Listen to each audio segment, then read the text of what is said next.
Hello, everybody. That very dramatic organ music is quite the sell for tonight's special report that we're doing. For the first time tonight, we're going to hear from Jeffrey Epstein's attorney, and we'll also hear from his accountant.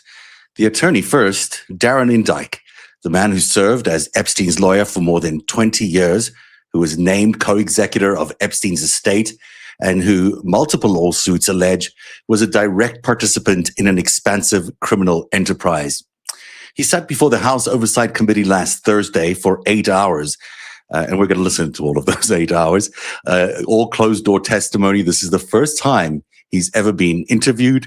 It's the first time he's ever said anything on the record. It's the first time he said anything under oath and on the record. So it'll be an interesting few hours.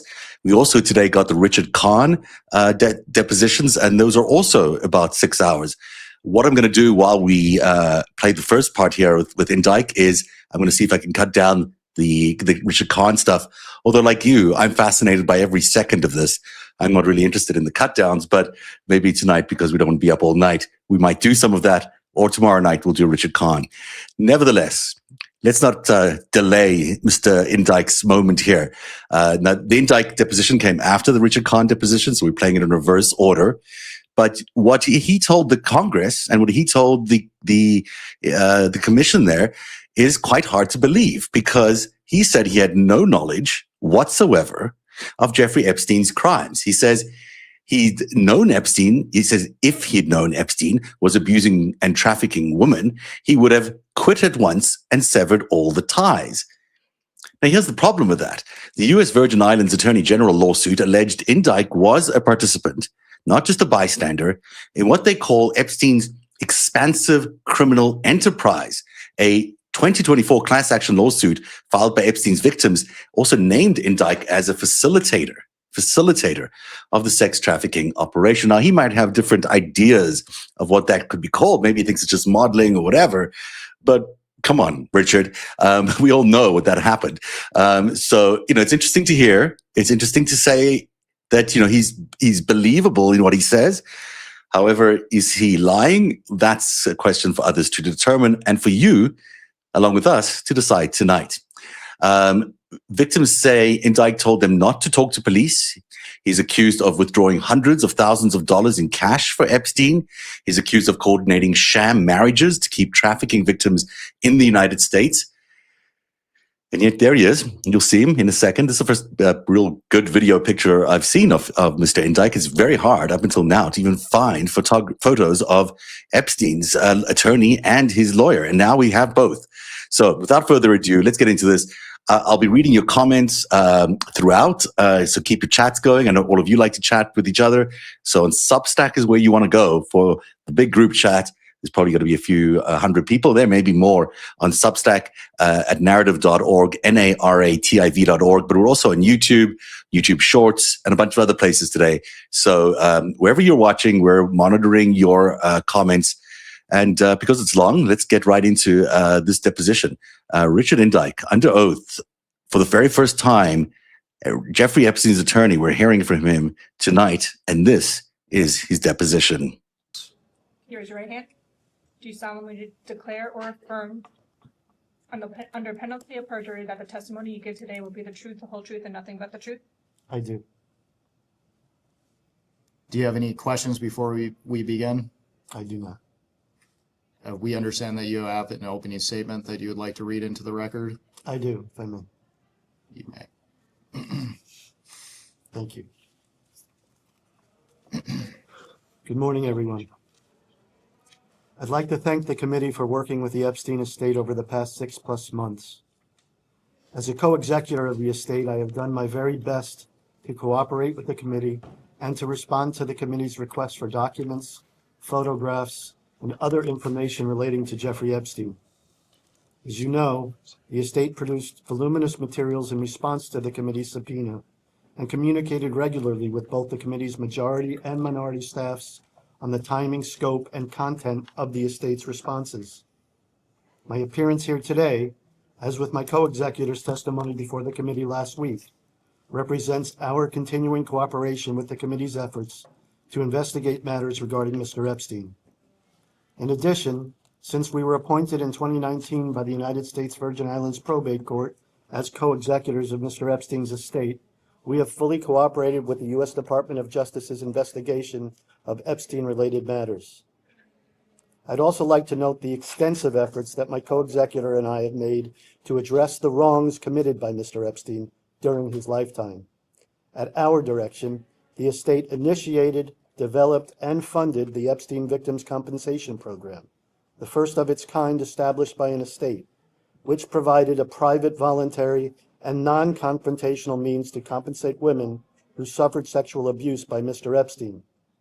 Independently administered by preeminent figures in the field of victims' compensation, the EVCP awarded more than $121 million to 136 women, all of which the estate funded, pursuant to our express direction that 1, there was to be no cap on monies awarded, either individually or in the aggregate, and 2, even women whose claims were time-barred or who had previously signed releases could participate. The estate has also directly settled claims by an additional 59 women for a total of more than $48 million.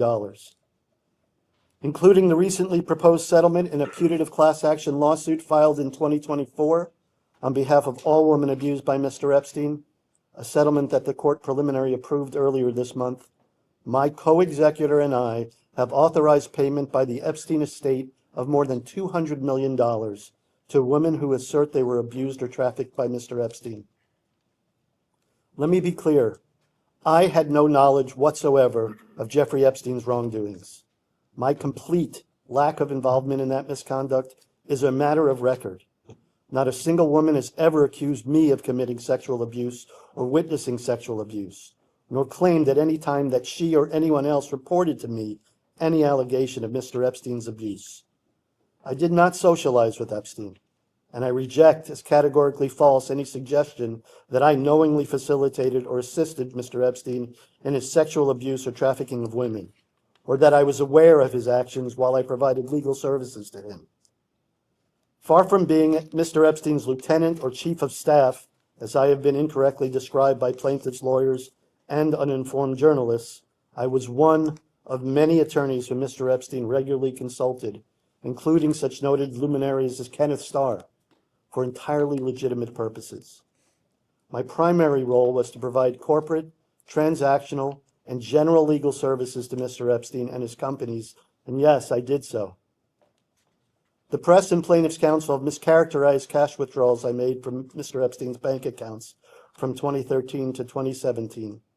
Entirely ignored in that reporting is the fact that the bank involved knew full well that these accounts belonged to Mr. Epstein. Neither I nor he made any effort to disguise his name or identity, and as part of its standard policy, the bank itself imposed a $7,500 limit on daily cash withdrawals. I was not attempting to structure such withdrawals to avoid federal reporting requirements. Quite the contrary, I simply sought to comply with the bank's internal requirements and limits, with the bank's full knowledge. It is undisputed that during this time, Mr. Epstein had difficulty assessing credit cards from major banks. Instead, he and his staff required cash to pay for a wide variety of expenses, including maintenance, repairs, and daily household needs for his residential properties in New York, Florida, New Mexico, Paris, and the USVI, as well as meals, gifts, gratuities, and fuel for his private aircraft. For a person of Mr. Epstein's financial position, with 5 multi-million-dollar residences, staffed by dozens of employees, and with an extensive travel itinerary, it did not strike me as unusual that Mr. Epstein's business, household, and personal needs required large amounts of cash on a regular basis.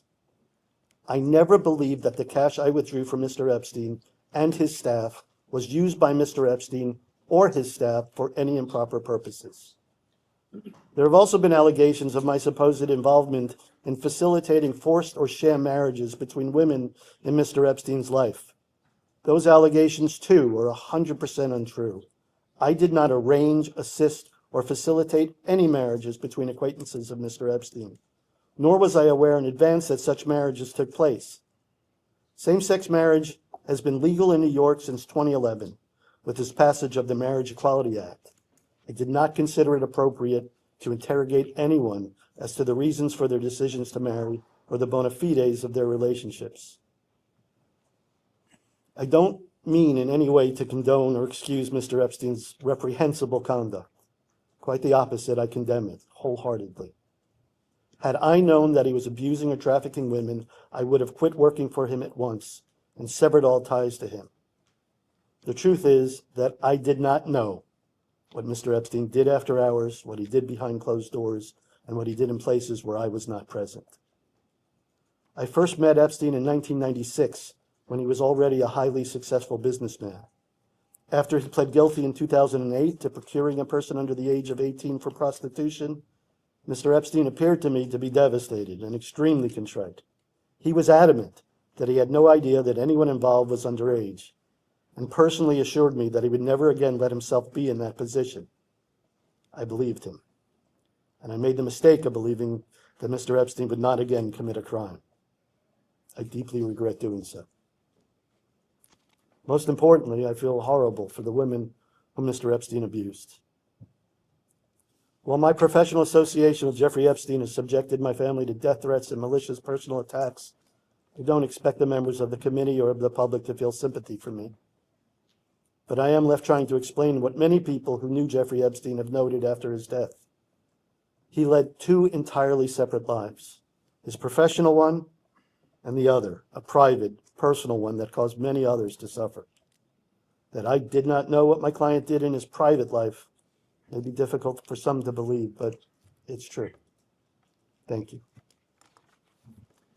Starting with the majority, may all individuals, members, and staff who have since joined us since the beginning please announce themselves for the record. James Comer, Chairman from Kentucky. Andy Biggs, Congressman, Arizona 5. William Timmons, South Carolina 4th Congressional District.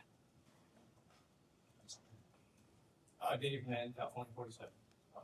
James Washington, Virginia 11. Thank you. The time reads 10:22 and the majority's time will begin now. Mr. Indyke, let's begin by discussing your education and experience. Where did you attend undergraduate school? Colgate University, And what degree did you graduate with? a degree in education and economics, What year did you graduate? 1986, And where did you attend law school? Cornell Law School, And when did you graduate law school? 1991, When were you admitted to practice law? 1992, In what states were you admitted? New York, initially. And where have you since been admitted? In 2019, I was admitted to practice law in the state of Florida. Is your license currently in good standing? I believe my licenses in both New York and Florida are in good stand. Can you briefly go through your professional career up until now? Sure. When I graduated Cornell Law School, I worked as first a clerk and then as an associate for the law firm of Golden Wachtel. I did that until I think it was 1994. In 1995, I joined the law firm of Greenberg Traurig in New York City. I worked there until sometime in 1996, towards the beginning of 1996, at which point I was asked by someone who was a former partner at Golden Wachtel to go work for him and with him to represent Jeffrey Epstein and his company. And since then, I have been working to represent primarily Jeffrey Epstein, both as an employee and then subsequently in my capacity as a law firm, my own law firm. Prior to your employment with Mr. Epstein, what areas of law did you practice? Corporate securities and trademark law. When did you first meet Jeffrey Epstein? Sometime in 1996, towards the beginning of 1996.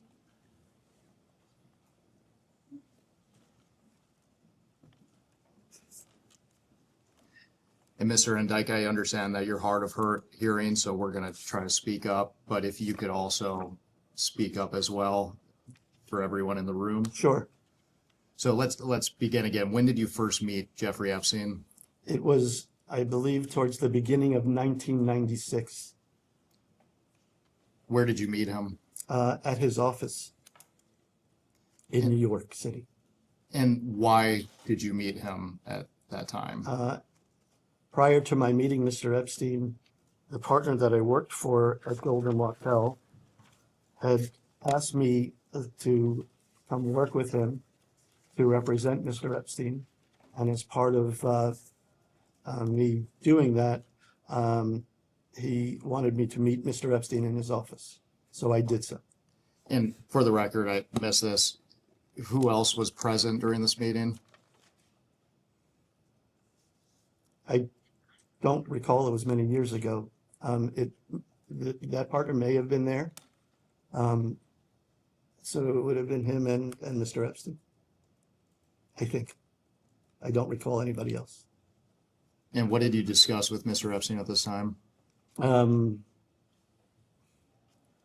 I can't recall specifically, but basically he asked me questions about my background, my corporate and securities background, about the work I did at Golden Wachtel and the work I did at Greenberg Traurig.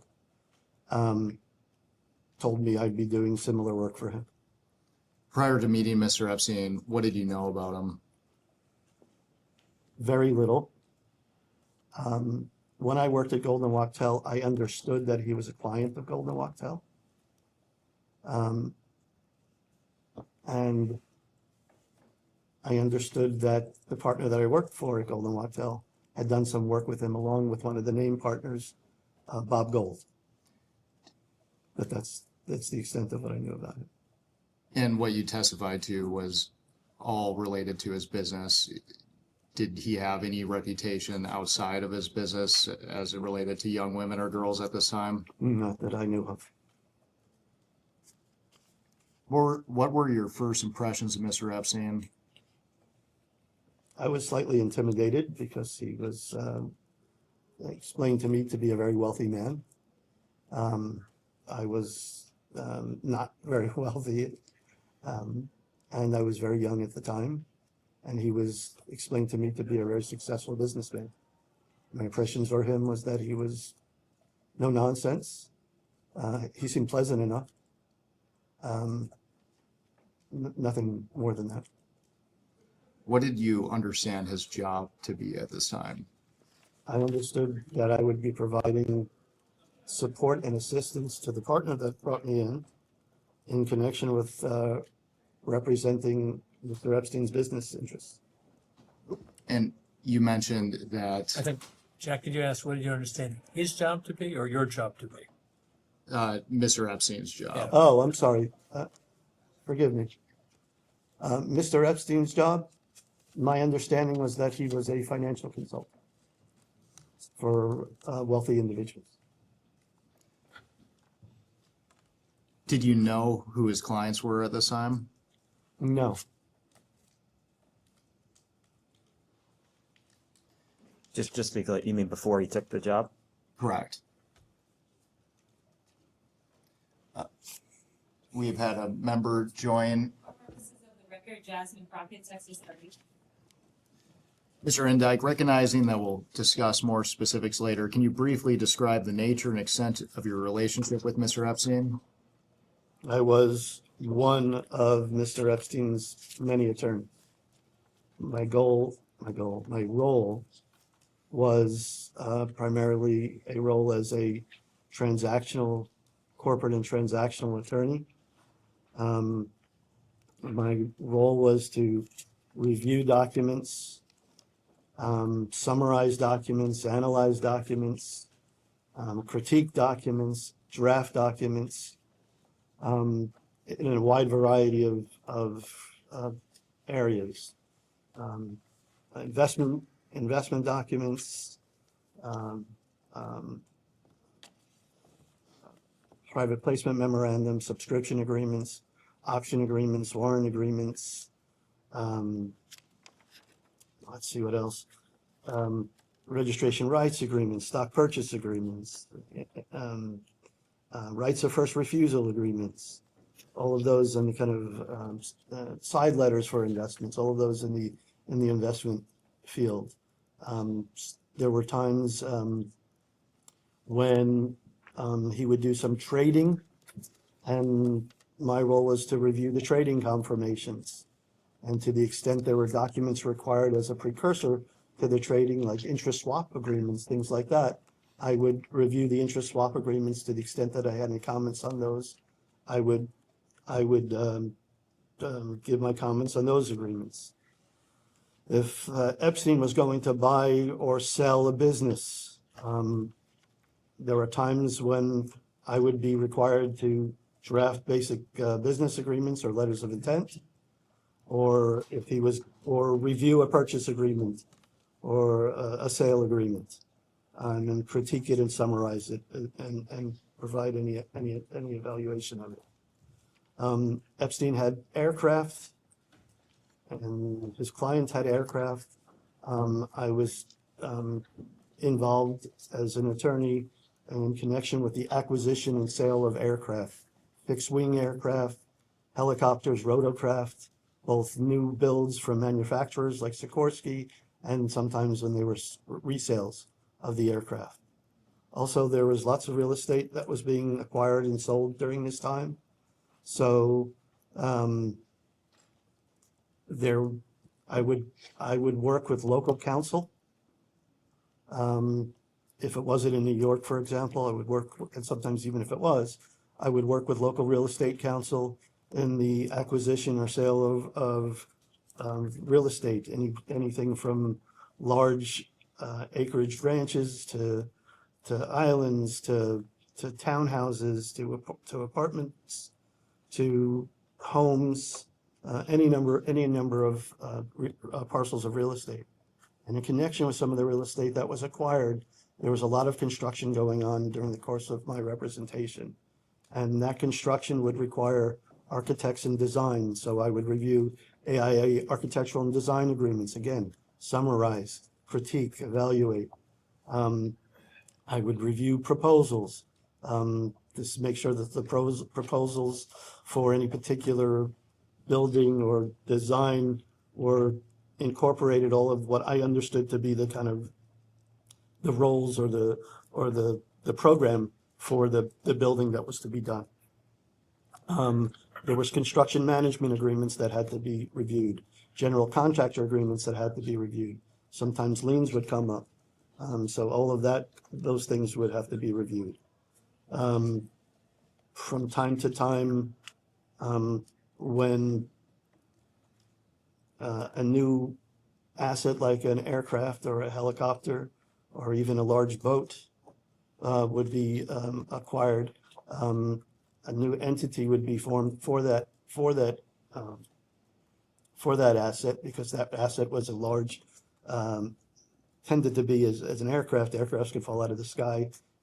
They could cause serious damage. So kind of it's corporate law 101 to make sure that when you have a kind of a liability type asset, you put that asset in a separate entity. So other assets held by the person can't be subject to the liability that is created by that asset.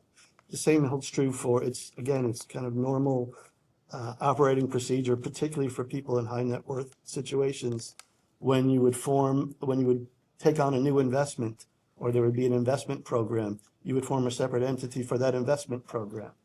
For new businesses, because you didn't want to mix a new business with an old business, you would form an entity for that new business. So part of what I did is, either if it was some place that in a jurisdiction where I was admitted and I knew of a corporate service company to do it, I would have a corporate service company form the entity. If not, I would have a local attorney do the same. So we did those things. Just kind of the types of things sometimes are very, very complex.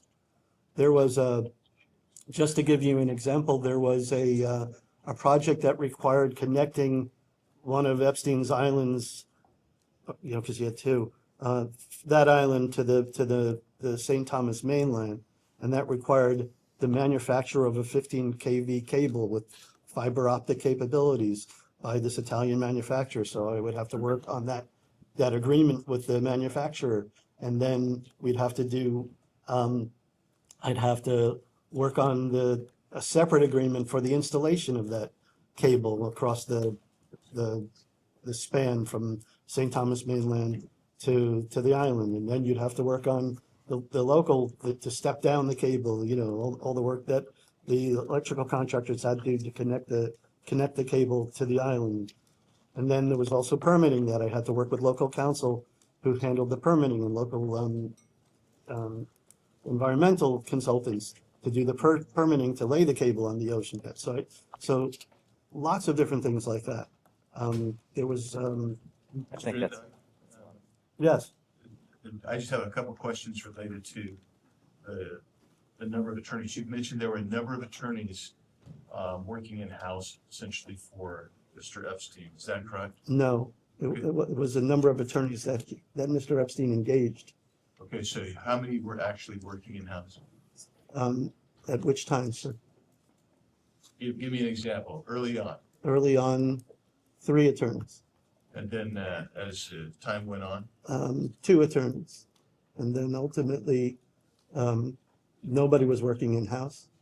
Ultimately, he was using outside counsel, including me as outside counsel and other attorneys as outside counsel. when you had the 3 attorneys, are you one of those 3? I was one of the 3 When you attorneys. got down to 2, obviously you were one of I them. was still, yes, one of the attorneys there. Okay, and then you continued on until, I continued on with the other attorney. I was there. But the other attorney formed an entity to serve Epstein and other clients, and I worked for that entity, and I was a junior member of that entity. And then ultimately, I formed my own law firm. did you have any associates in that law firm or partners? No, You were sole proprietor? I was. Thank you. Sure. We've had more members and staff join. Can they please announce themselves for the record? Sure. Robert Garcia, I'm the ranking member for Oversight Democrats. Road Conduct, California 17. Yasmin Ansari, Arizona Spurs. I want to stick with asking general questions to start. So during the course of your representing Mr. Epstein, how often did you communicate with him? Towards the beginning, infrequently. I mean, I saw him from time to time. I spoke to him from time to time, but mostly his communications were with the partner that I worked with. And then the partner that I worked with would speak to me about assignments that I had specifically. Over time, I would have some interactions with him. I would get direct assignments from Mr. Epstein. And you mentioned the partner, that's the same partner you referenced before. Yeah, it's the partner who kind of asked me to come and join him representing Mr. And- Epstein. For the record, what was his name? His name was Jeffrey Shantz. And how would you typically communicate with Epstein? At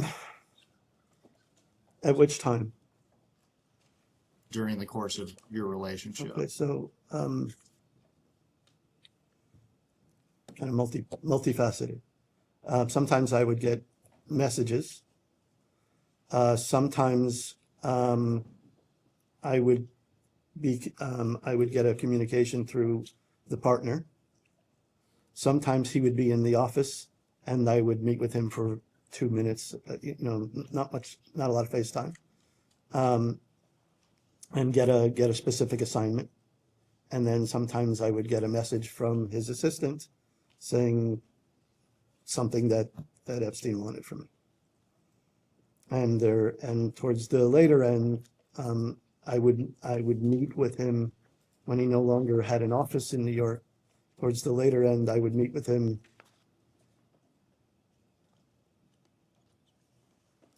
I would meet with him on the ground floor in the dining room of his residence. How often would you meet with him at the residence? It really depends when. So Towards the beginning, not at all. As time went on, once a month, sometimes twice a month. If he was in town and there was a transaction going on, could have been more, but typically it was about twice a month. How long would your meetings last when you would visit his residence? Typically an hour or so, maybe two, most. Who typically would be present? There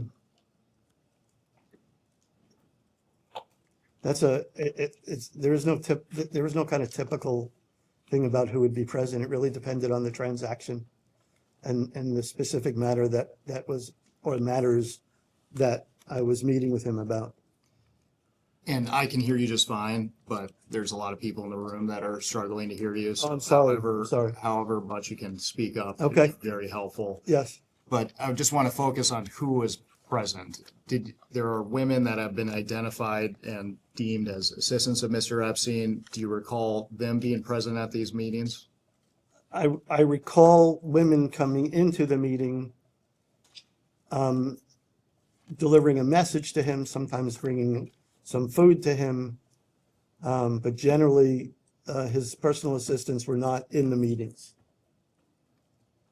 And you mentioned that early on you'd have meetings at your office, and then it seemed that it became more common that you'd meet at the residence. When did this shift occur? I think it was 1998 when Mr. Epstein moved his residence, his primary residence, to the U.S. Virgin Islands and his business to the U.S. Virgin Islands. So he no longer maintained an office in New York. And so when he came to New York, the requirement was to meet at his residence. And I'm going to ask you a general question here. What were the nature of your communications with Mr. Epstein? Can you rephrase the question? What were the nature of your communications with Mr. Epstein?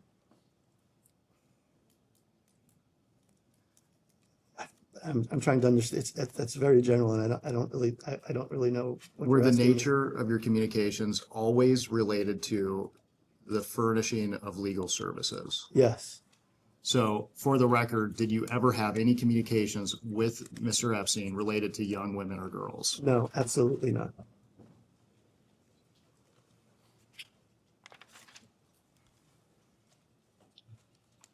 How would you characterize your relationship with Mr. Epstein?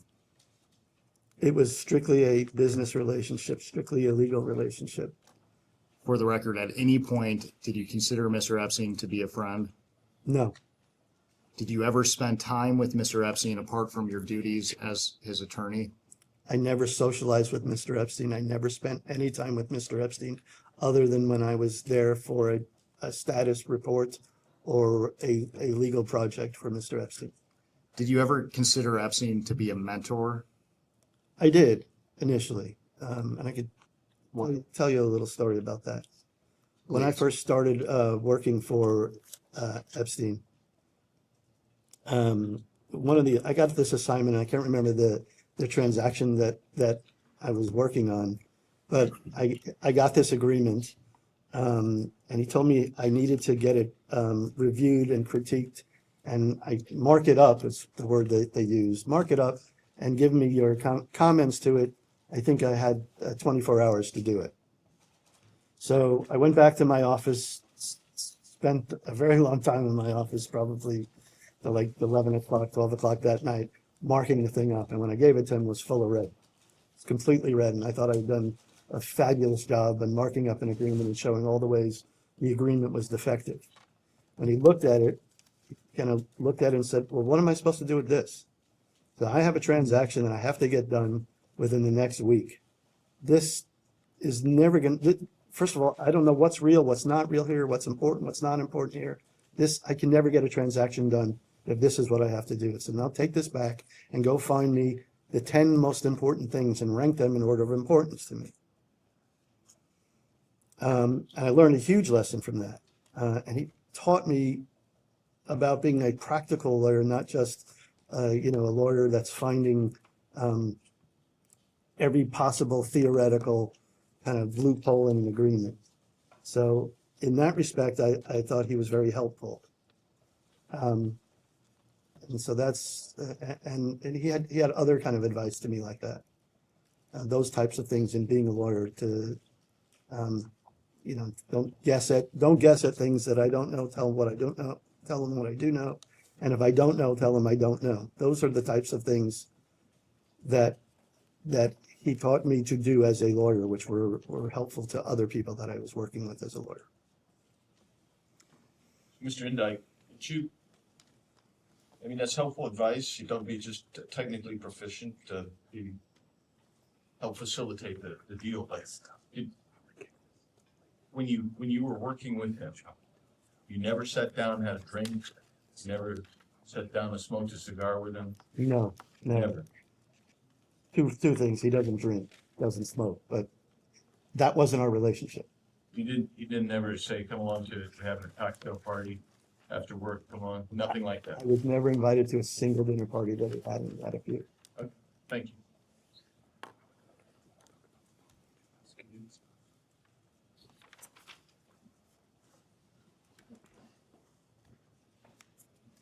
Did you ever ask Mr. Epstein for personal favors?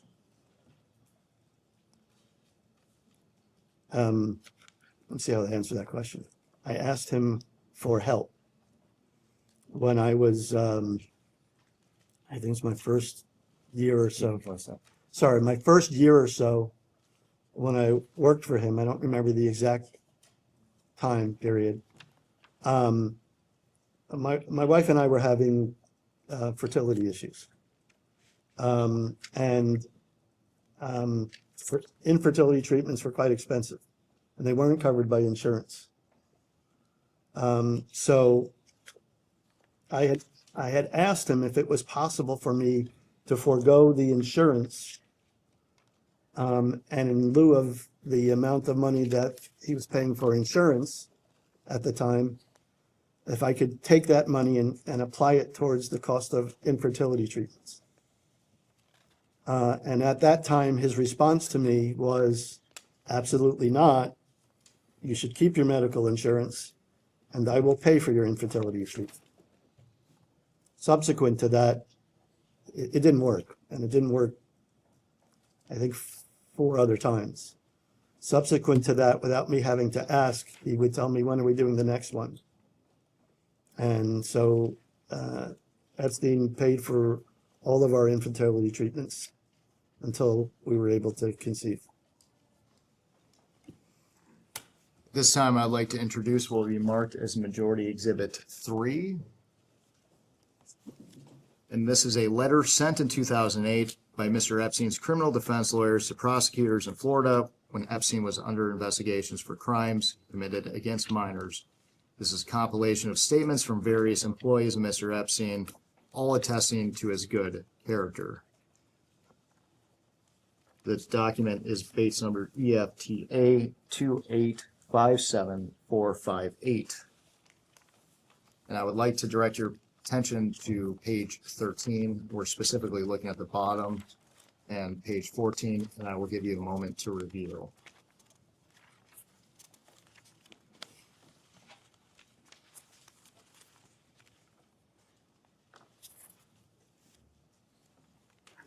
So, which page? Page 13. Thank you.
Okay. And for the record, we're reviewing the italicized portion. Did you write this, Mr. Indyke? I believe I did. And why did you contribute a statement for this, for this, filing? I'm trying to, let's see what this was for.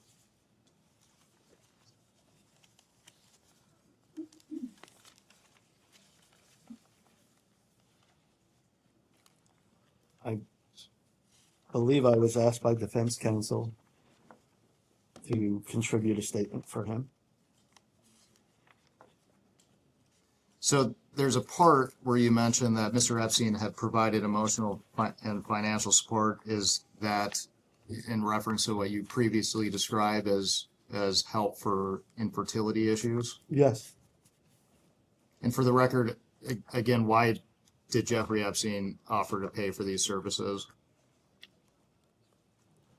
I can't tell you what was in his own mind, but I can tell you my perception was that he was being generous to me. He didn't really know me very long, and there was no kind of obvious benefit to him at that stage in my career with him. So I guess he was being generous.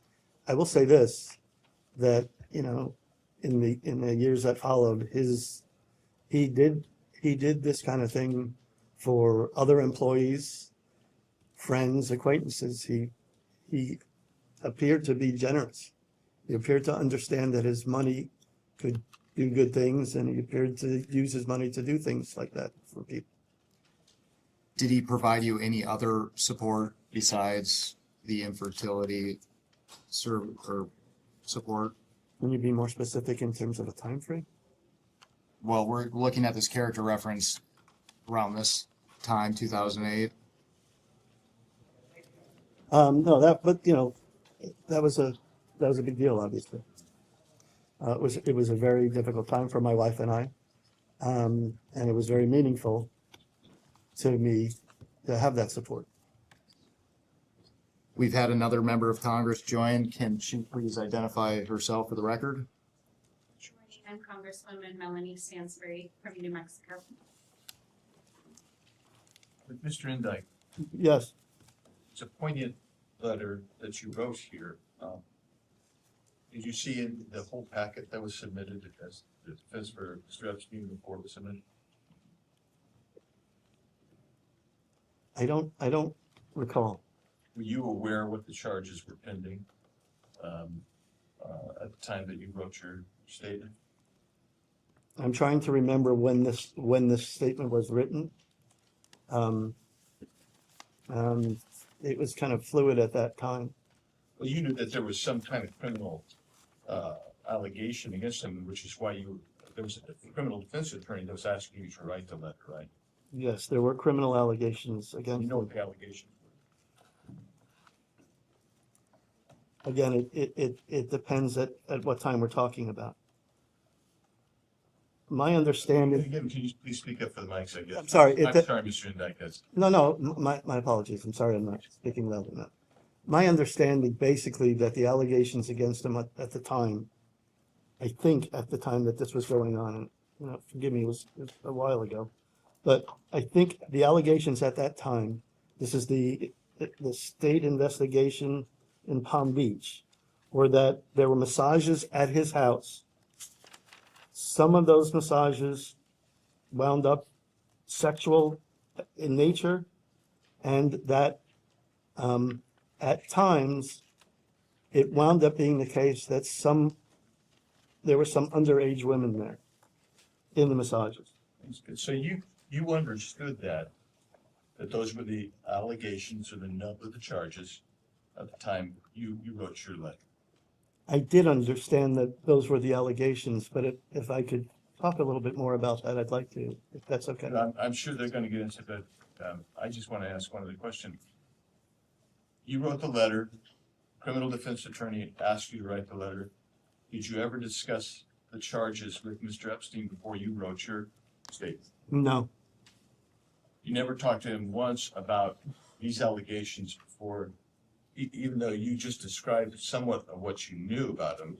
You did not discuss that with him at all before you wrote a good character reference for him. To the extent that there were discussions with Epstein, they were always in the presence of defense counsel. There were many lawyers there, and I was a member of that group. So I never had a personal conversation with him like that, like the one that you're suggesting. And during those conversations, I assume that Mr. Epstein wasn't mute. He was speaking perhaps about the charges. So,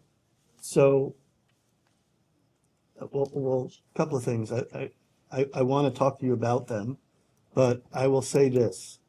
I have a balance of privilege here, but I also don't want it to be that I'm trying to withhold anything from you. So at the time that this was going on, what I was learning from the defense people who were investigating it was that the investigation was full of allegations that were in many ways untrue, contradicted by recorded, transcribed statements from the witnesses. What I understood from the attorneys was that the police investigation was flawed and was somehow either biased, or there was some, or the facts of that investigation as described in the police report were inconsistent with recorded statements from the witnesses, omitted information that the witnesses gave them in recorded statements.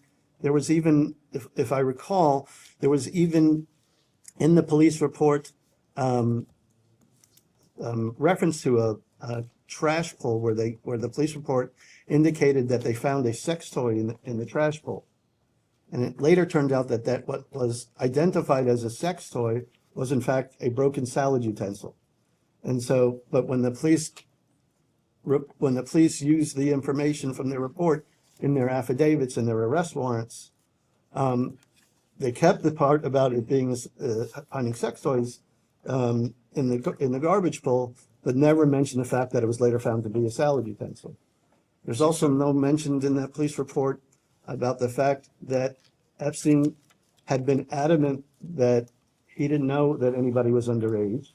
In fact, there was, as I understood it, because I didn't do it, but as I understood it, there was a lie detector test, a polygraph test, where Epstein, which indicated that Epstein was being truthful when he said he didn't know about the age. So Mr. Indyke, So let's go back to an earlier question that I asked you about when in context of that charge, when in context to his adjudication of guilt and his sentencing, I assume, and you can correct me if I'm wrong, that you wrote this in connection with the sentencing or the pre-sentencing report on behalf of the defense.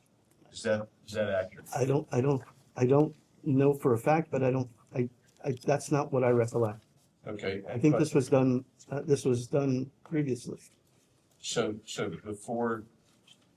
what I find intriguing about what you just testified to, you went some rather lengthy detail about the theory of the defense of Mr. Epstein, but you're having trouble contextualizing when you wrote this particular document. I find that intriguing and a little bit difficult for me to understand why. May I just say that he didn't write the document, he wrote that excerpt, Yes. just to be clear, for the record. No, that's correct. Okay. Well, over the course of, the reason I can provide as much detail about the defense position is because that detail has been argued over and over and over again by the defense counsel. So it's something that has stuck in my mind. When this was written, it was written once. It was also a very long time ago. And so I can't tell you precisely when it was written. And I can't tell you, I just can't tell you the full context when this was submitted. In your opening, you said that after 2008, after his guilty plea, you thought that he was contrite and that he learned from his mistake. And you said that you were horrified to learn of the crimes he committed after. what crimes are you referencing after 2008? So now with hindsight, Was he ever charged, or I'm unaware of any charge or referencing times post 2008? Is there, So- what charges are you referencing? What crimes are you referencing? I'm not referencing any charges after 2008. After he was, What conduct after 2008 was criminal? Because you said that you were horrified to learn of his criminal activity after this. In your opening. I'm not sure that I You did. don't think I said I was horrified to learn of his criminal acts. I was horrified that he hurt people. But all of that is in the context of statements that have emerged since his death. What criminal activity Since occurred? his, I'm unaware, what criminal activity occurred post 2008? I don't specifically know what criminal activity occurred post 2008. I wasn't there. I didn't see any criminal activity, but what I've seen now are allegations by a number of women that have come to light after he died, where they said all of these things happened. And while I've never seen him do anything that way, nobody's ever reported anything to me that way. Clearly, with all of these women saying this happened after the fact, I cannot say that he didn't do a lot of bad things. And so learning this after his death, I feel horribly. And that's what I said. I do feel horrible. So, Mr. Indyke, just go back to the statement you wrote that was inserted in the defense, the Okay. criminal defense statement. I just wondering if was it your normal practice to write such a letter of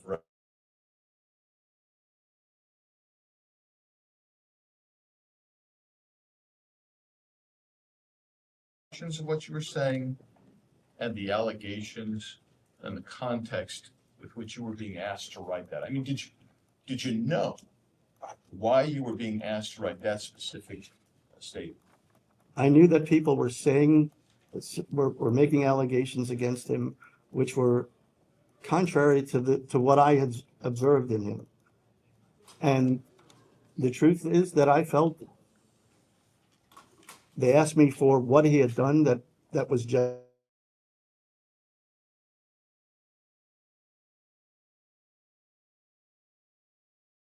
So I'm aware that you were a transactional attorney, probably did general ramifications, but you understood, I would guess, as an attorney, somewhere along the pipe, had to understand something about criminal law, that your statement was going to be used to facilitate a reduction in sentence, reduction in charges, or some benefit to Mr. Epstein in light of the rather substantial charges which you described in some detail that you were aware of.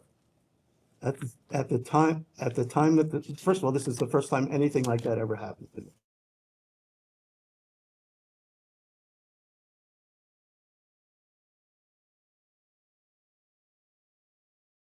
That I represented never exhibited this kind of conduct to me, was very generous to me. And at the time.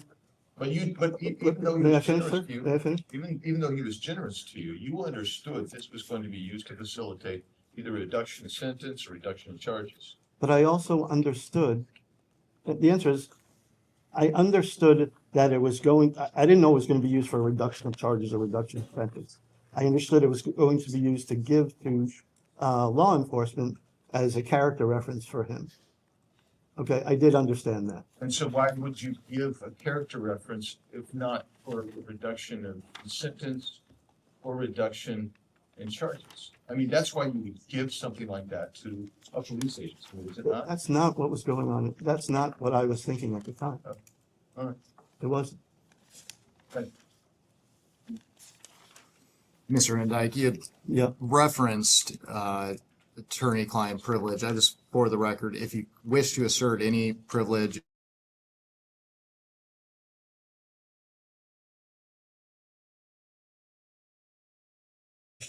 If that does arrive, I'll let you know. and we're going to jump around a little bit here, but you had mentioned that the allegations that were made against Mr. Epstein during that 2006, 2008 period, you had mentioned they were untrue. Who Did you make that determination yourself? No, that was communicated to me. Who communicated that to you? And through, it was communicated through defense counsel. And the reason I can discuss it is this, it's the same statements that defense counsel made in documents they delivered to the, to the government. And for the record, who was the defense counsel? Epstein had a lot of defense attorneys at the time. Off the top of my head, Gerald Lefcourt was one. I believe Jack Goldberger was one. I believe Mike Teen was one.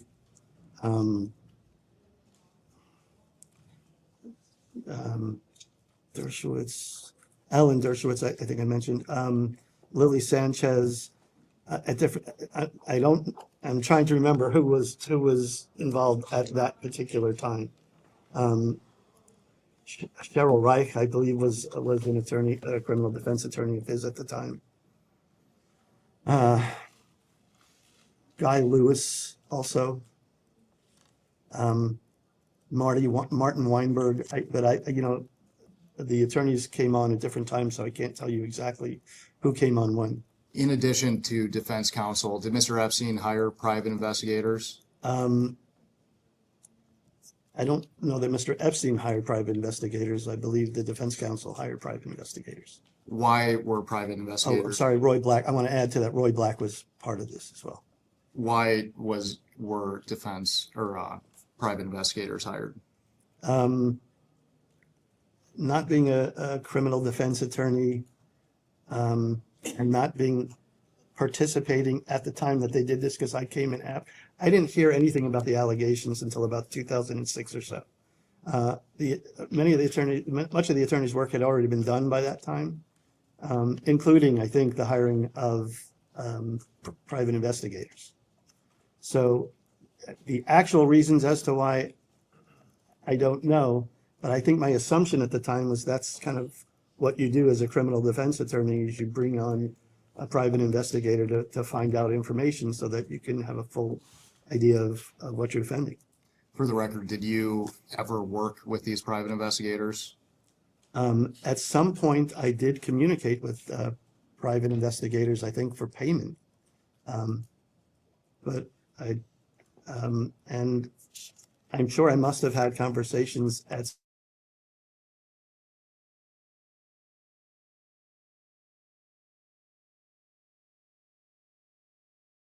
Direct them? for the criminal work that you're talking about, absolutely not. And earlier you mentioned that you never socialized with Mr. Epstein. Did Mr. Epstein ever invite you to social events?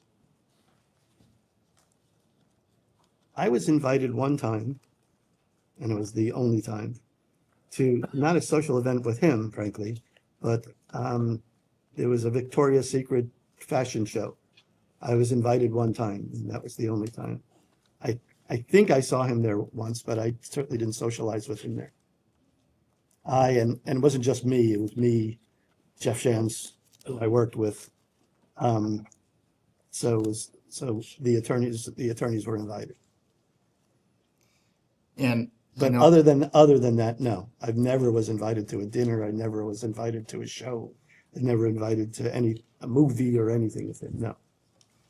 And I want to return back to the statement that you provided for Epstein's defense. Is it true that you made Mr. Epstein a godfather of your children? Yes, it was an honorary appellation. I had no expectation because I didn't have that kind of relationship with him, but I wanted to show gratitude, do something to show gratitude for how he helped my wife and I have our children. And so I had asked him, would it be okay? And he wouldn't have any obligation to do anything, but it's a way of honoring him if I could make him honorary godfather. And I did. Sorry. Based on your testimony, your children did not have any relationship with Mr. Epstein. No. I think in total, they met him twice in the office, and they were very, very young at the time. My wife was there. They were in the office. I think it was 2 times.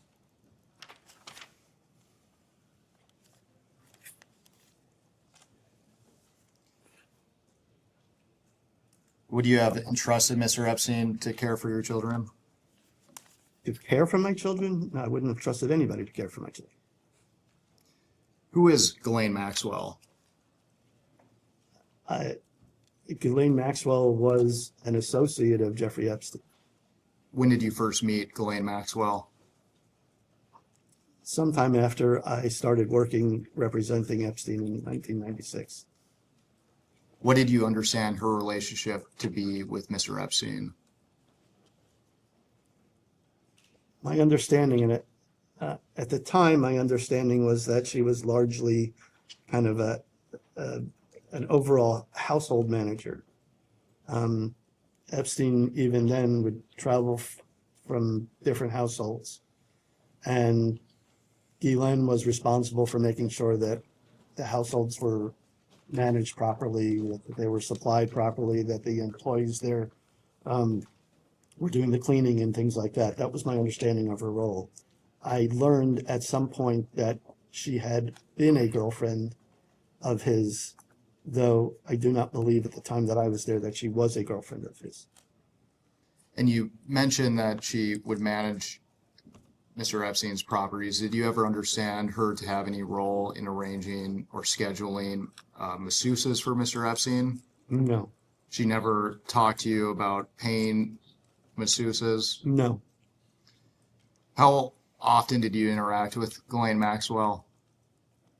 When I worked in the office in New York City on Madison Avenue, she had an office there, so she appeared from time to time.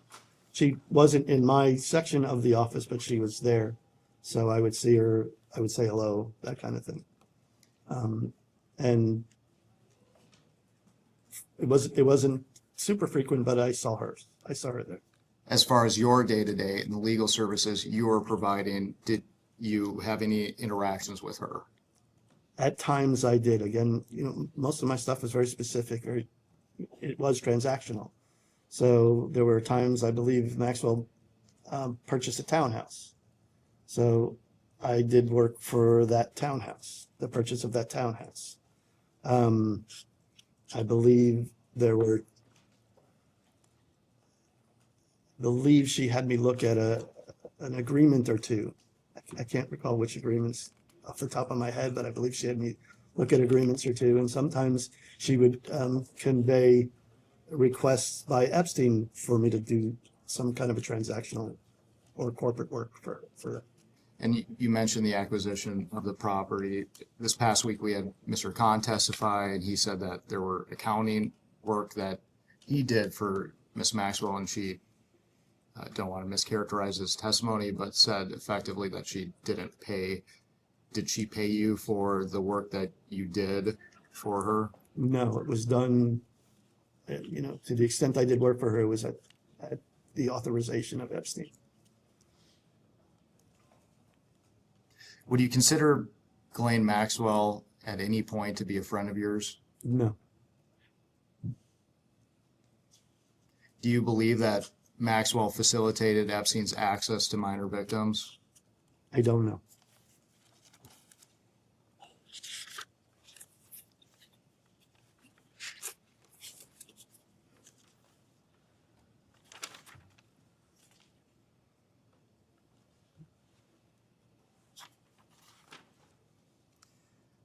Mr. Indyke, I want the record to be clear, so I'm going to ask you some questions related to the investigation of Mr. Epstein in 2005. When did you first become aware that there was an investigation into Mr. Epstein's conduct in Southern Florida? I'm not entirely certain. I believe it was 2006, 2007. And for the record, you did not have any knowledge of the illegal activity by Mr. Epstein prior to his arrest. I'd worked for him for a decade, and I had no knowledge of any allegations being made against him like that. On October 20th of 2005, police executed a search warrant for Mr. Epstein's Palm Beach, Florida home. Do you recall this occurring? Can you tell me the date again? October 20th, 2005.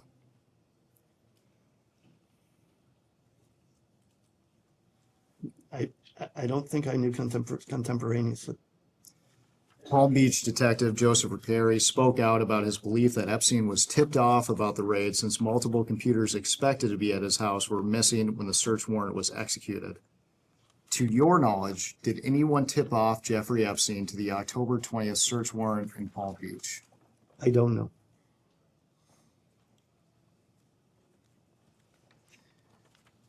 When you visited Mr. Epstein's properties, did you notice cameras? Can you specify which property? Well, you mentioned the Manhattan property at one point. Sure. So let's break it down. The Manhattan property. My understanding about the cameras, there were cameras in the Manhattan property. My understanding is that they were external cameras. There was a security room when you first walked in to the right that had monitors of the external cameras that were all around the perimeter, the outside of his townhouse. I later found out, and by later I mean, I think, after things start to get conflated, but I think I found this out after he got arrested the second time, that there was one camera, and this is probably even after he died, that was one camera. He had a safe room in the house. I didn't even know there was a safe room in the house, but he had a safe room in the house. And there was a camera outside the safe room in the house.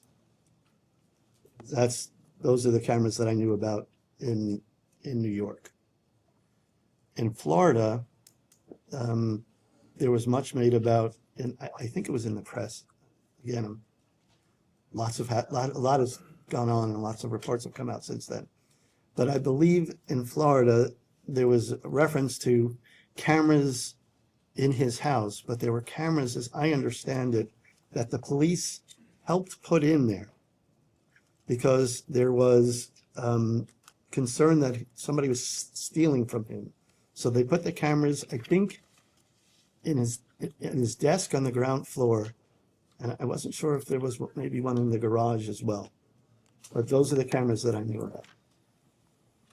There have been allegations that Mr. Epstein would record visits at various properties. You don't know anything about that? I've heard the allegations. I know of no recordings. I don't know of cameras that would have done that. Mr. Indyke, excuse me. Yes. The majority has about 5 minutes, and I just want to make sure the record is clear, and I'm going to ask you numerous yes or no questions. First, how did this is not a yes or no question. How did Mr. Epstein act towards the young women or girls that he surrounded himself with? The question assumes that I saw him surround himself with young women or girls. It's not true. Did you ever witness Mr. Epstein engage in sexual conduct? I never witnessed Mr. Epstein engage in sexual conduct. Did you ever witness Mr. Epstein have sexual conduct of any kind with young women or girls? I never witnessed Mr. Epstein have any sexual conduct, period. Did you ever witness Mr. Epstein sexually abuse or assault young women or girls? I never witnessed that, no. Did Mr. Epstein ever discuss sexual acts of any kind with you? No.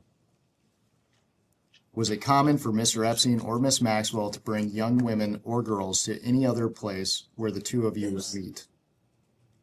The only women that were ever in my presence, to my recollection, with one exception, I'll get to that in a second, were women who were either in their 20s or in their 30s, who were assistants, who I understood to be personal assistants of Epstein. You said you had an exception. I'm sorry, and the exception is he had a goddaughter, and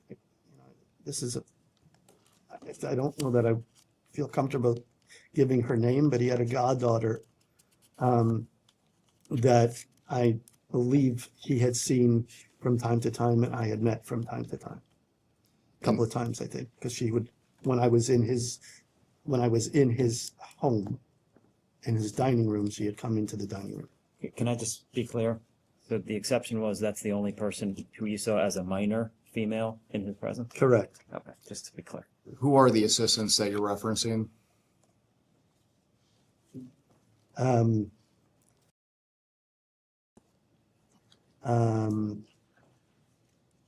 Svetlana Pozadaeva.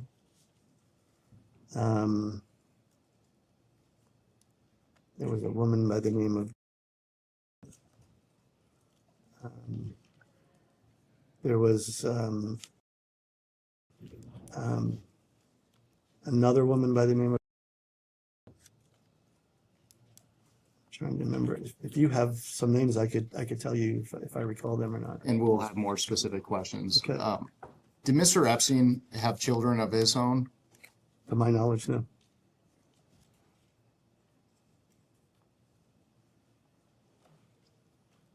Did Epstein or Maxwell ever ask if you wanted them to bring women or girls to you? Never. Did you ever have any sexual contact with young women or girls in the presence of Epstein or Maxwell? Absolutely not. Did you ever have sexual contact with any young woman or girl introduced to you by Epstein or Maxwell? Absolutely not. Did you ever witness Mr. Epstein receive a massage from a young woman or girl? No. Did you ever receive any massages from any young woman or girl brought to you by or introduced to you by Mr. Epstein or Miss Maxwell? No.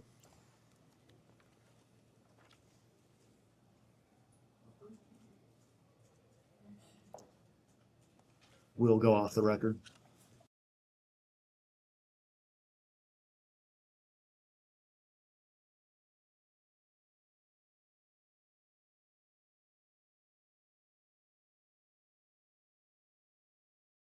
You can go on the record. Mr. Indyke, good morning. Good morning. I understand that Ms. Crockett has a statement. Just briefly, as you go through your line of questioning, Yes. when you reference someone, if you say the assistant, if you say the partner, can you also make sure that you reference their name after you label their title for clarity of the record? I'll try to remember that, yes. Thank you. Sure.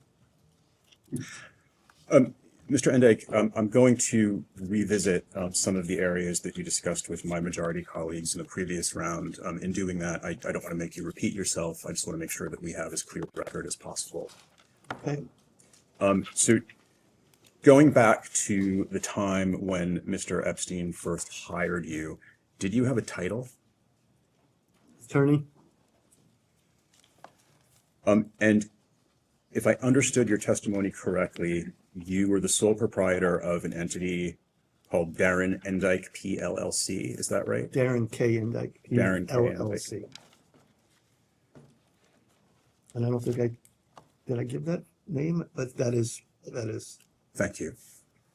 And if I also understand correctly, Jeffrey Epstein was the sole client of Darren K. Indyke PLLC. Is that right? He was the primary client. From time to time, he was the primary client, and from time to time, I would do things for him and for his clients. But he was the primary client, and there were times when friends or acquaintances or somebody else would come.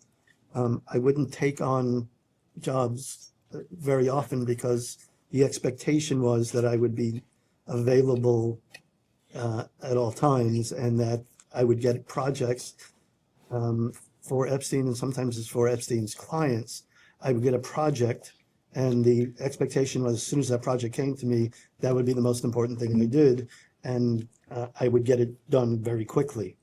So it wasn't, part of what I had to do was be available to make sure that I could respond to those things on that basis. And if I brought on more clients, that would interfere with that. Are you familiar with an entity called J. Epstein and Co.? Yes, I am familiar with that entity. I believe it's called J. Epstein and Company. And were you associated with it in any way? A long time ago, but I believe that's the entity that initially employed me. And over what period of time did J. Epstein and Company employ you?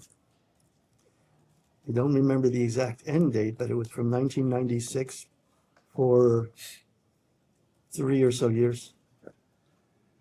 And was there another entity that employed you following J. Epstein and Company? There was another entity called New York Strategy Group, which was primarily owned by Shantz, I'm sorry. by Jeffrey Shantz, the partner that brought me into. I believe I had a minority ownership of that LLC. It was an LLC. And over what period of time were you employed through New York Strategy Group? I believe that New York Strategy Group was my employer until, I want to say,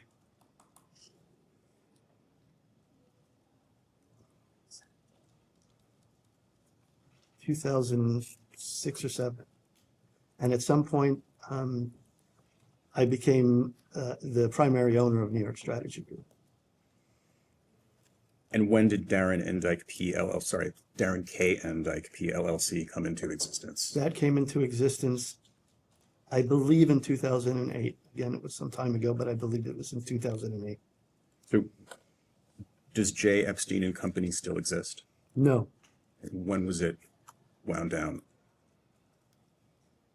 I believe J. Epstein and Company was wound down when Epstein moved his primary residence to the U.S. Virgin Islands and formed a company there. I don't remember the date exactly, but I think the company's name was Financial Trust Company, Inc. And J. Epstein and Company was discontinued at that point, I believe. Did you have any association with Financial Trust Company, Inc.? I believe I was at some point a corporate secretary, may have been a vice president in an administrative sense.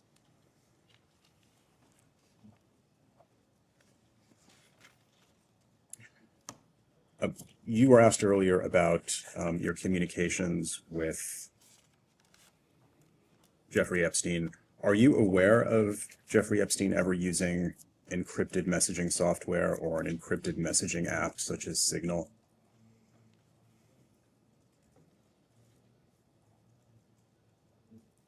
As part of the things that I did for Epstein, once he became a registered sex offender, I had to report or include in a report to the New York Sex Offender Registry apps that he had used or that he had a presence on. I want to say that at some point, I remember Signal being used and maybe WhatsApp, though I can't tell you when.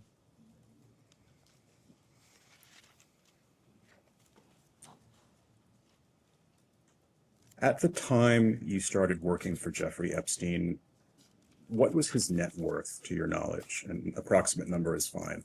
I don't know. Did you come to know that later in time?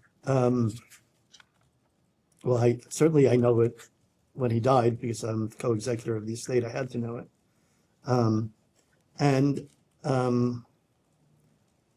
There were times that I could recall over before I became executor, hearing net worths around, $500 million, sometimes less, sometimes 300 million. But, accounting for his assets and his wealth, that wasn't my role. So if I heard it in passing, not necessarily something that I would be kind of investigating or reporting. And whose role was it to keep track of that? The accounting department. And specifically who? I think Rich Kahn would do that. I think that was part of his role when he joined. And over the period of time during which Mr. Epstein employed you, what, to your understanding, were the sources of his wealth? Primarily, they were clients that he worked for and investments that he made. He did very well with investment funds. You know, I'm not a financial markets kind of person. Wasn't my kind of skill set, but my understanding was the reputation that he had was that he was skilled with understanding financial markets, currencies, options, securities trading, but that his business wasn't as an investment advisor. His business was more as a financial consultant. But he did have participations in funds, and those funds yielded him pretty solid results. So between the funds and the clientele that he had that paid him fees over time, that's where his wealth came from my understanding. If we could focus on the client servicing piece, how many clients did he have during the time that you worked for him? I'm trying to, I can name them. I never actually thought about how many, but Les Wexner, clearly. When I first joined, he'd given me some kind of an assignment to do for David Rockefeller. I don't know if Rockefeller was a paying client. I wouldn't, that's not something I wasn't, again, that wasn't my role, but I did work for David Rockefeller. I believe Elizabeth Johnson.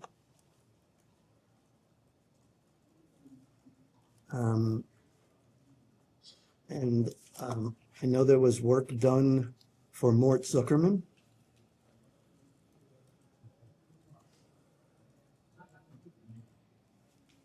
Leon Black.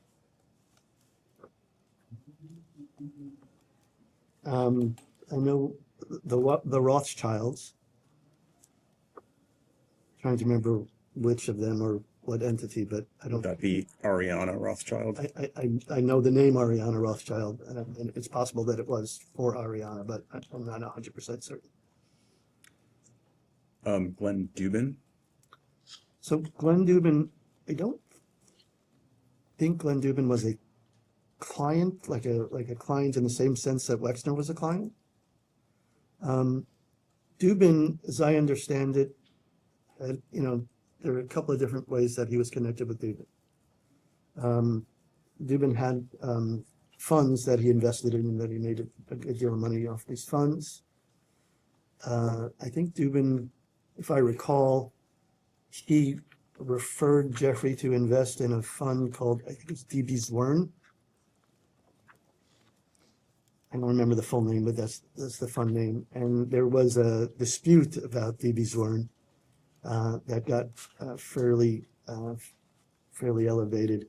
And as part of the resolution of that dispute, there was a settlement that came about. As part of the resolution of that dispute, because it was Dubin's referral to that fund, Dubin had some kind of compensation payment to Epstein to settle that case. And the last thing that I recall is Dubin had a company, I can't remember the name of the company right now as I'm sitting here, but that company was purchased by JP Morgan, I believe, and I believe Epstein got a finder's fee for that, and that was a one-off thing. It wasn't like Epstein was kind of representing Dubin all the time or things like that. What about Steven Sinofsky? I know the name. I don't know, and I believe that there was a payment from Sinofsky. I just don't know. I don't know the nature of that relationship. And just going down the roster, Mm-hmm. to the best of your recollection, how much did each of these people pay Epstein for the services he provided to them? And I'll start with Les Wexner. I really don't know how much Wexner paid him. It was a lot. It was a lot, but I just don't know how much. And what was the nature of the work that Epstein did for Les Wexner? A variety of things. As I understood it, and his relationship with Wexner predates my arrival there. But as I understood it, sometimes people who obtain kind of this ultra high net worth standing get there gradually over time, and they kind of build their offices gradually over time. And when they do that, it becomes inefficient. There are people who are not necessarily doing things and are getting paid to do things, and there are people doubling up on things. And so part of the thing that Epstein did, at least for Wexner, that I can recall being told about, was kind of cleaning house a little bit. Also, he would do things for Wexner, like, for example, even, somebody at that level of wealth has lots and lots and lots of assets. And all of those things, art, jewelry, all of that stuff require insurance. But unless you're kind of born into it, you don't know how you're supposed to deal with that. And how you're supposed to deal with that is photograph it and appraise it so all of that's for record. God forbid something happens to it. You have good records to justify your insurance claim. So they helped organize it that way. Jeffrey did tax work, estate planning work. Not to interrupt you, I'm receiving another request for you to speak up. I think Oh, I'm sorry. some of our audience Sorry. members are having difficulty Apologize. hearing you. If I move this closer, would it help? Or not? Let's try it. Yeah, let's do that. Sorry, my voice is not. I think it's for the people in the room, just a little. Yeah, I don't know if Right. the mic's gonna. So I apologize to everybody. Let's see, so Epstein also did estate planning work, did tax planning, help people kind of achieve kind of better tax results, more tax efficient results for themselves. I don't know that too much of the detail behind this, but it was my understanding that with respect to Wexner, Epstein helped him gain greater liquidity with the wealth that he did have, because things like that help. But that's a helpful picture, and I appreciate that. Okay, so And that's Wexner. moving down the list, and I think if we could just cabin the answers to the amount that each one of these people paid Epstein, to the extent you recall. Sure. The next name is Leon Black. The way I know this is not because I kind of tracked it or reported on it, but it's based upon what I kind of read through the papers. So Leon Black, he did work for, I can confirm that. I heard reports that it was something like $158 million, and that wouldn't seem unreasonable to me. And David Rockefeller, I don't know. Elizabeth Johnson. I also don't know. She was a different lawyer by the name of Mandy Ellison was the lawyer that worked on her account. And Mort Zuckerman. I don't know how much money, if any, that he got from Mort. And then the Rothschilds. Also, I don't know.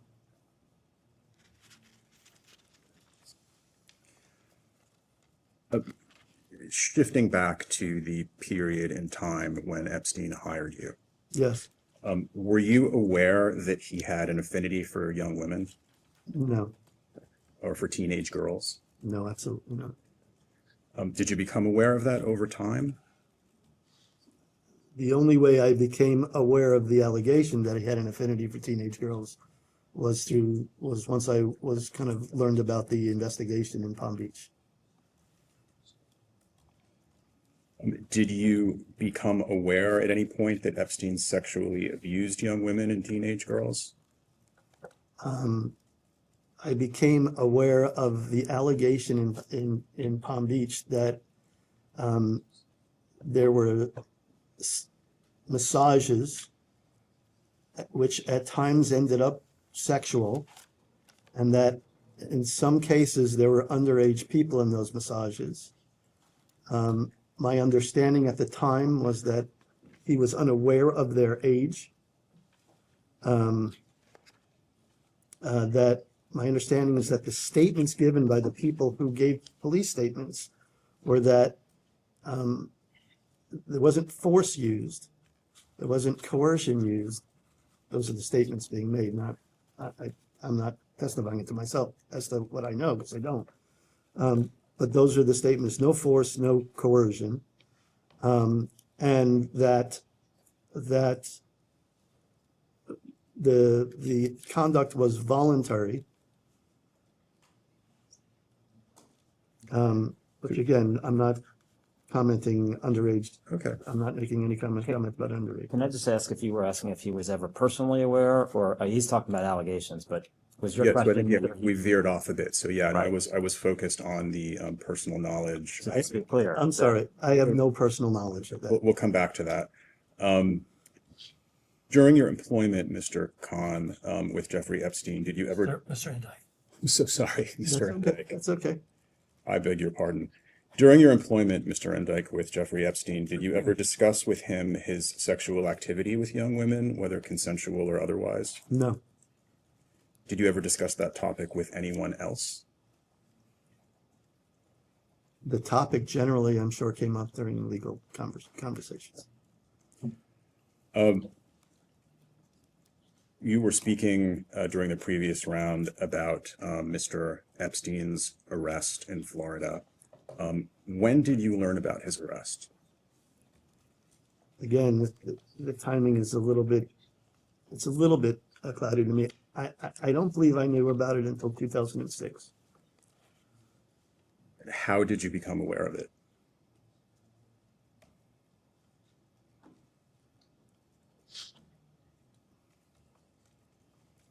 I believe, trying to remember back, I believe Epstein told me.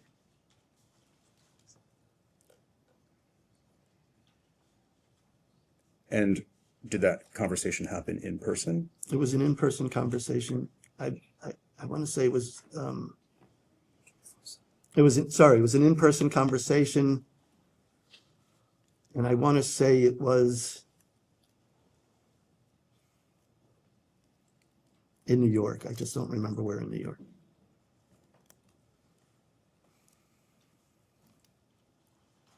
And how long after the arrest did that conversation take place? I don't know. What did Mr. Epstein tell you during that conversation? That he was charged, that he didn't really go into the details of the charges.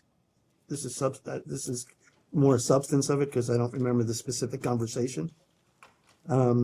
And then he told me that there were lawyers working on it with him and that I should work with them.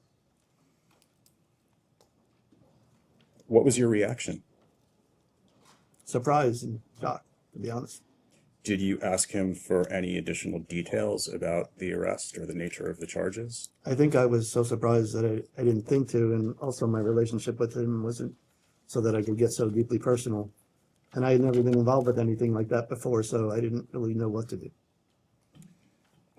Was the rest of Mr. Epstein's staff informed of the arrest at some point? Yes, at some point. I don't remember when. When, to your knowledge, was Mr. Khan informed of the arrest?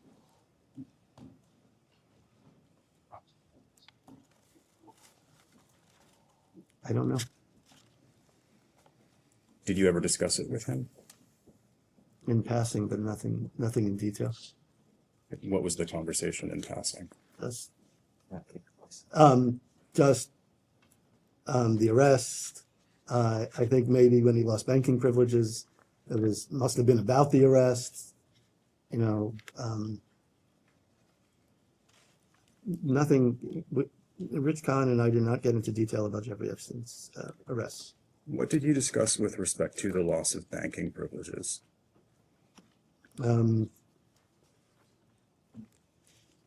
Again, substance, not detail, that the banking privileges at Chase were lost, that, and again, I don't know if other than that their banking privileges lost, I don't know that I have enough detail to give you more than that. Was it your understanding that the privileges at Chase were lost as a result of Mr. Epstein's arrest? It was an assumption more than an understanding, because I don't know, if anybody's experienced this, but when banks deny services to you, they don't, as a general rule, tell you why. They just say no. But your assumption was that it was linked to the arrest as opposed to a different cause. Yes. There was lots of publicity at the time, I think, that this happened, and so. And I also understand from your testimony during the previous round that you ultimately represented Mr. Epstein along with other counsel in connection with his arrest and prosecution in Florida. I was never the direct defense counsel, but I was brought on as a group of people that were. So it would be fair to say that you were a member of his defense team. Yes, very loosely, but yes. So I think that anticipates my next question. Was there an allocation of responsibility among the members of the team? Did certain lawyers have responsibilities that differed from others?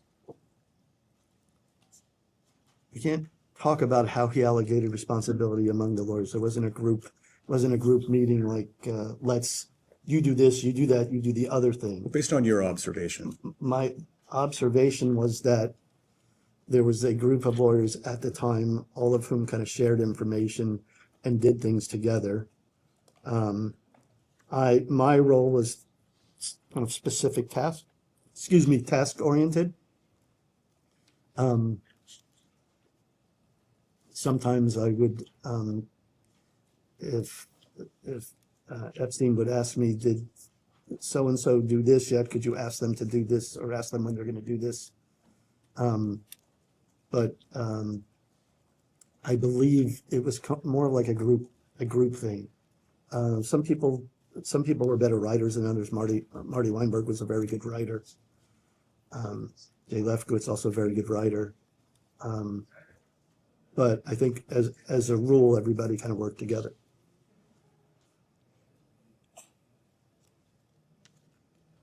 And what, to your understanding, were the crimes that Jeffrey Epstein ultimately pled to? My understanding was that there were two charges.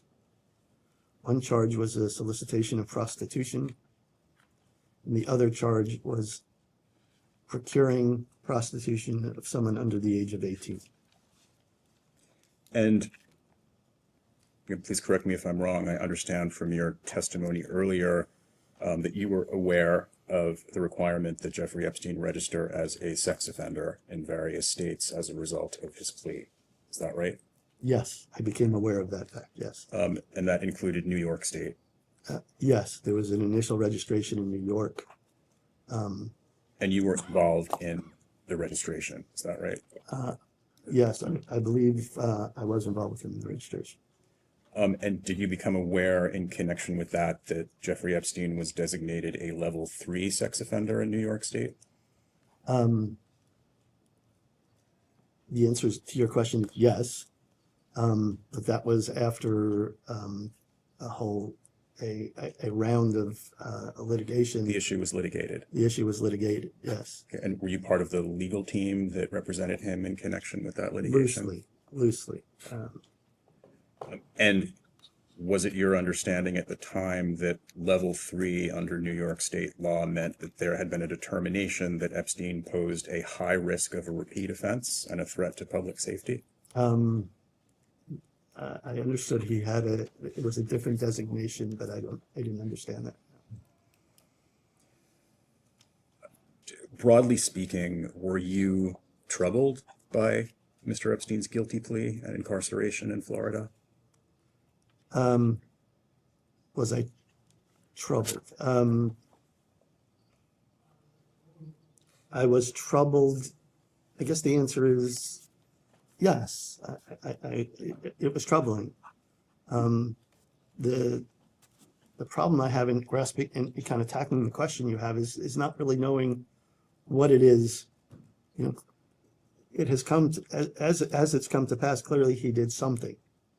But at the time, what I was struggling with is what it is that he actually did do.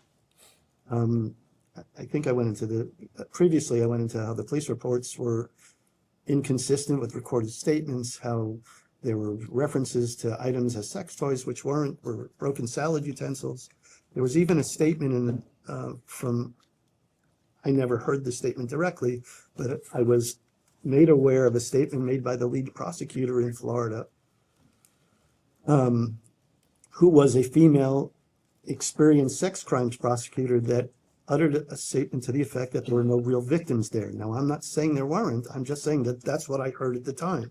So I'm struggling with these things and not knowing what allegations are true or what allegations aren't true.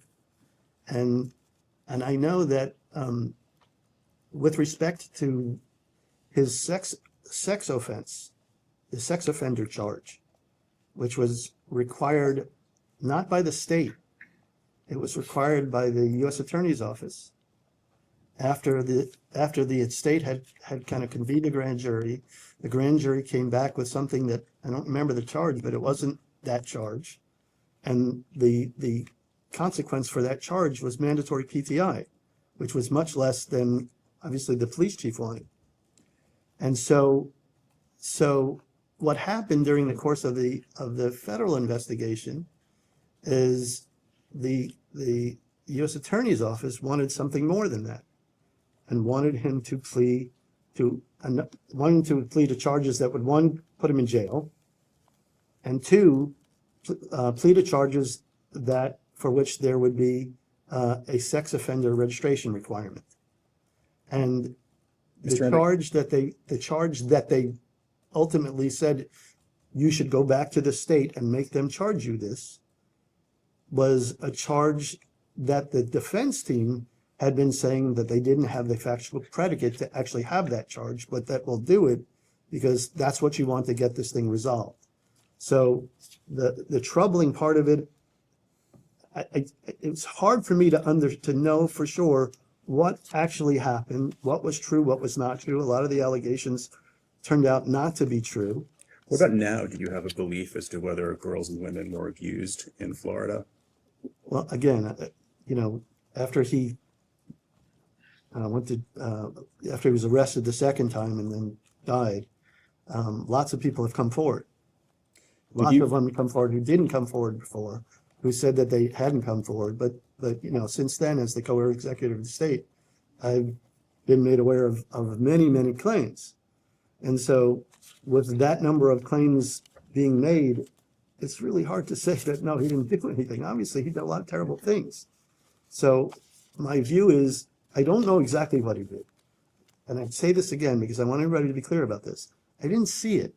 I didn't see anything, and nobody complained to me about anything. So I don't know.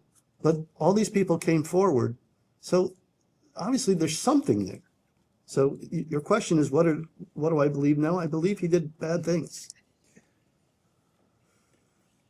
At any point after you learned about Mr. Epstein's arrest in Florida, did you ever consider quitting your job? With all of the discussion about how, the answer is, I don't think I did. I'm going back in time. I don't think I did. And the explanation for that is twofold. With all of the discussion about the defects in the investigation and statements from like the lead prosecutor and all this stuff and the lie detector test and all this and all of these other things, I think there was even a psychological evaluation that said he wasn't a pedophile. And so all of these conflicting reports came. It seemed to me, who was very inexperienced with this stuff, that maybe it wasn't what they were saying. And so when taking into consideration all of that information, it sounds like you were weighing the question. No, I'm quoting the question now. The question then was, I drank the Kool-Aid at the time. I think that's the answer, is I drank the Kool-Aid at the time.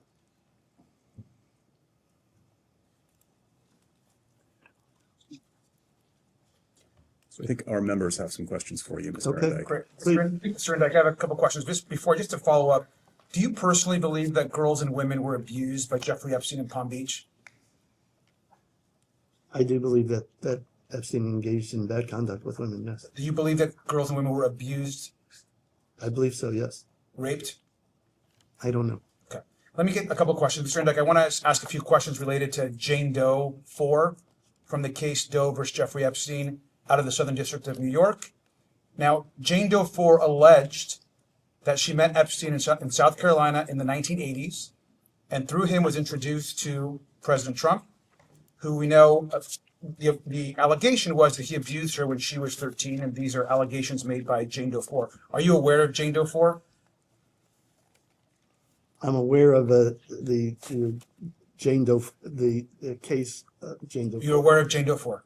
Aware of the case Jane Doe 4. I'm not aware of the person. Do you know the identity of Jane Doe 4 in this case? I don't. So you do not know the identity of So Jane sitting Doe here 4? today, I couldn't tell you. Okay. Have you ever seen a document with the identity of Jane Doe 4? I'm sure I must have. You have seen a document? I'm sure I must have. Okay. Now, last week, Mr. Khan, who's the co-executive of the estate, testified that Jane Doe 4 had received a settlement from the Epstein estate, of which you're a co-executor. Now, later in the deposition, when oversight staff attorneys asked about the settlement involving Jane Doe 4, Mr. Khan's attorney clarified on the record, according to his team, that Mr. Khan's earlier testimony had been mistaken and that neither he nor Mr. Khan recognized Jane Doe 4 as someone who had filed a claim against the Epstein estate. Now, since then, there's been additional back and forth and confusion about the details of Jane Doe 4 and her interactions with the estate, and there's been back and forth and clarification. So I just want for clarity, since you're a co-executor, now, Mr. Khan, and given your position as a co-executor of the estate for both, did Jane Doe 4 receive a settlement from the estate? So to be clear, as your position as a co-executor of the estate, did Jane Doe 4 receive a settlement from the estate? So, Congressman Garcia, I have to say two things about anything with Jane Doe's. The first is we're bound by court orders not to say anything about the identity. To the extent someone has sued under a Jane Doe name, we're not permitted by court orders to say who the person is at all. Secondly, putting aside whether it's someone as a Jane Doe or someone specifically identified, we are bound in confidentiality requirements in any settlement. We are, as the estate and the co-executors, to not identify if someone has settled or anything about the settlements. Having said that, any of those claimants who have settled, typically they are not bound by that. So, you're free to ask them if they want to identify things, but we cannot do that. Good. Aside from the identity and disclosing the identity to us of Jane Doe 4, any NDAs or non-disclosure agreements, as we have made clear in prior cases, Congress does not recognize. And we have the ability to determine whether we do and do not recognize. In this case, given that you were under subpoena, we would ask that you provide us information whether Jane Doe 4 received a settlement. And let me continue. Yeah, but let me just say to that quickly that putting aside whatever order may come out requiring them to disclose, I believe, but I'd have to look at each particular settlement agreement, we likely have notice provisions to the person settling. If we were bound to disclose it, to first notify that person, because they could probably take. To be clear, you're not confirming or denying we that there was cannot. a settlement with Jane Doe 4. Is that correct? We cannot. So, Mr. Indyke, was there a settlement paid from the Epstein Victim Compensation Program to any Jane Doe or Jane Doe 4? We have the same Let me go- confidentiality restrictions. So you're not unwilling to answer if there was actually a payment from the Epstein Victim Compensation? It's not a willingness issue. It's a bound by confidentiality I'm not, provisions. I'm not going to take that premise, but I understand your position. Mr. Indyke, do you have any additional information on Jane Doe 4 that you can provide us? No. Okay, great. Mr. Indyke. Yes. The Epstein estate has provided documents and productions to this committee per subpoena, as you're aware, and we have welcomed those, of course, and we've gone through those, and we have continued to go through what's been provided. Not all the documents have still been provided to the committee. There's still some documents we believe that are in your possession. Is that correct? In my possession, personally? In the possession of the estate. In response to the subpoena? In response to the subpoena.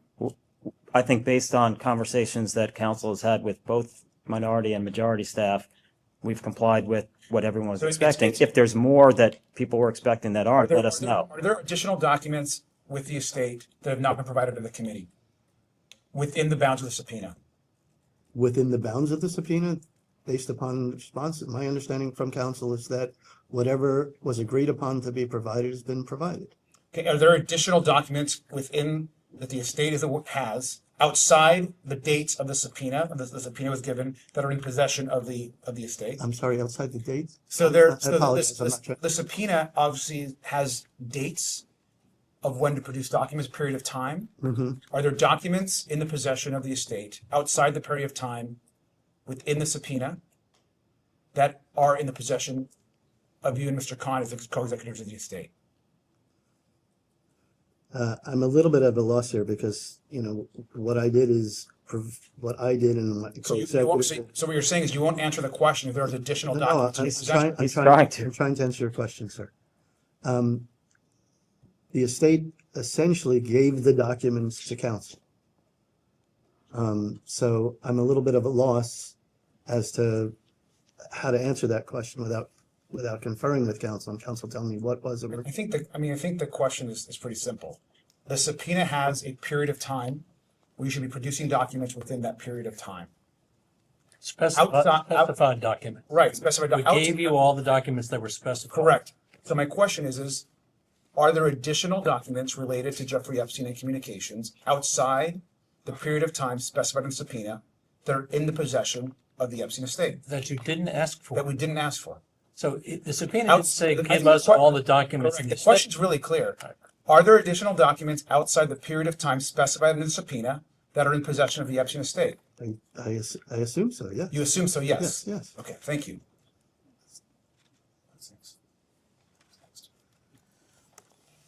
I believe next is, yeah. Thank you for being here. Thank you. My first question, during your employment by Jeffrey Epstein, did you ever become aware of a relationship between Epstein and Donald Trump? The answer to that question is yes, aware of a relationship that existed before my time.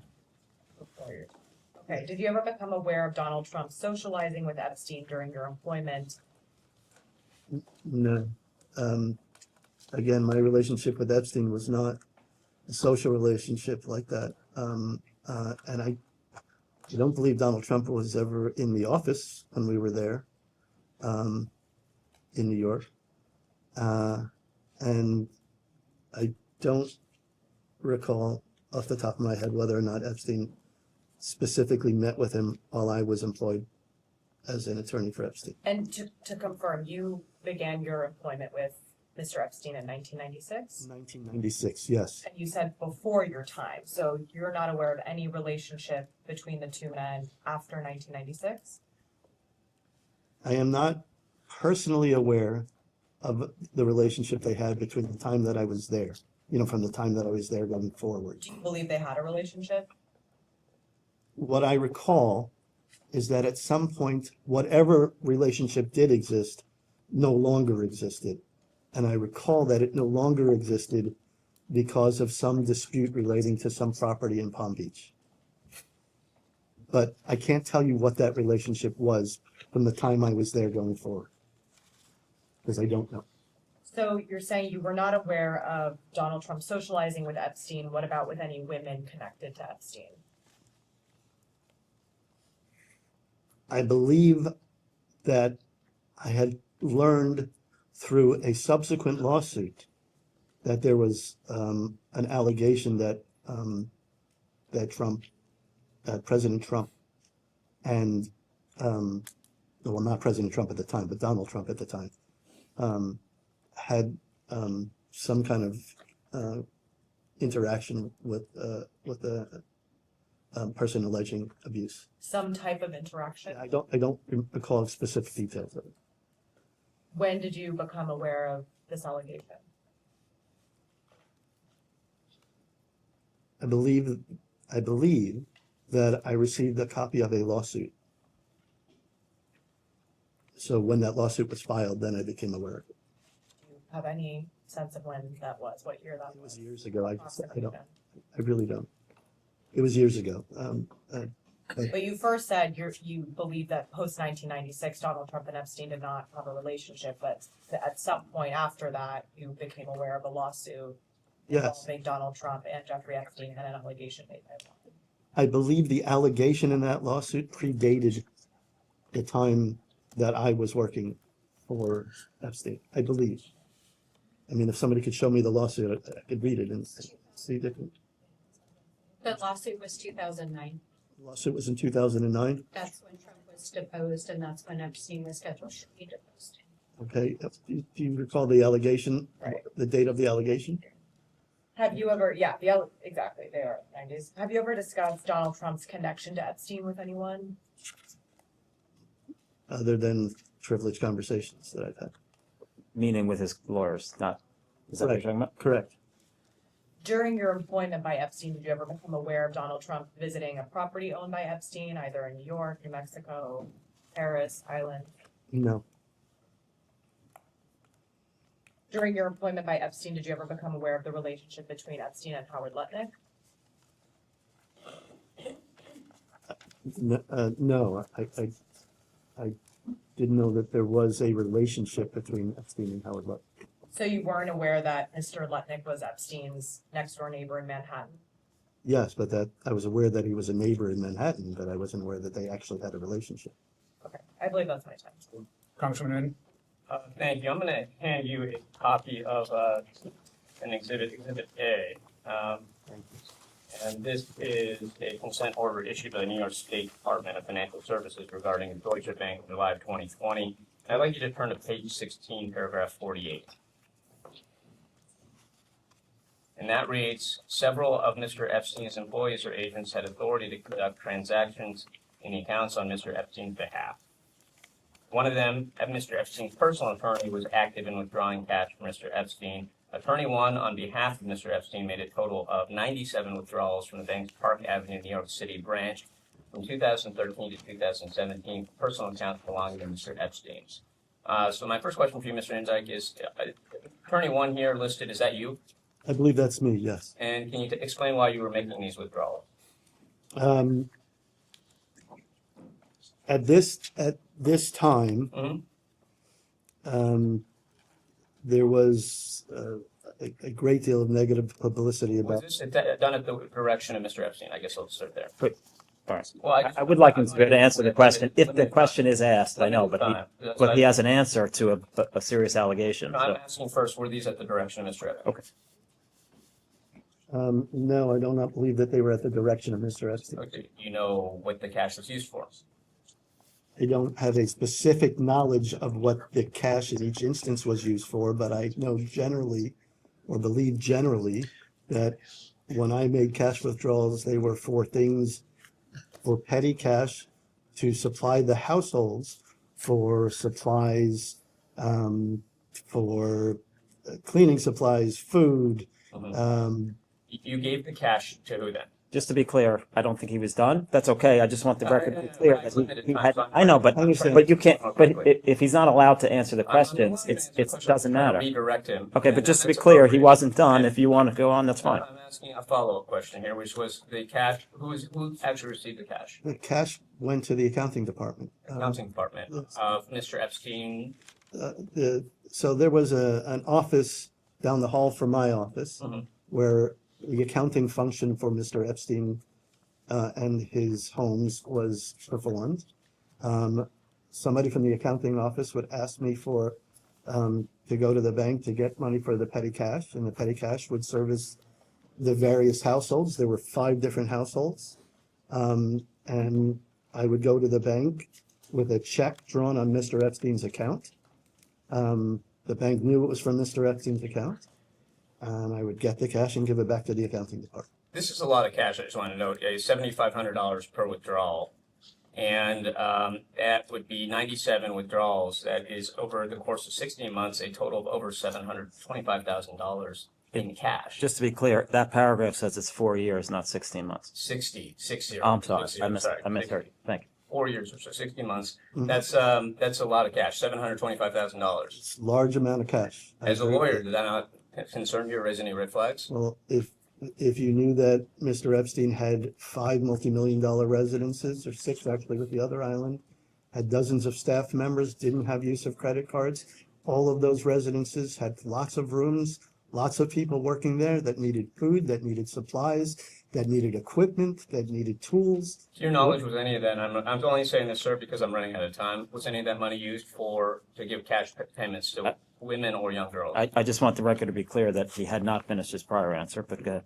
So I did not believe that any amount of cash that I gave to the accounting department was going to be used for an improper purpose. I believe that there were legitimate reasons to bring that cash in, and I did so.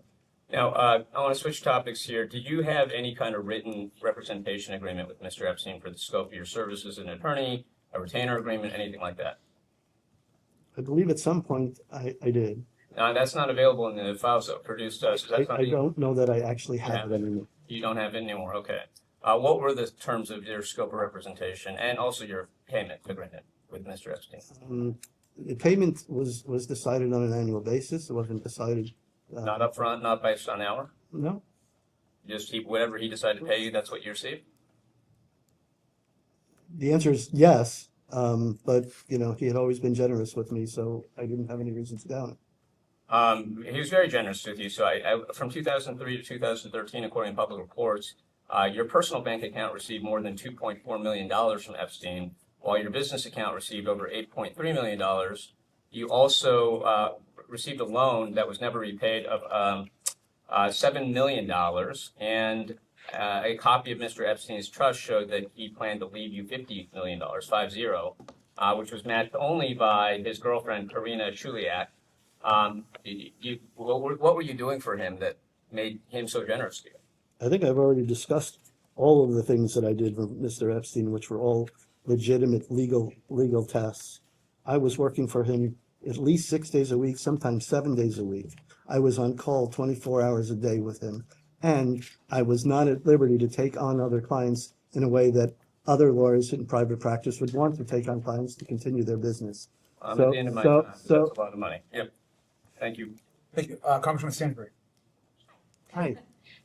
So I represent Albuquerque, New Mexico, and Zorro Ranch is just north of my congressional district. And as you're probably aware, New Mexico has opened a truth commission and reopened the criminal investigations into what happened at the ranch.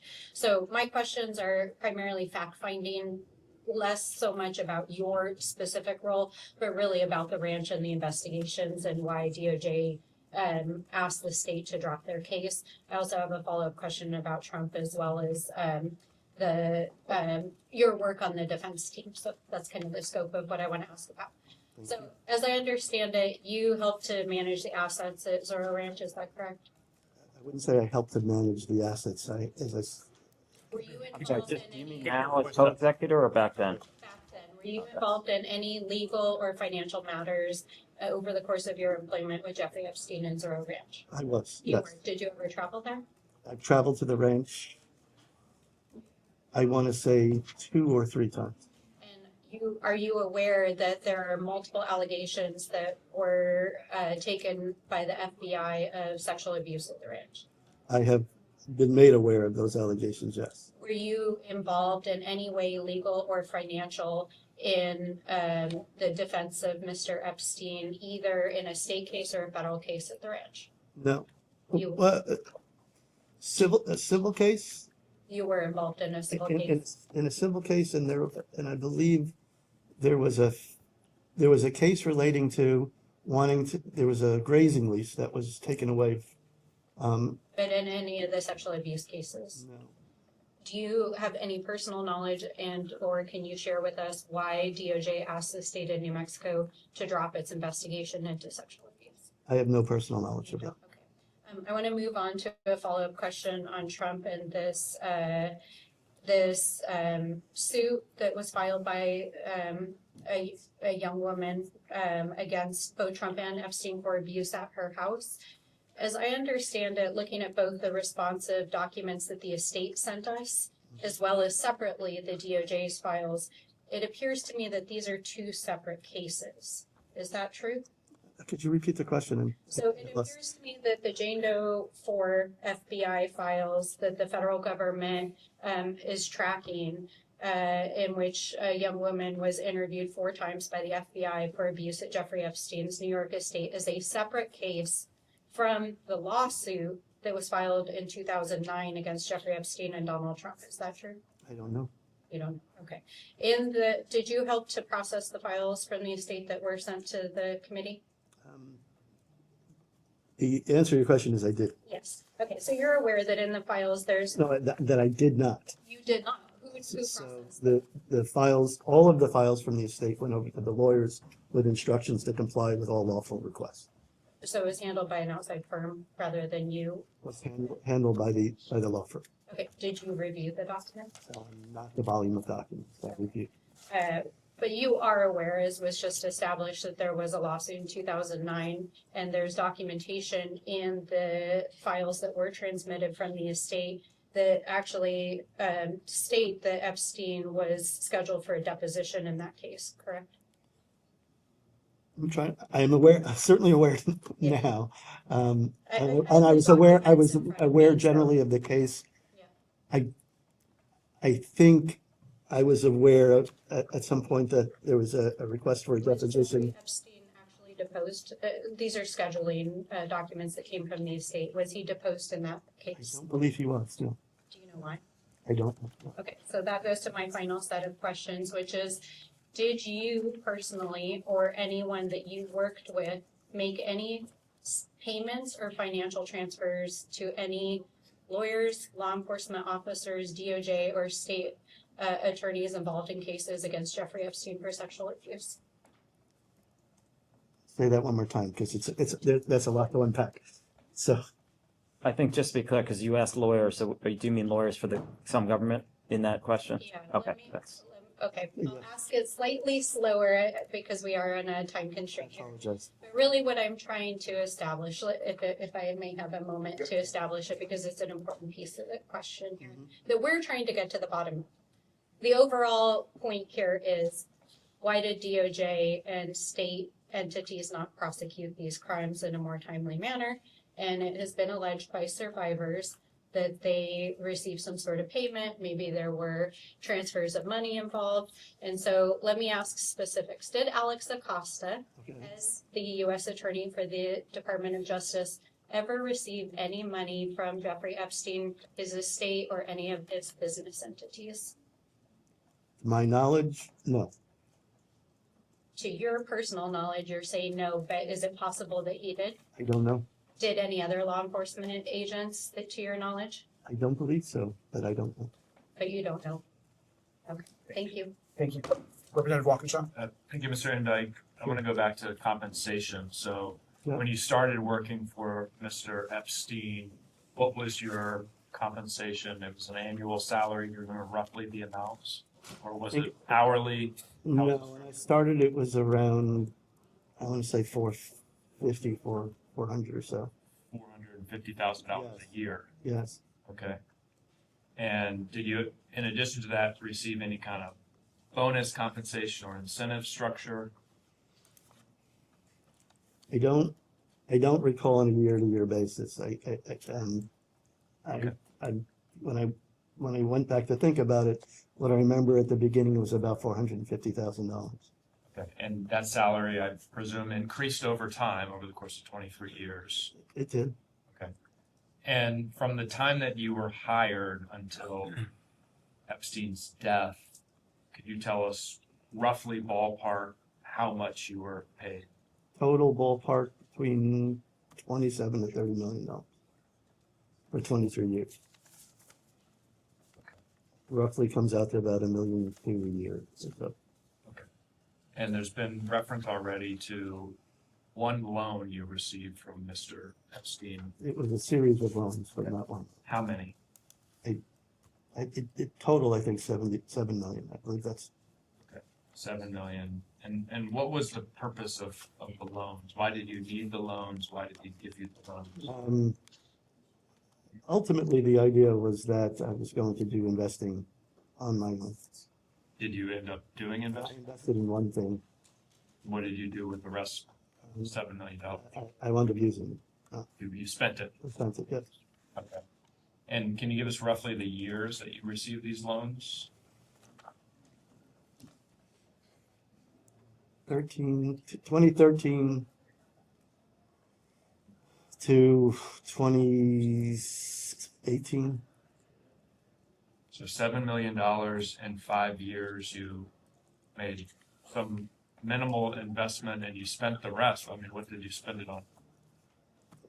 I support a lot of people in my household. I support both mothers, all of their health expenses. I support my sister-in-law who's got a granddaughter that she also takes care of. I support her as well. You needed the money. You needed all of it. I used the money. And how many of these loans, or how much of the total loan amount, was ultimately forgiven by Mr. Epstein? Before we get there, you should know that I've been paying interest all the way through until the time that he died. Okay. Interest on these. That's actually one of my next questions. So why don't you? So, and the answer to your question is that according to the estate plan, all of the loans are to be forgiven. Upon his death, or when the estate is? Well, right now it's up in the air because there has to be enough money in the estate to cover it. Did Epstein ever pay you for anything beyond the legal services you've described here today? No, he never did. Did he give you anything else of value? Gifts, real estate? We already talked about the IVF. Anything else? He helped me purchase a house the first time that money was paid back. The second time, he helped me purchase a home by putting by purchasing my home in New Jersey, going to contract for the home in New Jersey. Did he ever make any payments directly to your wife or other family members?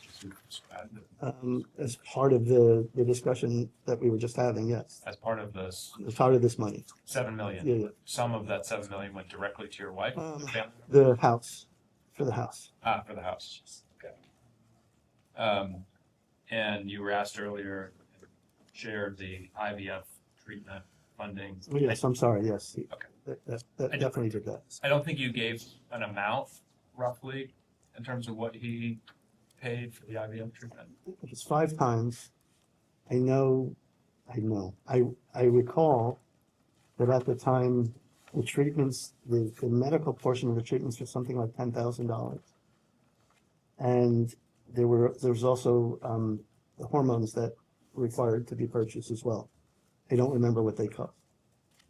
Okay, so 10,000 times 5 is what you can remember. I believe so, yes. Thank you. We're gonna, our time here is done, but I have just one thing just to put into the record and just want to just be clear. Yes. It's our committee's opinion and understanding that within the subpoena that the Epstein estate has to actually provide us documents, there are actually 2 sections, section 15 and section 16, where we have not received those documents.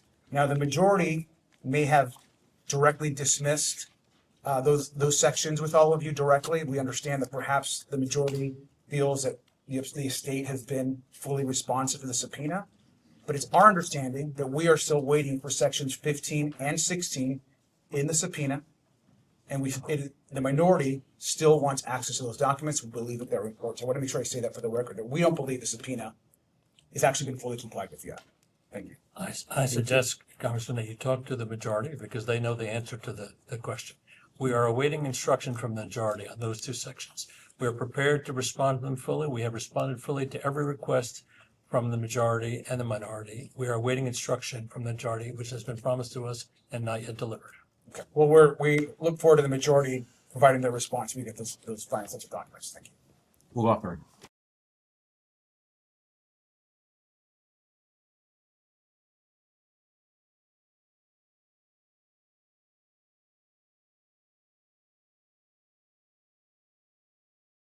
We will go back on the record. Chairman Comer. Thank you. I have a couple of questions. You had mentioned earlier you, in your legal capacity, helped work some deals on stock transactions. Do you know anything about how he determined his investment strategy? Maybe not necessarily just with stocks, but with real estate. Did he just come to you, or did he, or in conversations, did he say how he decided to purchase this property in Europe or this property in the United States? I mean, it just it's strange to me that a guy that went from being a substitute teacher to advising the richest and most powerful people in the world on their finances and taxes. Do you know of or recall any conversations he had about how he determined which investments he would make? No, Jeffrey Epstein was somebody who made all of the decisions he made on his own without, he would consult individual people. Like for his attorneys, he polled pretty much every time he had an issue, all the issues that were working on a project, he would ask them questions, specific questions that he wanted answers to, but then he would go out and make his own decisions. He never discussed strategies. In fact, that was decidedly not something that he ever wanted to hear from me about. And not something he ever discussed with me. I would take direction after decisions were made, after conversations he had with his clients, directly with his clients. I would take direction after that fact and not be part of their kind of thought processes to get there. So the answer to your question is no. Okay. So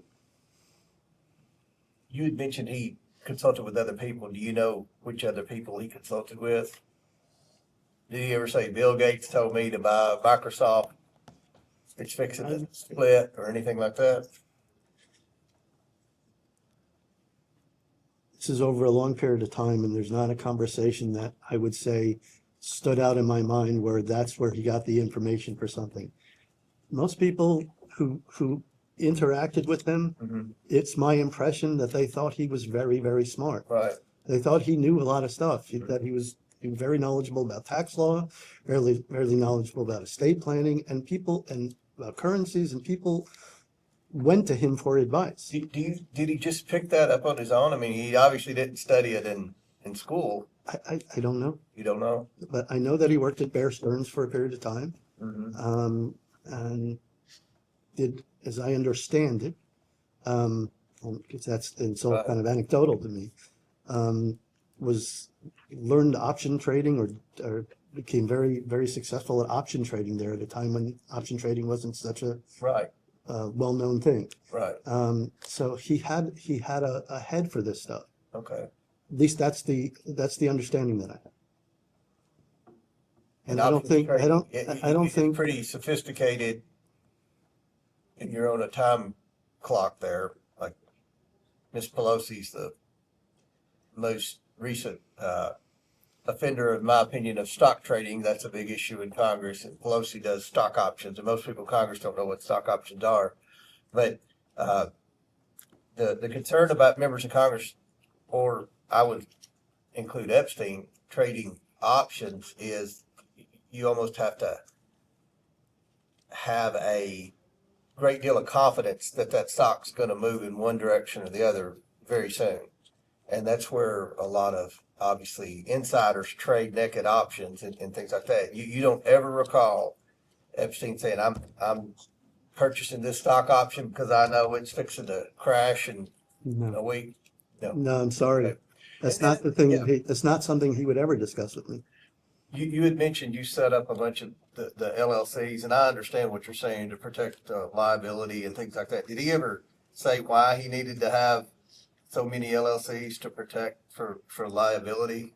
I don't think he, one, the answer to your question is no, there was never a conversation, I need LLCs to protect liability. It was for the clients that he had, for example, like Wexner had a bunch of LLCs, and a bunch of corporations set up. And it was just considered that's what you do. If you have a new business, you set up a company for it. If you have a new asset like a plane, you set up a company for it. Never appeared to me to be anything other than a legitimate reason to set up an entity. And for somebody who has a lot of money and a lot of assets and a lot of business ventures, if you're setting up separate entities for each, there's just going to be a lot of them.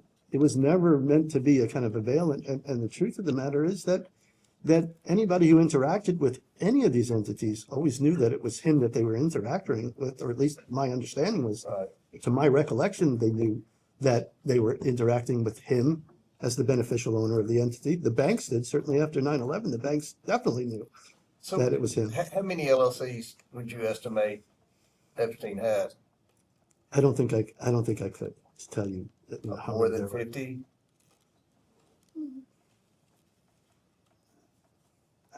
Maybe, I don't know. I don't know. Some people would suspect he had a lot of LLCs. Every property was a different LLC to protect himself from liability. And this is a guy that now we know, and you say you didn't know at the time, but was, potentially abusing women, maybe underage women, and obviously that would be an obvious reason to form a LLC on each separate property. I could respond to that if you like. I don't think that really works. Okay. Because it's a personal tort. If he engages in a personal tort for which he is civilly liable, it doesn't matter which entity that owned the property that it happened on. You're going to go after him for engaging in the personal tort. Okay. Bill back. Just a couple of questions. He pled guilty in 2007 and received an 18-month sentence.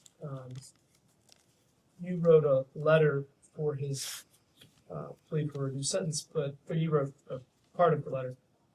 Who were his attorneys that represented him during that time? It's a while ago, and I gave you a list, and I'll list them again. Did you know them? Did you recommend them, or did you No, they were in place, and newly ones came into place. Did they predate you? You've obviously been there for close to 20 years. No, but I don't know that they predated me. I don't know. I know that they were there. You said that there were 3 lawyers and there were 2 lawyers, and then you were one lawyer. Yeah. In 2007, was it just you, or were there 2 or 3? 2007, I think it was just.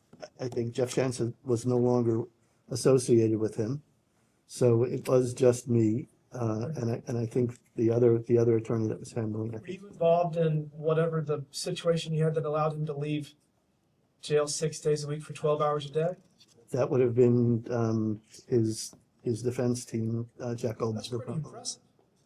I mean, not a lot of people get to go to jail for 18 months, only serve 13, and get out 12 hours a day, 6 days a week. So my understanding, and again, this is not something I do. Sure. But my understanding at the You're a time. lawyer, bro. That's not normal. Yes, but criminal defense versus transactional work on a stock purchase agreement are different things. But wait, you were going to explain. So. I am going to explain. All right. My understanding from the defense lawyers was that they were asking, and they said it. I said it in response to, I think, claims even by the assistant U.S. attorney that this was not appropriate. And my understanding from the defense lawyers is they requested and received only that which any other similarly situated person in jail would be entitled to at the time. That was my understanding. And that's Palm Beach County had a very interesting system for work release. Okay. That's just something that I think the American people are like, that's kind of strange. But moving on. This morning there was a CBS News article that published that I'll read it. Indyke and Khan recently settled a lawsuit accusing them of facilitating sham marriages in which foreign-born victims married Americans whom Epstein abused for immigration purposes. Can you tell us anything about the settlement? Who was it with?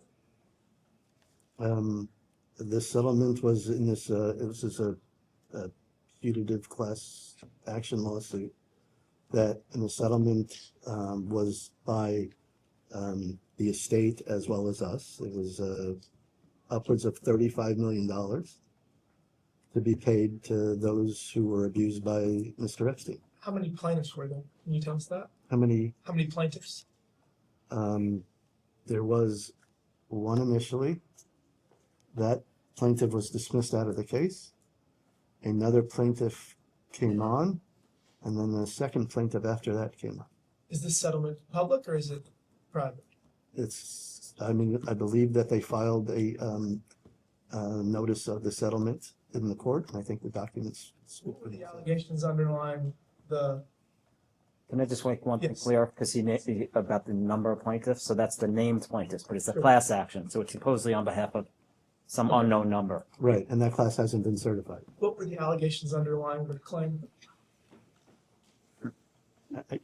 I would refer you to the document itself, but Okay. in substance, it seemed to me that what was being said was that in providing accounting services and in providing legal services that we did for Mr. Epstein, that we facilitated his conduct of a sex trafficking enterprise.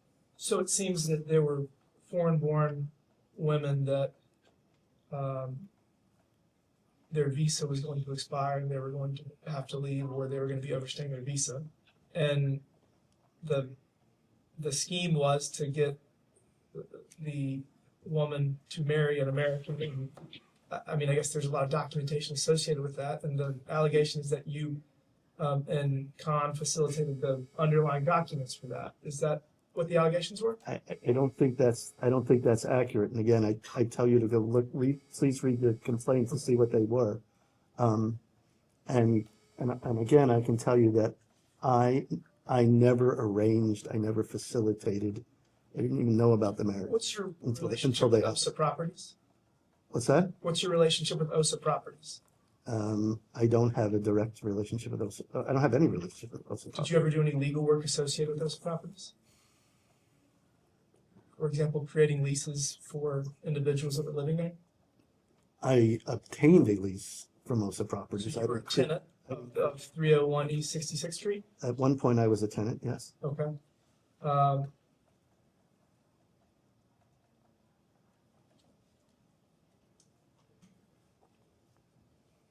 I'll ask the rest of my questions later. Thanks. Thank you.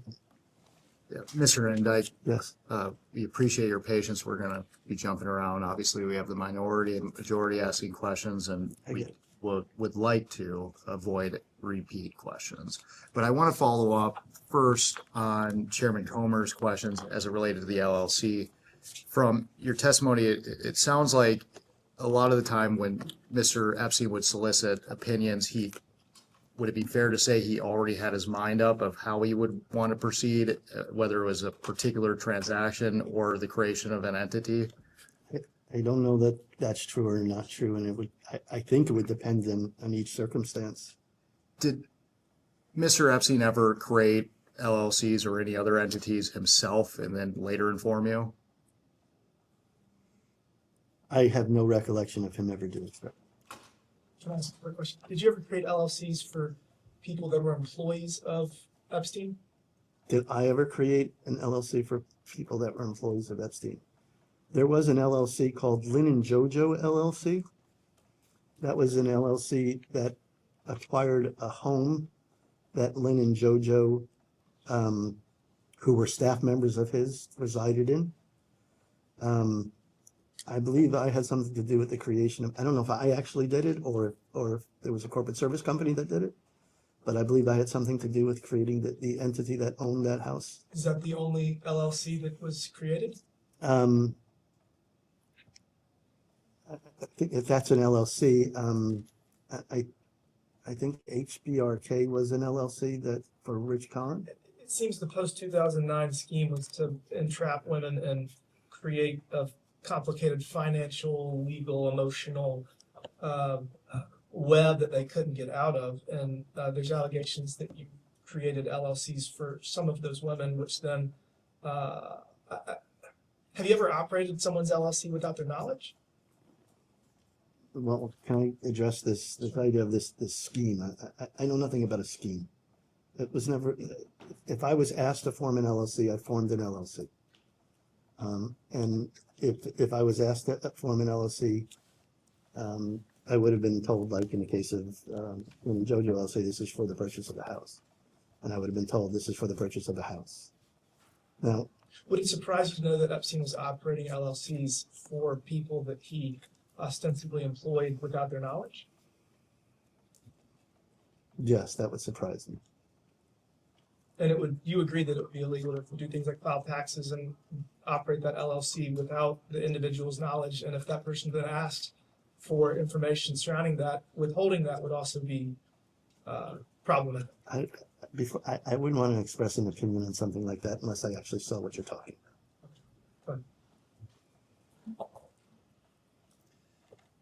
During our previous hour, we talked about whether Epstein may have been tipped off to a search warrant at his residence. You had said that you did not know. Is that a fair characterization of your testimony? That's a fair characterization of my testimony. Do you think he was tipped off? I really don't know.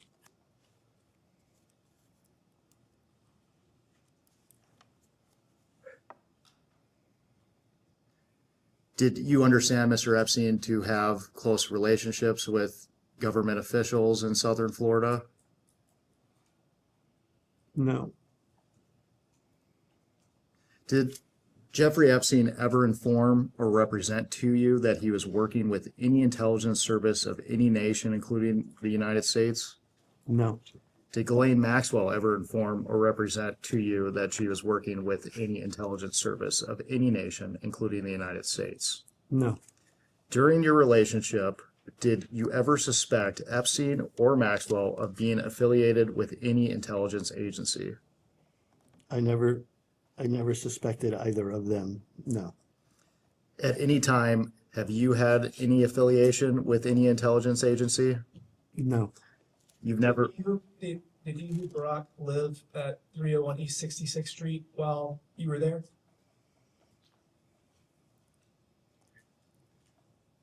I recall, though I'm not 100% certain, but I recall that Ehud Barak may have stayed at an apartment in 301 East 66th Street. There were several apartments there that guests would come into town, people that he knew, that he would make available for people to stay at for a short period of time. It is possible, and I'm not 100% certain, that Ehud Barak did in fact stay at the apartment at one time or another. Would it surprise you to know that property records show that Ehud Barak's wife lives there from 2019 to today? It would surprise me, yes. Okay. And just because Ehud Barak was brought up, did you have any relationship with that individual? I believe that on one of those occasions when I was visiting Epstein, not one, I think two, maybe three, but a limited number of occasions when I was doing work at Epstein, when I was going over status or going over an assignment with him in his dining room on the ground floor of his townhouse. Barak had come to the townhouse, or was just leaving, and I believe I, said hello, or I was introduced once, maybe, or twice. What was your understanding of Mr. Barak's relationship with Mr. Epstein? I didn't really have an understanding of their relationship. I knew that there was a relationship, but I didn't really have an understanding about what it was. Did you ever have any understanding that Mr. Ehud Barak had ties to intelligence? From what, as a general matter, what one reads in the news, I thought, as a former prime minister of Israel, probably. I didn't know more than that. And outside of Mr. Ehud Barak, is there anyone that you know of affiliated with Mr. Epstein or Maxwell that you suspected to have ties to intelligence? None. No. The answer is no. And again, for the record, you have never had any relationship with any intelligence service? I have not, no. You have never visited CIA headquarters in Langley, Virginia? No.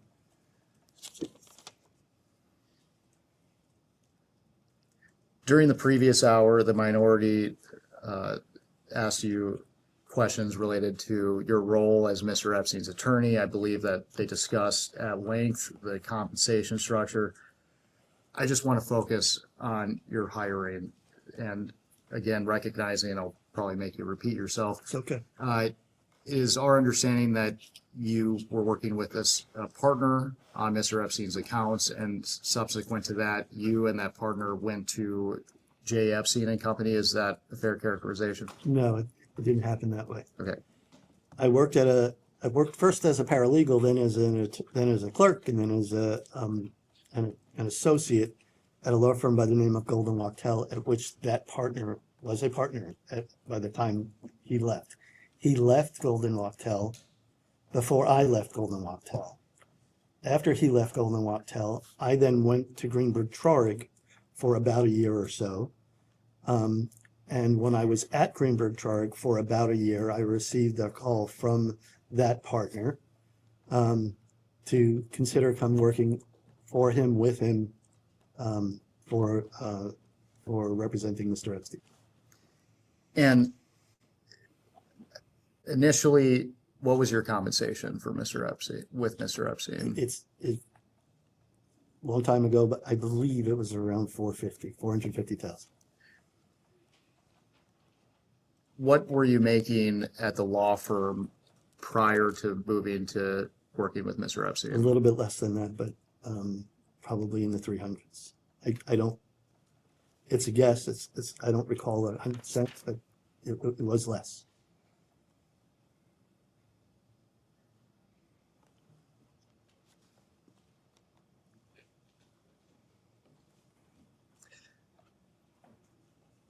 How were you compensated by Mr. Epstein?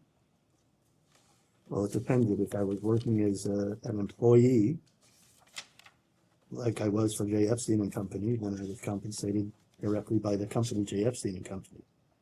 When I was working for the company New York Strategy Group, New York Strategy Group would get paid by Epstein, and then New York Strategy Group would pay me whatever it paid me at the time.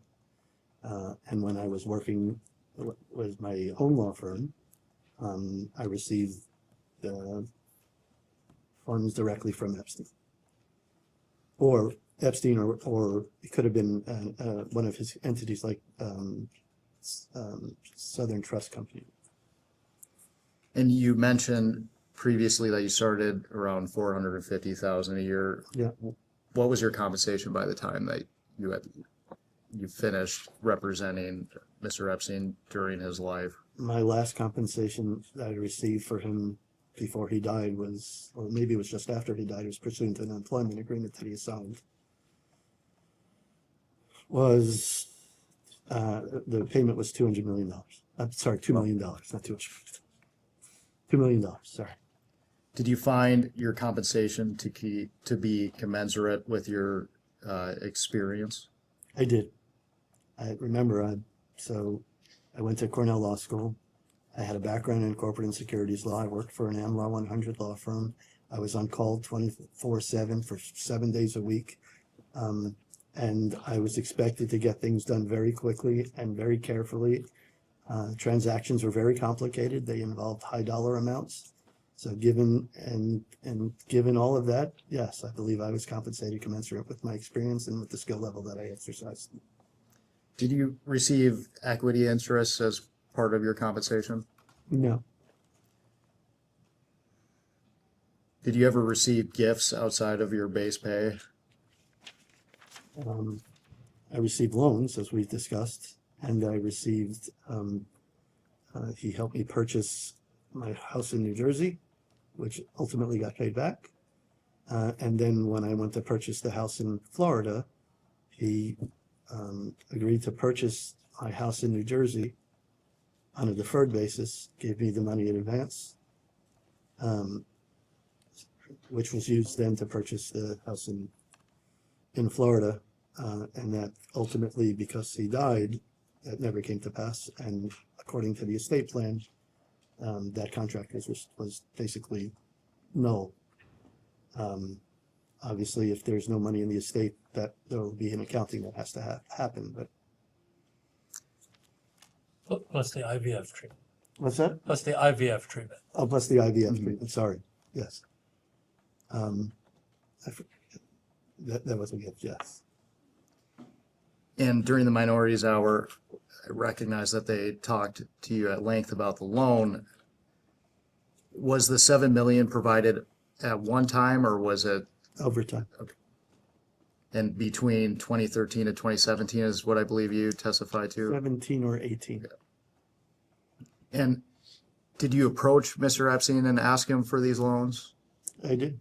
Yes. What did that look like? I told him that I'd like some more money and I'd like to do it. I was thinking about doing investments, and he would tell me, okay, I'll loan you this amount. And it was very definitely alone. And Chairman Comer had discussed Mr. Epstein's investments. Did he have an opinion on the specific investment that you were looking to make? No, we never discussed investments, Jeffrey.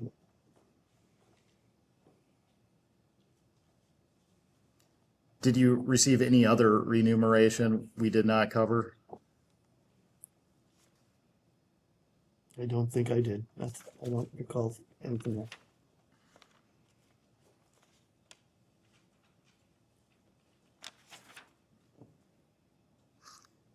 In performing your roles and responsibilities for Mr. Epstein, I'm going to ask you if you communicate with the following individuals. Okay. First, Mr. Richard Kahn, Yes. Mr. Harry Beller, Yes. Miss Leslie Groff, Yes. Miss Sarah Kellen, Yes. Miss Nadia Marcinkova, Yes. Miss Karina Shuliak, Yes. Miss Bella Klein, Yes. Mr.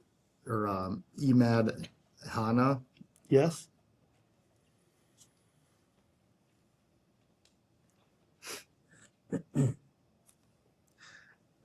For the in regards to all of these individuals, how would you typically communicate with them?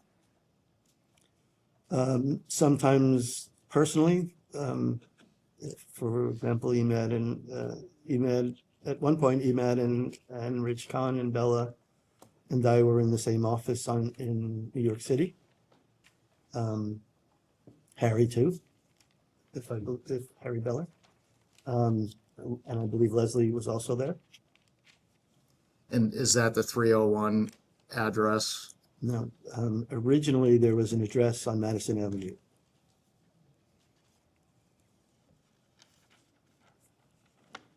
And then there was an address when Epstein was in jail.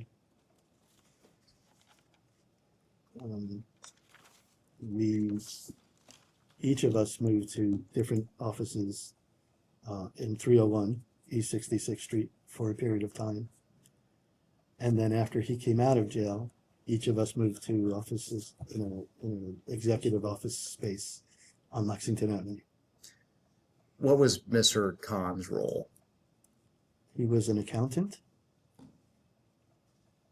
I don't know if he actually had an official title, but I have heard him referred to as a CFO, but I don't know if he actually had an official title. Also, How closely did you work with Mr. Khan? we had offices near each other. We talked about if there was a specific job that required me telling him something or him telling me something. We communicated that way, but we weren't close. I think there's at least a few occasions where we socialized. I think he went to my kid's bat mitzvah, and I think when one of the office people was leaving, we had a dinner we went to together. That was the relationship. What role did Harry Beller play? Harry Beller was, as I understand it, a bookkeeper. And he was in the accounting department. And again, my role was more legal than accounting. So the specifics of what was done in the accounting department was not something that I knew as much about. But you mentioned Mr. Khan, you'd worked in close proximity to him. Was that true for Mr. Beller as well? Mr. Beller worked in the same office. Again, not in the same office, but in the same floor. We had offices on the same floor. So we saw each other from time to time. I didn't sit with him. But if he had a question about something, I would answer a question. I had a question about something, and I can't tell you specifically what the question would be about. I would ask him the question. Outside of work, did you socialize with Mr. Beller? I'm trying to remember if Mr. Beller was invited to and attended my daughter's bat mitzvah. He may have. But other than that, no. What was Bella Klein's role? She was also in the accounting office, also a bookkeeper, but the specifics of what her job was, I don't know. Did you socialize with Miss Klein? Also, I went to one wedding with her, and I believe she was invited to the bat mitzvah, my kid's bat mitzvah. What about Emad Anna? Emad Hannah. He was a purchasing person. Purchased a lot of equipment and tools, heavy machinery, particularly for the, if I recall, for the island Little St. James when there was a lot of construction projects going on there. Did you socialize with him? He may have gone to the bat mitzvah. I don't remember. I think he did. While working with these individuals, did you ever discuss anything related to Mr. Epstein's personal life? No.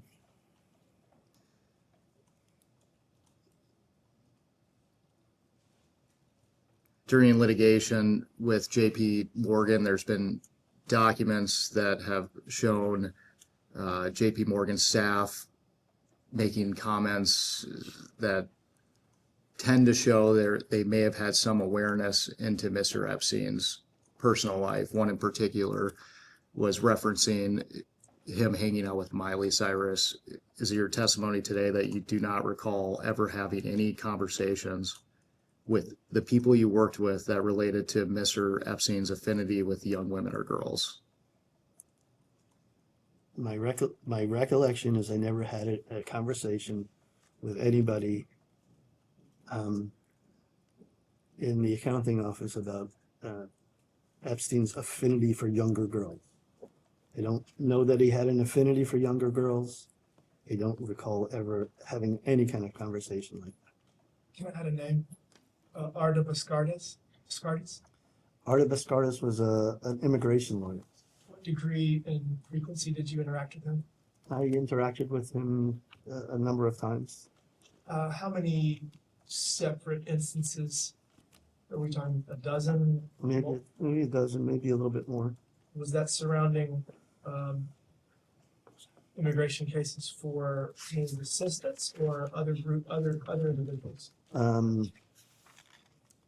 Assistants, it may have been for like some of the island managers were from like South Africa. It may have been for them.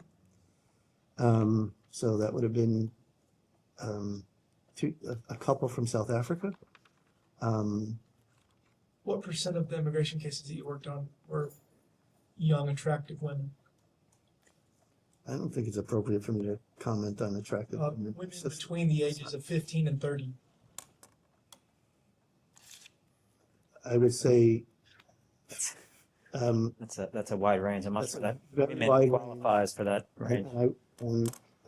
I don't recall there being any underage women ever that I did work for. How many women between the ages of 18 and 30 did you work with Arda Bascardis to facilitate immigration paperwork? Range? I think the Less than 10, more than 20? First, I think the verb facilitate immigration paperwork. To the extent that I did anything, it was to look over a document or to add a request from a person to provide a document. But I wasn't facilitating immigration. That's not an appropriate word. I'm sorry. If Arda Bascardis asks you for documents to beef up an immigration application, I would use the word facilitate, but okay. Go. Just to be clear, that wasn't a question, right? So he's not going to answer, but I think he would have taken issue with that statement. Yes. Keep your voice up. Keep my voice up. Yes, sorry. Continuing on the list I previously brought up, Yes. Leslie Groff, what was her role? She was Mr. Epstein's assistant for a while when he was in jail. She also helped me with some of my legal work. Can you elaborate on that legal work?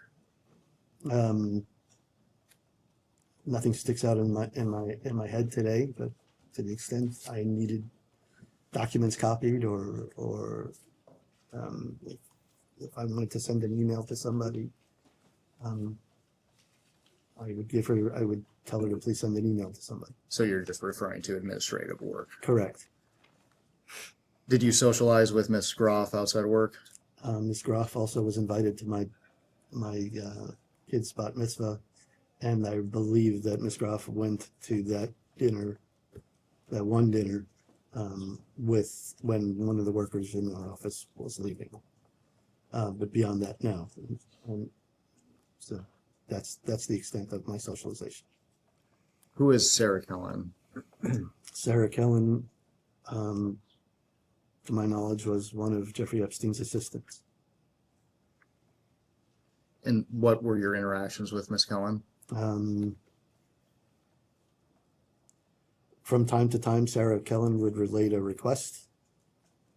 Nothing comes to my mind about what request that Jeffrey had relating to some legal issue. Sarah Kellen also, as I understand it, was doing interior design work for Epstein. Epstein had a lot of properties, as we know, and was constantly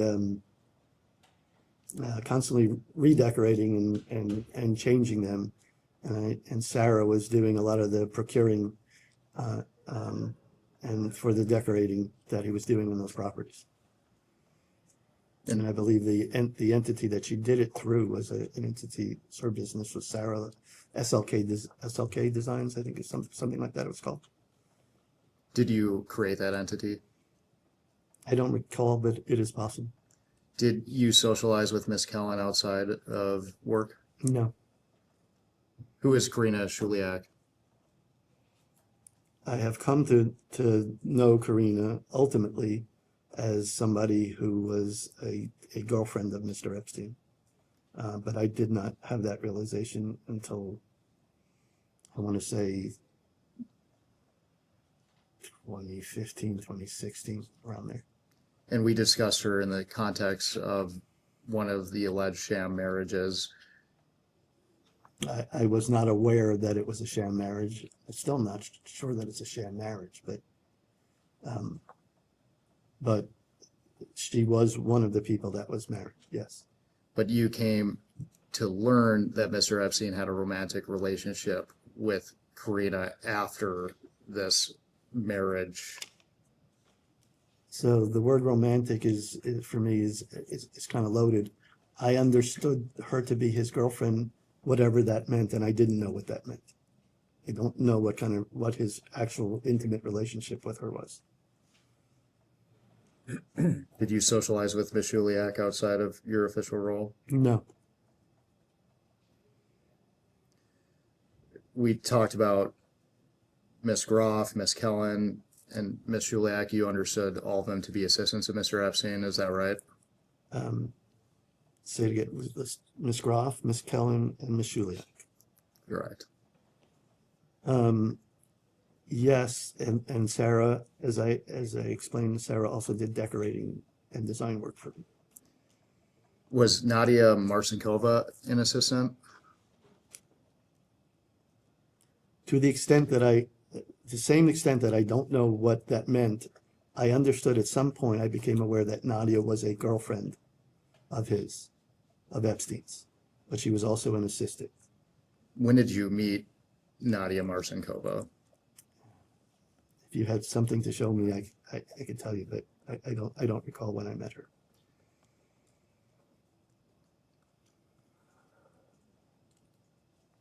You may not recall when you met her, but do you know how old she may have been when you met her? She was well above the age of 18. I guess I should take this point. I have heard stories referred to her as a child sex slave or something like that.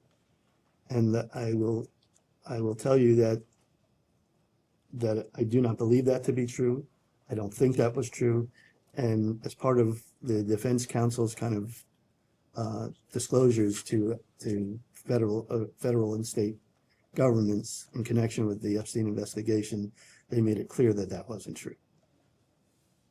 Gentlemen, in his 2019 indictment, you're familiar with the allegations.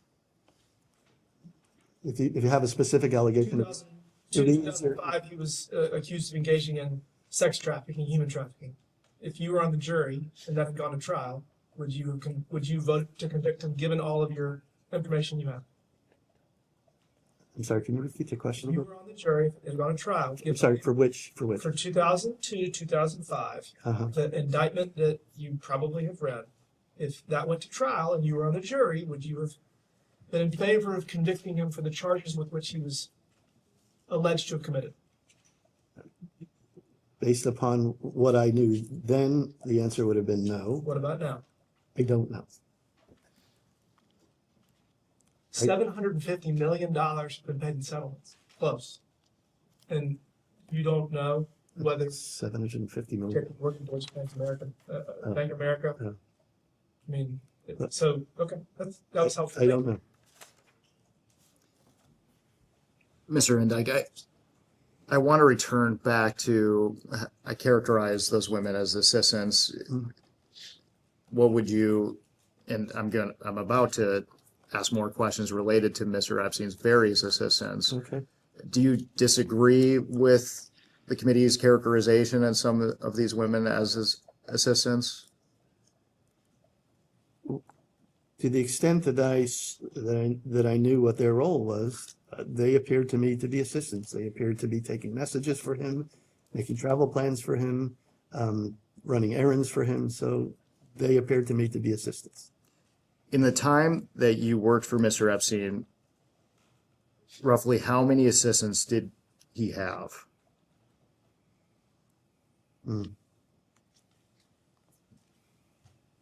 I don't know. 10, 15, it's a guess. I don't know. We could go through them if you want. As his corporate attorney, did you advise him on employment matters related to their hiring? Typically, no. Were all of his assistants female?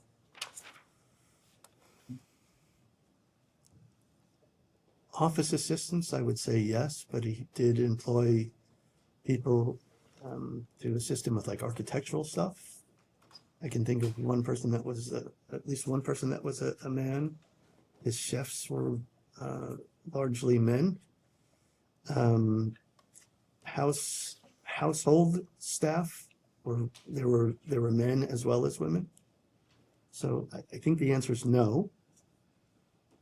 Personal assistants, in the sense of, taking messages and getting coffee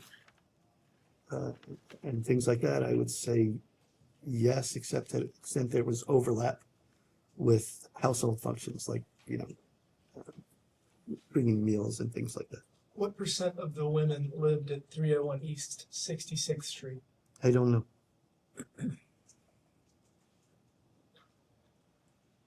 Your office was there for a while, and you don't know what percent of his assistants lived at 301 East 66th Street? So my office was in one apartment in a 150 unit building. I was not in the accounting office. To the extent that Epstein provided apartments to those people, that's not something I did. So the answer is no. The answer is you don't know. Yeah, right. The answer is I don't. Well, I was answering your other question. The answer is I don't know. Correct. Did you find it suspicious that his personal assistants were women? No. In my experience, and my exposure to other men in the business world, oftentimes the assistants were women. Even in the lawyers, the assistants were women.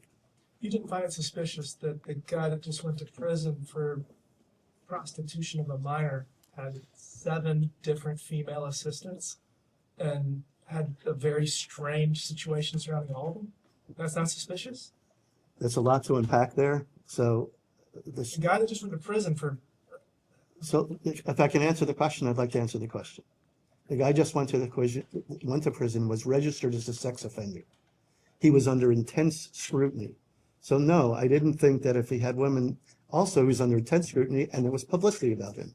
So no, I never made the assumption that women were working for him were engaged in a sexual relationship with him.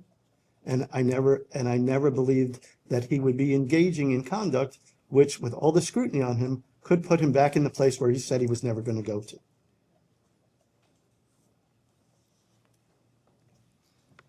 How were these assistants compensated?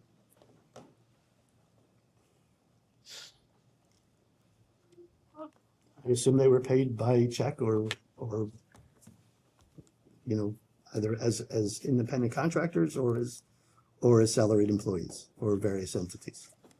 To be clear, did you ever provide cash payments to Epstein's assistants? Not that I recall, no. Did you ever witness Mr. Epstein giving cash to his assistants? For their personal payment, the answer is no, not that I recall. Is it possible that I was in a room where he handed cash to them in order to tip somebody who showed up or to pay for a particular thing that he asked them to get? That's possible. I don't have a specific recollection, but it's certainly possible. Did you ever witness Mr. Epstein pay women for massages? No.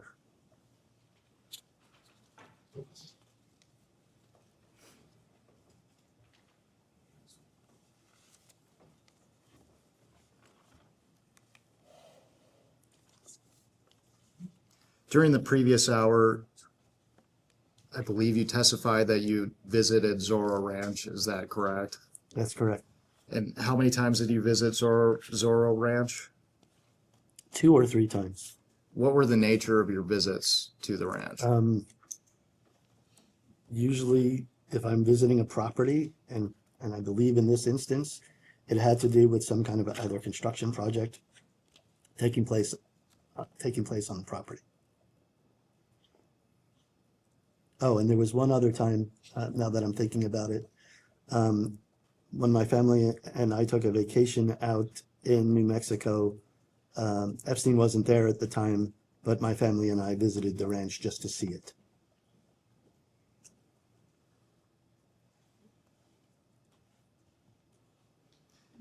Did you visit the Palm Beach residence? I did. How many times did you visit that residence? Well, after he was in jail, when I went to see him in jail, I actually stayed at the Palm Beach residence in one of the rooms, one of the bedrooms. And how long did you reside at that residence? I didn't reside at the residence. I stayed in the residence. When I would go visit him, I would go there for a day, stay overnight, and come back to New York, New Jersey. Did you visit his residence in Paris? I visited the residence in Paris once when I was on a family trip when he wasn't there. Trying to think, and once when he was there for, I don't remember, it was a business related trip and I don't remember the nature of the business. It was quite some time ago. Was Mr. Epstein present? He was there, yes. Who else was present? Valdson, his valet, and one personal assistant, I don't remember who. But it was somebody who was his personal assistant at the time. Recognizing that you just testified, you don't recall why you visited Paris with Mr. Epstein. Is it possible that it may have been related to meeting with Jean-Luc Brunel? No. And for the record, do you know Jean-Luc Brunel? I did interact with Jean-Luc Brunel on probably a handful of occasions, yes. What were the nature of your interactions with Mr. Brunel? Brunel had traveled to the office one or two times. I understand that he and Epstein were social acquaintances, so when I was visiting Epstein, for whatever reasons I was visiting Epstein, I would see him. As it relates to MC Squared had some kind of a payroll tax issue, if I recall. And in connection with that payroll tax issue, there was some kind of a letter of credit that was required for it. And I interacted, I think, with him and with his staff think it was an accountant or controller, with respect to that issue and Epstein providing some security for the letter of credit. Did you socialize with Mr. Brunel outside of? I did not socialize with Mr. Brunel outside. And you mentioned. Period, not outside of it. I didn't socialize with him. You mentioned the entity, and I do not have my notes in front of me, but what was that entity? MC squared. MC squared was a modeling agency, and to my knowledge, was a legitimate modeling agency with bookers and employees. And so that was an agency that I believe he was a principal of. Did you have any role in organizing that modeling agency? I recall that I did the I don't know if it was the corporation or the LLC, the incorporation work, or had something to do with the incorporation work. What was Mr. Epstein's role with the agency? I don't know that he had a role. I don't know that he was I'm pretty sure he wasn't a principal of MC Squared. During the time that you knew Mr. Epstein, did he ever represent himself to be a talent scout for models? Not in my presence, no. Did you ever subsequently learn that he represented himself to be a Victoria's Secret model scout? Through allegations in legal papers. What did you think of those allegations? I didn't know what to think.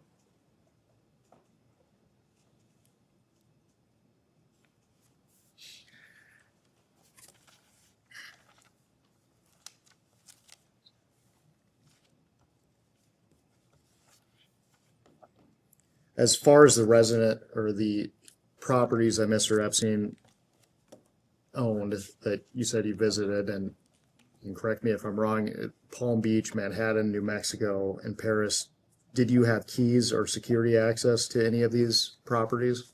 No. At any time, did you have office space inside any of these properties? No. Did you observe any massage tables? After he died, when we did a tour of the New York, I think it was the co-executive, Rich Collin. We did a tour of that property, and I believe I saw a massage table there. So then, just for the record, can you be clear that before he died? Before he died, I did not see any massage tables. You never, during your representation, were you ever a part of any purchases of massage tables or equipment? No. It's been reported, and we've seen from the Epstein Files Transparency Act that Mr. Epstein had weird taste in artwork, and many of his properties had portrayed nudity. Did you notice any unusual artwork when you visited the properties? I saw, there's the blue dress that everybody refers to in the press. I had seen that in the New York property in the control room where the security person was located. I've seen that in that room. I remember seeing eyeballs, glass eyeballs. I forget which house that was in, but it was glass eyeballs. They was hung in a frame and hung up. I thought that was kind of an odd thing. I remember in the New York townhouse, when you walked in on your way to go to the dining room, there was a rope with, I think, like an acrobatic woman dangling from the rope. So that struck me as kind of an odd piece of art.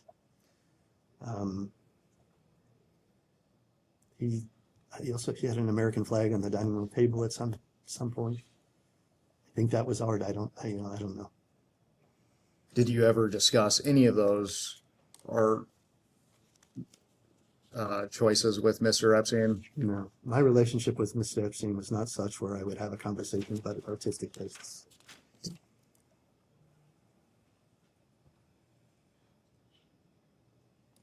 Real quick, Have you heard the phrase, if you can speak it, don't write it, and if you can wink it, don't speak it?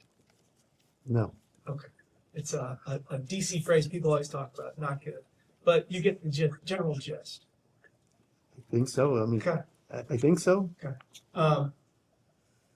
Epstein has a very documented history of putting things in writing that people would generally not want put in writing. It seems intentional. It seems systematic even. Have you followed that at all?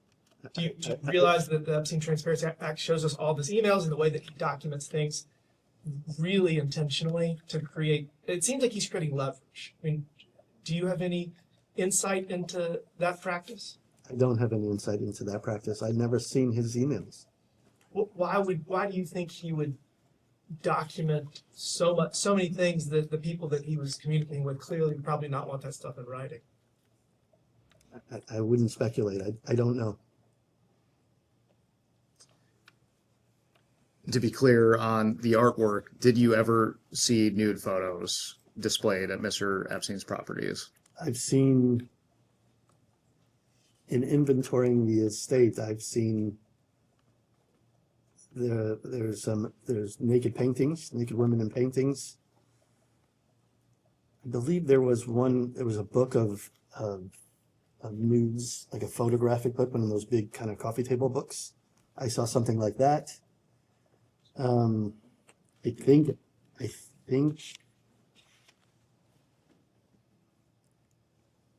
I'm trying to remember if it's only because I heard tell of it after the fact, after he died. I don't think I saw anything else. Did you ever travel on Mr. Epstein's plane? I've traveled on planes that were owned by Mr. Epstein beneficially, yes. How many times? Over the course of 23 years,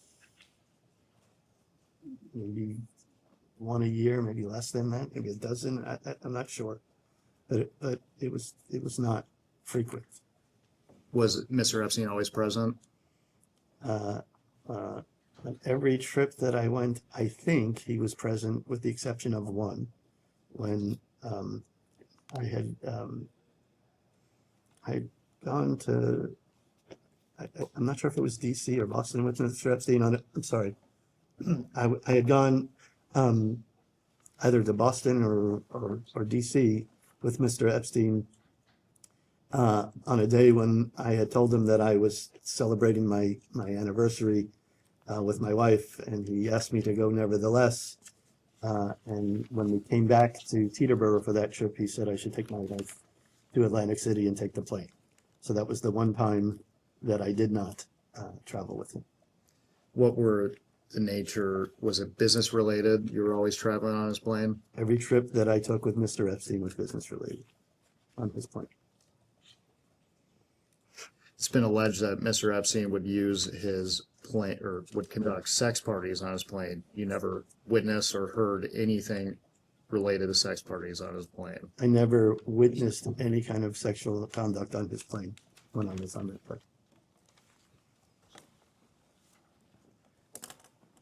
We're coming to the end of our hour, so I'm going to ask you some questions to close. Have you ever declined to provide legal services for legal or ethical reasons?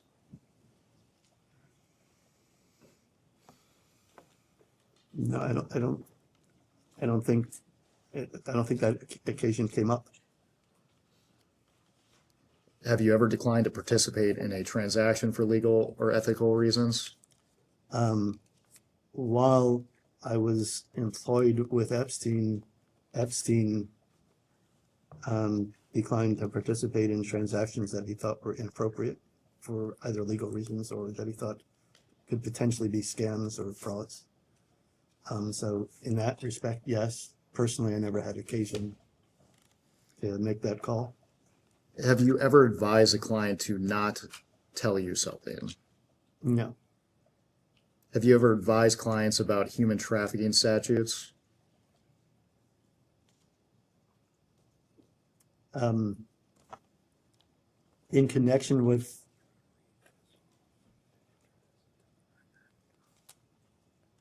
did I answer the question or sorry? In connection with the legal defense team, the team and I certainly reviewed the sex trafficking statutes.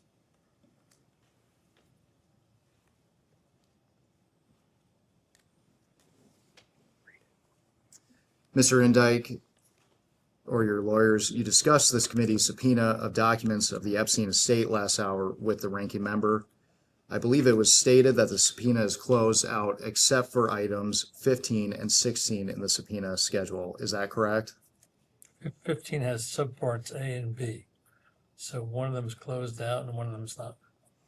I will enter the subpoena and schedule as Majority Exhibit 4.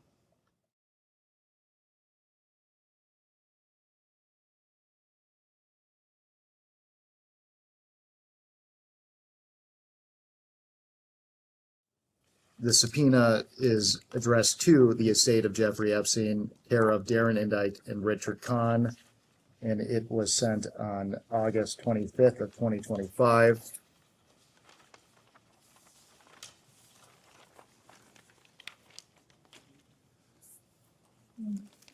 Item 15, and I will read it into the record. It requests all documents and communications to or from and or referring or relating to the following individuals. A is numbers 1 through 92 defined by Giuffre versus Maxwell. Plaintiff Virginia Giuffre's fourth revised disclosure pursuant to the federal rules of civil procedure in the Southern District of New York on January 5th of 2024. And B, all presidents and vice presidents of the United States not otherwise listed in request 10A from January 1st, 1990 through August 10th, 2019. Number 16 says all documents and communications referring or relating to the following entities: A, COUQ Foundation; B, NES LLC; C, New York Strategy Group; D, JEGE LLC; E, JEGE Inc., and F, LSJ LLC. My understanding is that the committee counsel discussed with the estate lawyers the need to further clarify items 15A and 16. I want to be very clear. The committee does not consider 15A or 16 to be closed out, as additional clarification was sought by the estate. The committee intends to provide that clarification, but is first continuing its investigation and review of materials produced by banks and DOJ which relate to these requests and assist the committee's clarification. And again, to be clear, the estate communicated to us that item 15B is completely closed out and the estate possesses no additional documents responsive to that request. We can go off the record.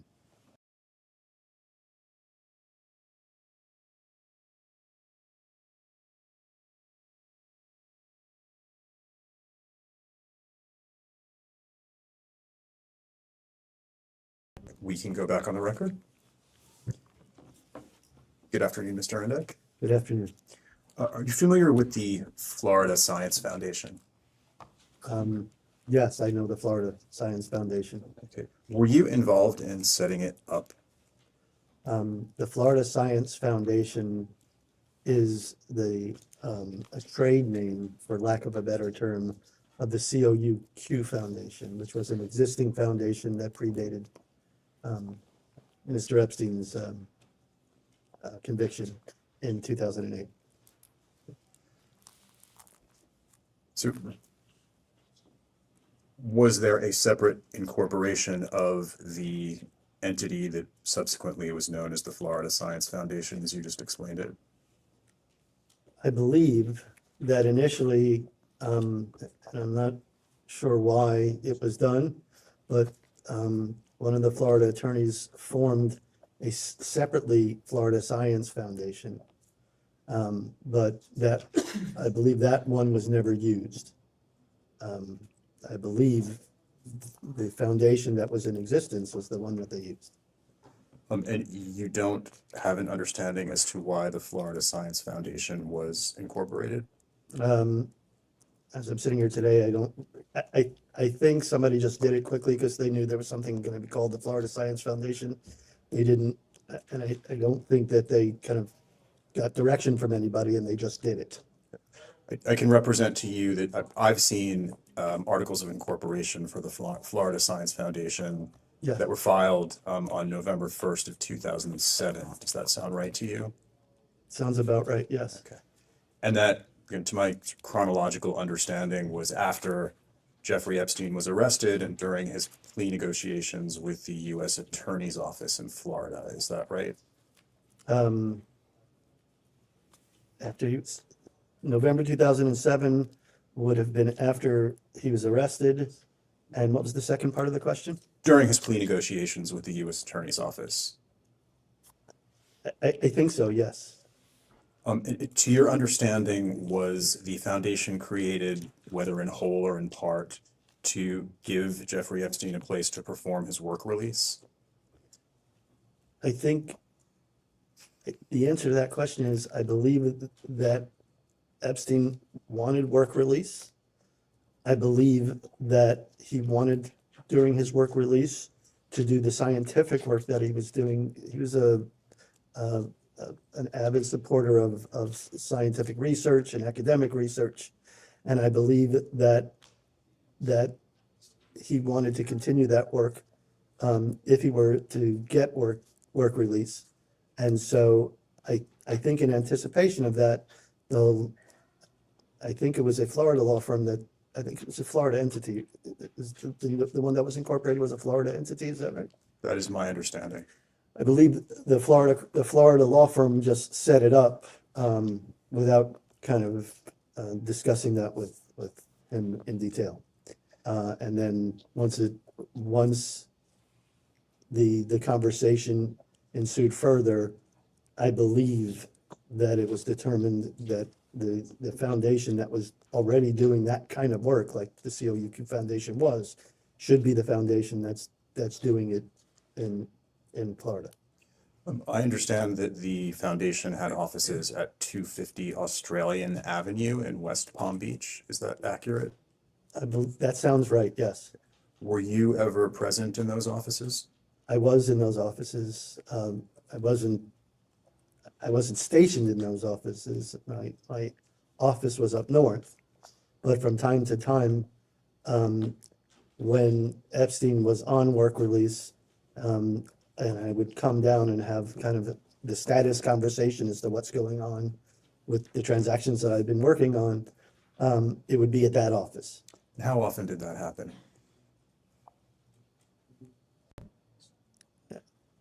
I don't recall sitting here today. More than 10? Is there for, yeah, I mean, that's probably true. During any of those visits, did you see any women present in the offices? I believe there was a personal assistant present. I don't remember which one. Did you ever become aware of Epstein sexually abusing women in those offices? I became aware, I'm not sure if the allegation happened after he died, but I became aware of the allegation after the fact that he did. Did any woman ever tell you that she had been sexually abused by Epstein while he was on work release? No. Did any woman ever ask for your help in connection with sexual abuse by Epstein? No. And just the idea that was taking place, I'm not saying it didn't, but it would have surprised me because when Epstein was on work release, there was a deputy sitting in the front desk. And the office wasn't that big, so that would have surprised me if that was going on. When you say deputy, you mean law enforcement? Like a law enforcement, a deputy sheriff. Did you at any time ever tell any woman making allegations about Epstein not to communicate with law enforcement? I would never have told them not to communicate with law enforcement. Did you visit Epstein in prison in Florida? I did. What was the reason for those visits? The reasons for those visits is that while he was in jail, there were 5 properties. There was construction going on properties. There were investments that were outstanding at the time. There were things going on that required me to get instruction on, me to talk to him about, to give him status updates on, and that was the basis of the conversation. You were asked by the majority earlier today about tip-off to Mr. Epstein of an FBI search. I don't want to belabor the point, but I'm just going to ask the question in a slightly different way for clarity of the record. Okay. Do you have any reason to believe that Epstein was tipped off about an FBI search? I don't have a specific reason to believe that. I've heard the allegation a bunch of times. And having learned things after he died about him, I would be less certain that it didn't happen. Do you have any knowledge of the removal of video equipment from any of Mr. Epstein's properties prior to execution of an FBI warrant? I need to speak to you about this. Yes. Can't do it here. We can go off the record.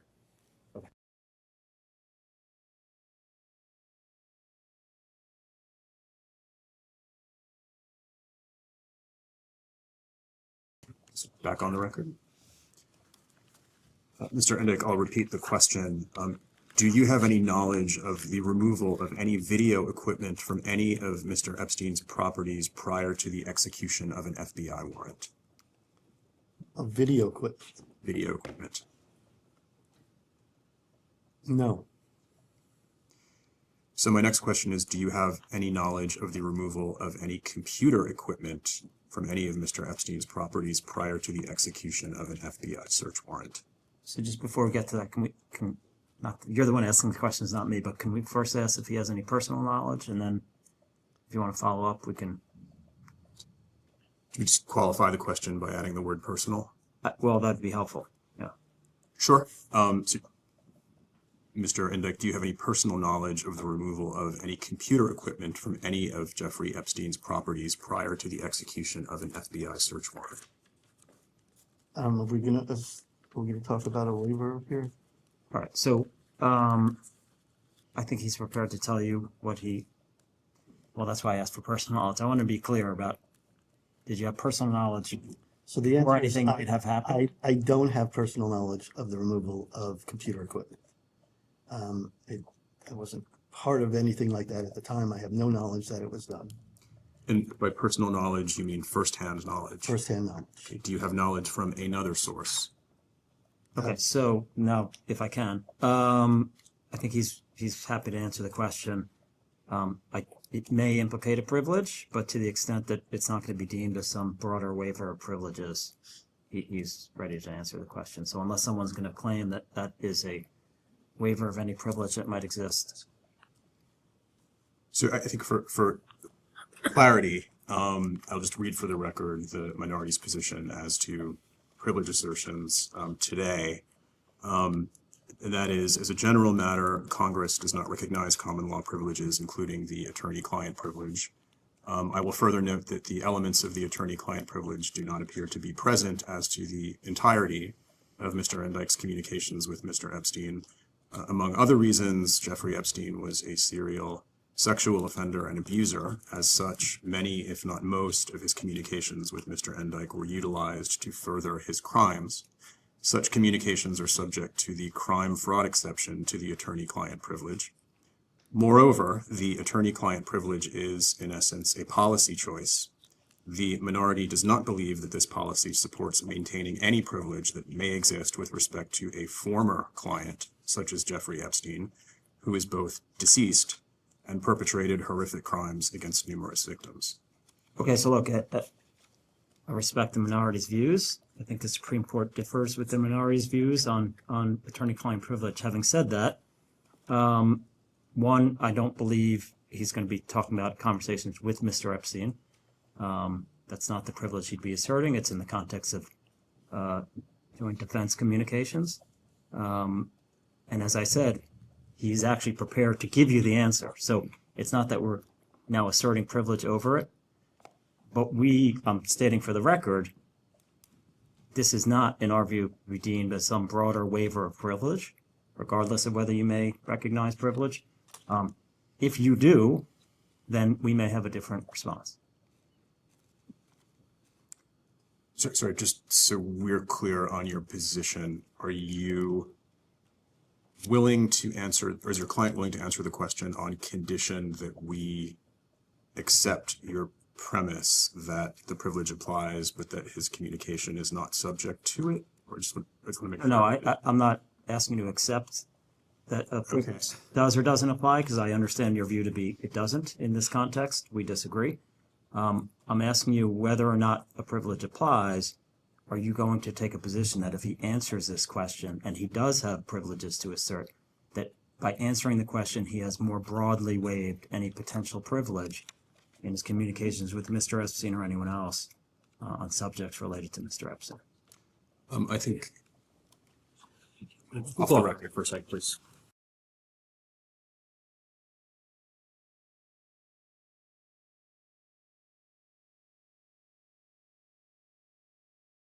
back on the record. So we have consulted with counsel for the majority, who is going to articulate the committee's position on this question. Yeah, just to make clear, all objections are reviewed on an individualized basis based on the assertion of privilege at a given time, and the chairman makes those determinations, not the minority or even majority staff. In this situation, the chair redirect the witness to answer the question and understand the issue raised by counsel as to assert that they don't view this as a blanket waiver, and as stated, all responses from the chairman related to objections or assertions of privilege are done on an individualized basis.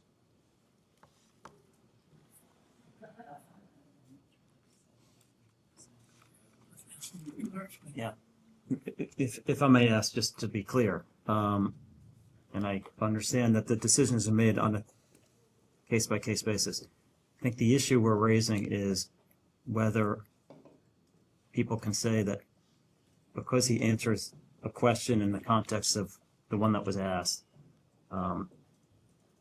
putting aside what people's positions are on privilege generally, that the answer to this particular question, which is a pretty limited scope question, will not be deemed by Chairman Comer or the majority to be a broader waiver with respect to attorney-client privilege that might apply to other issues. Given that each individual issue raised is done so on an individualized basis, and in this case, the decision here is specific to the question that has been asked.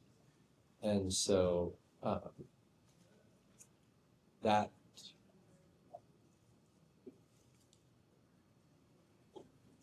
the chairman will review all further objections, should they be raised, regarding any privilege that is asserted, solely on the basis of the facts in that objection, raised in that objection, and will not hold facts related to other objections raised, including the circumstance. Can we go off the record?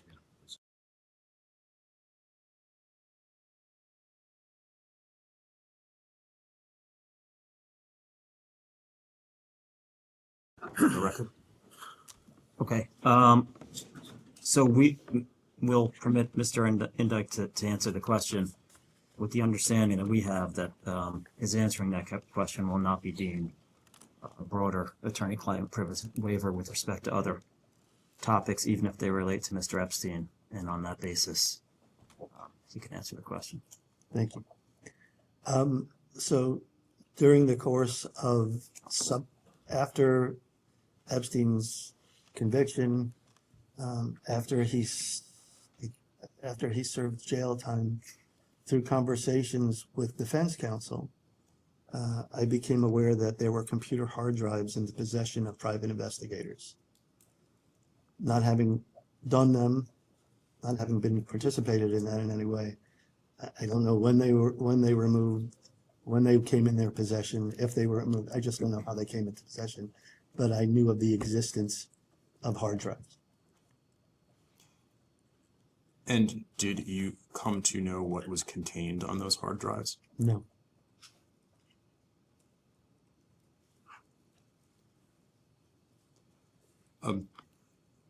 Mr. Indyke, up until now, we've been talking about the investigation and prosecution of Jeffrey Epstein that were conducted in Florida. As you know, Mr. Epstein was subsequently investigated and prosecuted in the Southern District of New York. Were you ever contacted by the Department of Justice or the FBI in connection with that investigation? No. Were you ever contacted by the Department of Justice or the FBI in connection with the investigation or prosecution of Ghislaine Maxwell in the Southern District of New York? I was not personally contacted. I can't recall if the estate's counsel was contacted.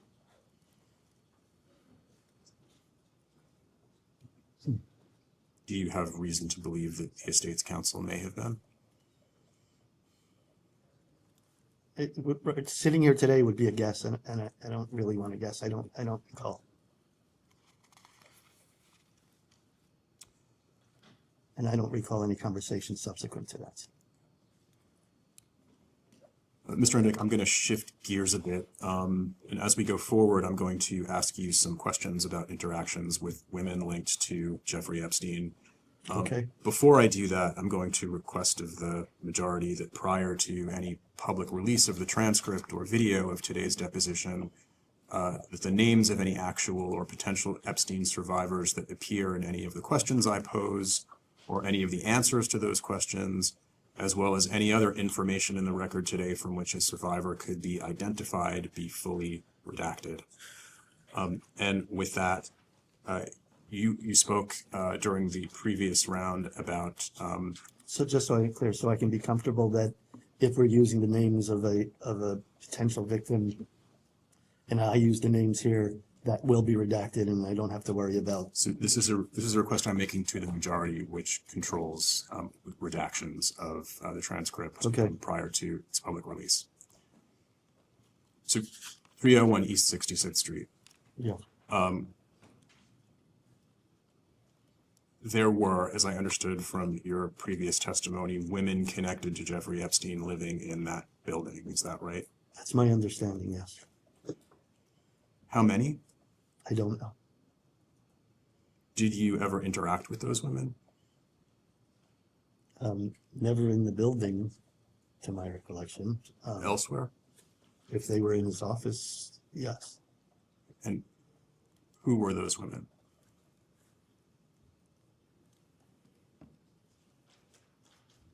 It's happened a while ago, and I'm having trouble recalling who lived in the building, which is why I can't answer your question about how many. I'm having trouble recalling.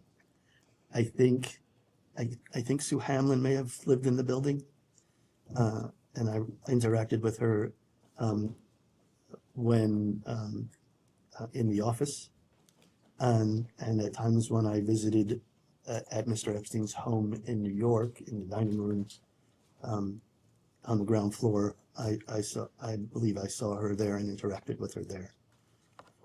I'm sorry. I believe I saw her there and interacted with her there. I'm trying to think if there are other people.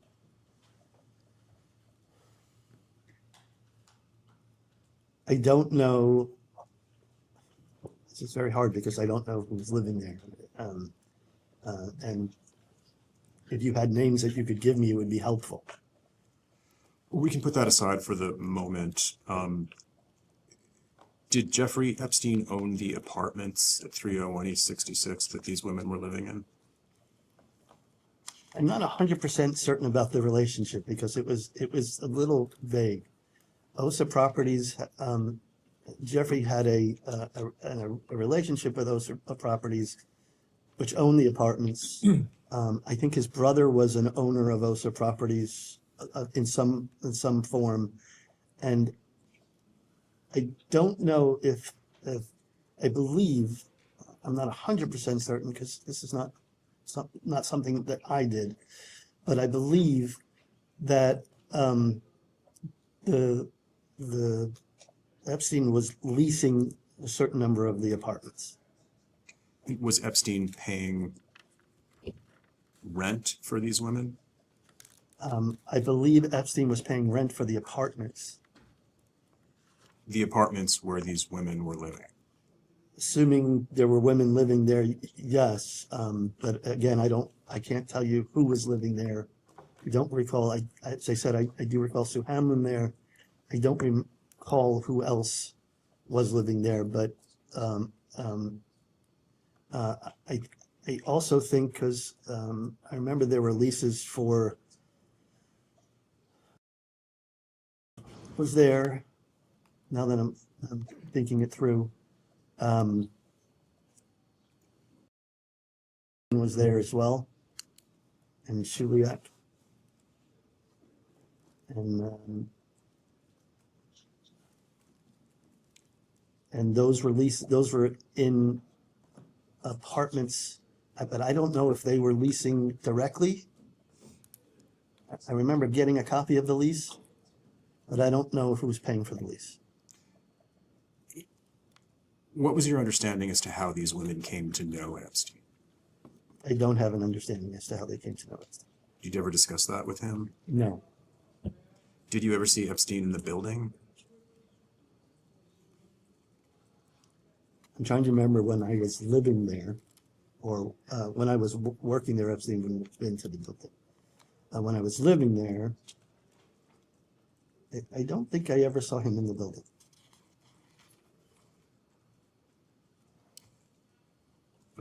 Do you know Lana Pozhidayeva? I think that name refers to Svetlana Pozhidayeva. I do know, or did know, Svetlana Pozhidayeva. And who is Ms. Pozhidayeva? Pozhidayeva is how I'm pronouncing it. Okay. I believe she worked as an assistant for Mr. Epstein. I believe she was somebody who did marketing work for one of the foundations, one of the scientific foundations. I don't know of the relationship beyond that. And what was your understanding of her relationship to Jeffrey Epstein? What I just told you was my understanding of the relationship. Did you ever understand it to be sexual? No. It's my understanding that Ms. Pozhidayeva had a business. Is that correct? There was a woman empowerment business, but that WE something or other. We Talks? Yeah. WE Talks? Yeah, I think that's what it was about. And I believe that she was, I think that business was doing like presentations, conferences, things like that. And at some point later on, Ms. Pozhidayeva had asked me to do some trademark work for that business. Did you do that work? I think I did, yes. Did she pay you for that work? No. Did Ms. Pozhidayeva ask you to do that work directly, or did that request come from Epstein? She asked me to do the work directly. What about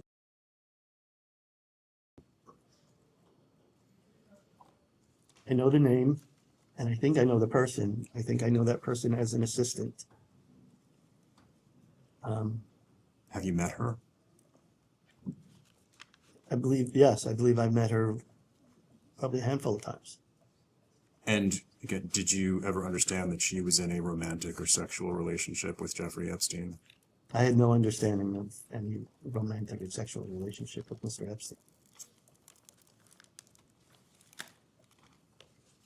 I'm going to ask the court reporter to mark as Exhibit A, B, I apologize, B.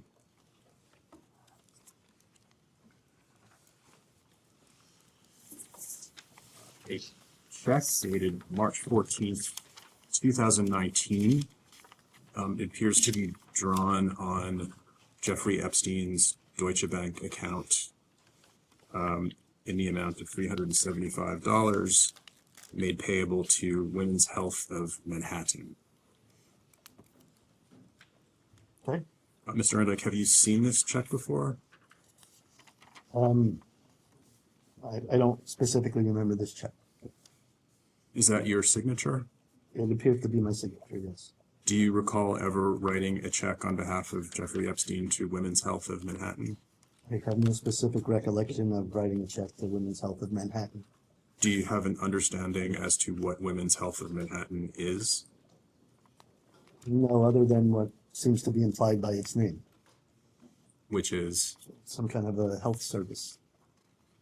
as you sit here today, do you have any recollection or understanding as to why you would have been writing this check to Women's Health of Manhattan with name appearing on the memo line? Again, I don't have any specific recollection as to why, but I can tell you that it was not uncommon for Epstein to pay for medical visits, tuition payments for people, both men and women who worked for him, who he knew, who were acquainted with him. So a check for $375, and the likelihood that this check came to me by itself is probably very limited. The likelihood is probably in a stack of checks. If I was signing checks at that time, I would have gotten a stack of checks and there would have been something on there. And if the person that provided to me had authority to request the check, then I simply would have signed the check. So that was not a big part of my role. It was a role that I had as a just as an administrative function. So that's as best I can give. To your knowledge, were any of the payments that Jeffrey Epstein made to Women's Health of Manhattan in connection with reproductive health services? I have no idea. No further questions on this exhibit. Thank you. Thank you.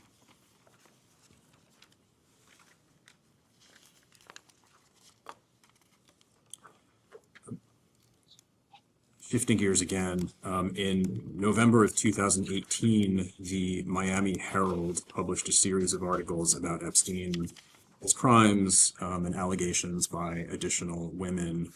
Were you aware of that series? I became aware of the series short. And it's been reported that in the wake of the Miami Herald series, additional banks, including Deutsche Bank, dropped Jeffrey Epstein as a client. Is that consistent with your understanding? The time frame of that story makes sense. You know, in the wake of, I don't know if that's the correct characterization. I know that the articles came out, and I know that subsequently the bank dropped Epstein as a client. It's also my understanding that after that happened, Jeffrey Epstein started transferring money to you and to Mr. Khan. Is that correct? Transferring money to me? Yes.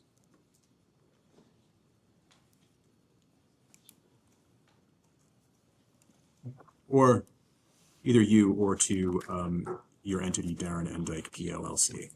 So there was a moment, and I think the moment that money was transferred to my entity, if I'm remembering this correctly, is after he was arrested again and in jail, and money needed to come to my entity because that was the entity that was paying the law firms that were defending him.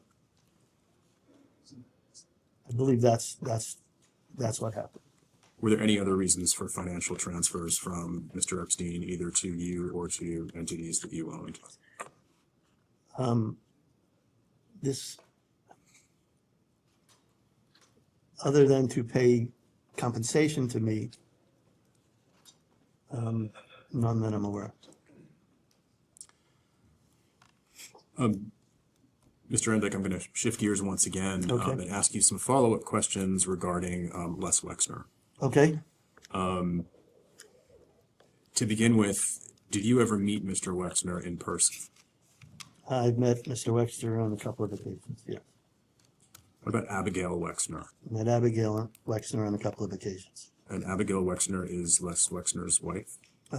Yes, she is Les Wexner's wife. To your understanding, when did Jeffrey Epstein come to know Les Wexner? Predated my arrival, so I don't know when. We spoke earlier about the work that Jeffrey Epstein did for Les Wexner. Yes. To your knowledge, apart from their business relationship, did Jeffrey Epstein also have a social relationship with Mr. Wexner? Not having a social relationship either with Mr. Epstein or with Mr. Wexner, I don't know the nature of their relationship. I know that from a business standpoint, they communicated frequently. And on a isolated occasion, a rare occasion, I may have overheard a conversation, though not the detail of it, but it seemed like a friendly tone. But I don't have a full understanding of their kind of interactions outside of the business sense. Did there come a time when Epstein and Wexner had a falling out? Yes. When did that happen? My understanding at the time that it was happening, which is about the time that he was dealing with the negotiation with the U.S. Attorney's Office and looking that it was likely he was going to go to jail. And it may have been a little bit before then. And my understanding at the time, as expressed to me, was that because of Wexner's relationship as a principal of Victoria's Secret, it would be inappropriate for him to continue a relationship with Epstein. And as a result of that, there was going to be an unwinding. Who told you that?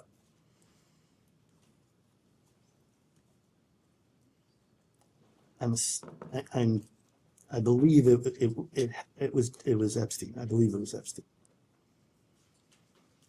Did he tell you anything else about their falling out? It wasn't, at the time that it was communicated to me, it wasn't a falling out. Subsequent to that time, I came to understand that there was, I don't know if that allegation may be too strong a word, but there was a concern about some of the tax planning that Epstein was doing for Wexner in the context of how certain properties Wexner was acquiring were to be held. I believe that Abigail Wexner didn't like or understand what it was, thought it was improper. My understanding at the time was that everything, at least as it was explained to me by Epstein, everything that Epstein did was with knowledge and consent of Mr. Wexner. But, subsequent to that, it's now come out that Mr. Wexner has said that there was fraud involved. And at the time, what I understood to be was unwind because of the associational problem, because of Epstein's, the tenor of Epstein's offenses that he was going to plead to. And Wexner's relationship with Victoria's Secret. And then subsequently, there was this notion that some of the ways the properties were held were improper. And then that became a bigger deal. And then there was this unwinding. So that's what I recall from it. Are you familiar with the Wexner Foundation? I'm familiar to an extent with the Wexner Foundation, yes. It's my understanding that you served as secretary of the Wexner Foundation. As in an administrative capacity, yes, for the purpose of signing documents, secretary certificates, things like that. How did you come to take on that role? As part of my work for Mr. Epstein, I did take on work for Mr. Wexner. Was that at Epstein's request? Yes. With Wexner's knowledge, too, obviously. It's also been reported that Abigail Wexner gave you power of attorney in connection with her condominium on the west side of Manhattan. Is that correct? At some point, I was asked to represent the Wexners in connection with the acquisition of that property, if this is what I'm thinking. I think that's what it was, and in connection with that transaction, I was given power of attorney. I don't specifically recall being given power of attorney, but it would have made sense because I would have had to sign documents, because the Wexners wouldn't be troubled to sign documents. They would have given me power of attorney so that I could sign the documents and do the closing. Did you ever become aware of Les Wexner sexually abusing any women? No. I'm going to ask you another question, and this may have been the conflict that you were describing earlier with respect to the Wexner's assets. Public reporting has suggested that Jeffrey Epstein stole significant sums, possibly hundreds of millions of dollars from Les Wexner by selling stock of Wexner's limited company through Wexner-affiliated trusts, and then misappropriating the proceeds for personal use. Are you familiar with that? I'm not familiar with that. Okay. Is that the situation that you were describing a few minutes ago? My level of this particular split was not at that high a level. Like other things with Mr. Epstein and his clientele, the conversations he would have with the clientele would be between him and the clientele, and then I would get direction subsequent to that.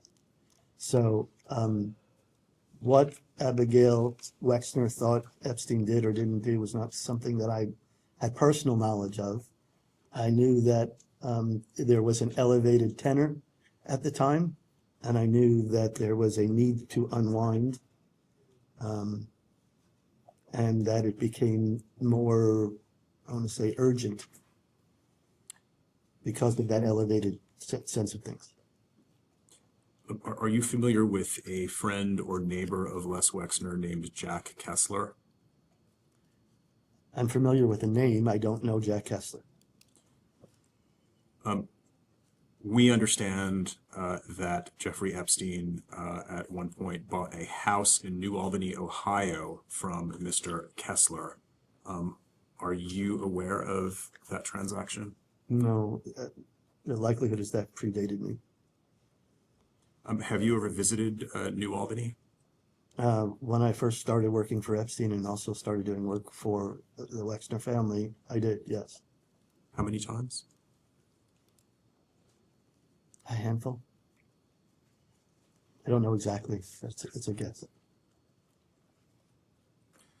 Moving on from Mr. Wexner, you were asked about Ghislaine Maxwell earlier. I just had a few follow-up questions with respect to her. Okay. It's been reported that at one point Ms. Maxwell offered to look into the possibility of adoption for you and your wife. Is that correct? It was more of a gesture, you know, now looking back on it, it was more of a gesture that I was very upset at the time, and visibly upset by the whole process. I mean, we had gone through it a bunch of times. We lost a child in the interim. And every time we would go through a subsequent treatment, it failed.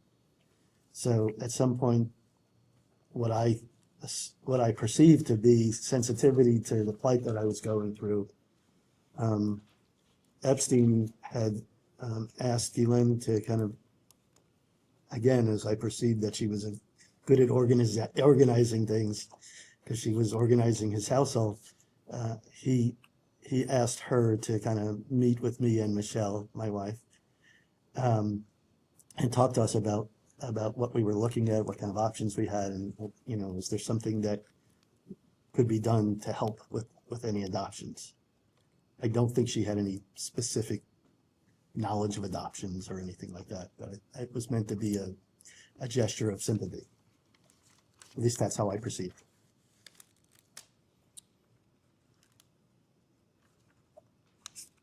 Did you ever discuss with Ms. Maxwell Epstein's relationships with women?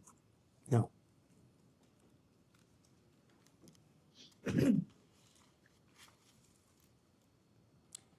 It's been reported that you served as a trustee of a foundation that Maxwell ran. Is that accurate?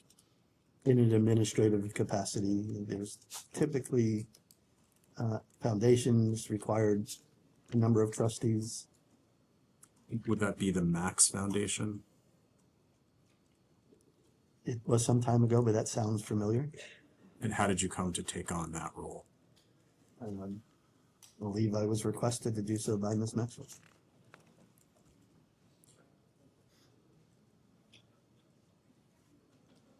When did you become of Ms. Maxwell's arrest? Sorry, could you repeat the question, sir? When did you become aware of Ms. Maxwell's arrest? When it was reported in the paper or on the media. Did you ever speak to her about the charges against her? No. Did you ever speak to anyone else about them? In the context of conversations with counsel, I had conversations. When was the last time you communicated with Ghislaine Maxwell?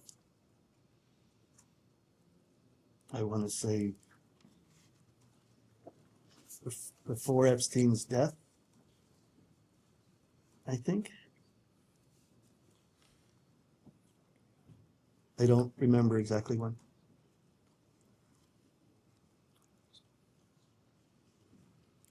Sorry. That's okay. Is this loud enough? Is it Yes, yes.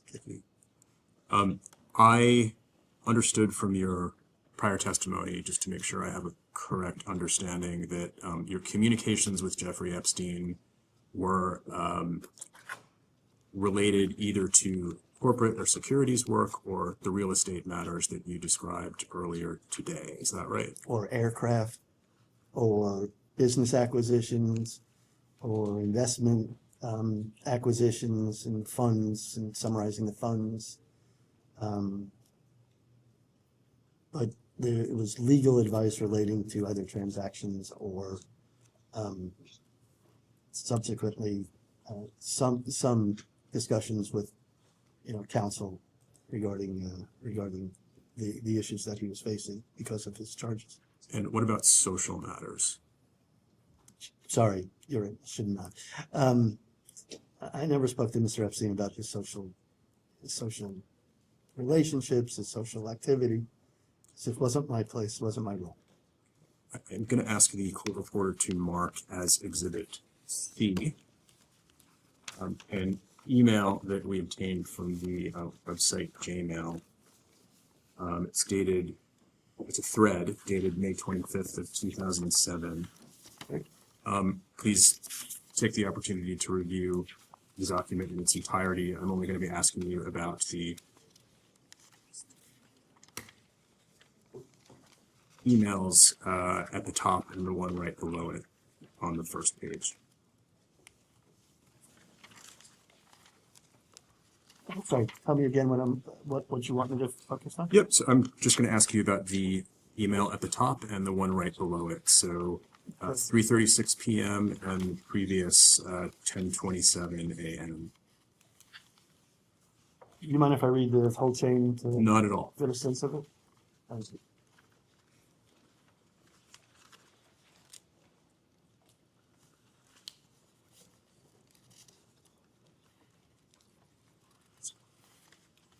And it reads from back to front, start to back. I was just front to back? No, back to front. That's what I was, Okay. that's what I was doing. Thank you. You'll give me a moment, please. Sure.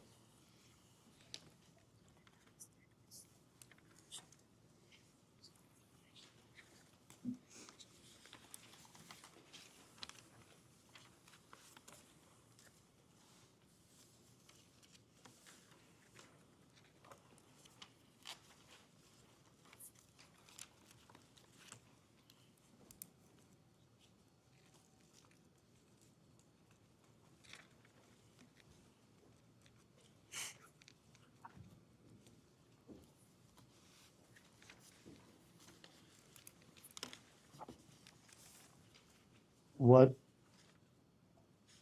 little I remember about this. I don't think there's a question. Sorry. Go ahead. So I'll start with the second email, 10:27 a.m., in which you write to Mr. Epstein regarding the issue of your close friends being in Palm Beach. So my first question is, what was that issue? I think this related to, I think this related to putting together a list of friends for the defense counsel.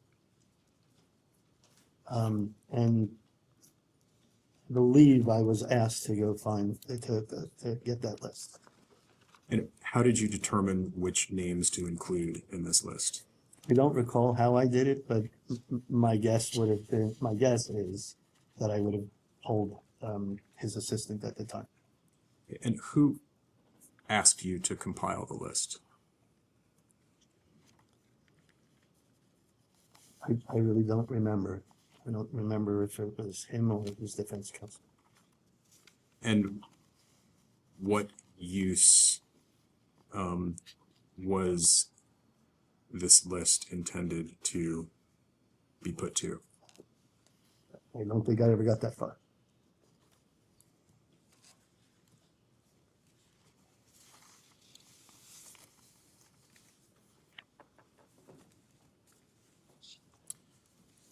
No further questions on this document. Thank you. Thank you. Have you ever met Andrew Mountbatten Windsor, formerly Prince Andrew? Yes. When? It's difficult for me to say. It was obviously before he died, and it was also in the context of me going to the New York townhouse. Before Mr. Epstein died. Before Mr. Epstein died, yes, sorry, not Andrew Windsor. Apologies. Also in the context of me going to Mr. Epstein's house for status updates on the matters that I was working on for him. I guess no longer Prince Andrew. That person was either then coming after a meeting or just leaving prior to a meeting. And either I was introduced once or twice to that person. The former Prince Andrew. Correct.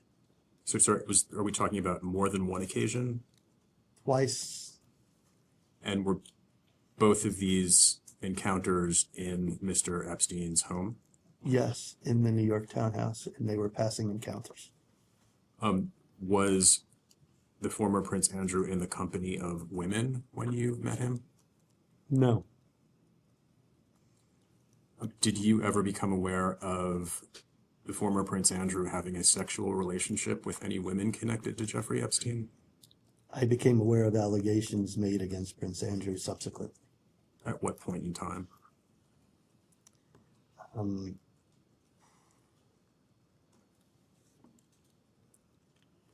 I don't even know how to triangulate that. Before Jeffrey Epstein's death? Yes. Before his Florida arrest? No. Have you ever met? And I mean, that's helpful for me. Not before the arrest, not before the conviction, either. I think it was subsequent to the jail time. Have you ever met Jess Staley? I met Jess Staley also about 2 times, maybe 3 times. Also, once in passing, and once I was delivering a trust document to him. To Mr. Staley? To Mr. Staley, yes. Why was that? Mr. Staley was a signatory on a trust for Mr. Epstein. Do you recall which trust? It was a prior iteration of an estate planning trust. Did you ever become aware of Mr. Staley having a sexual relationship with any women connected to Jeffrey Epstein? I have no personal knowledge of that, never observed anything like that. After Epstein's death, I became aware there were allegations, I think in the bank litigation, that Staley had a relationship. Mr. Staley had a relationship. I have no way of knowing whether that's true or not. Mr. Indyke, if I could return to the topic of private investigators. Sorry, I'm going to table this one for the moment and come back to it.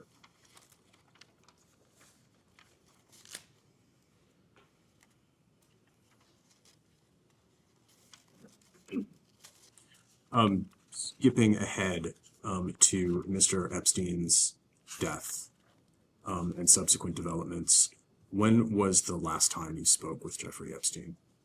A couple of days before he died. What did you talk about? And just to be clear on that.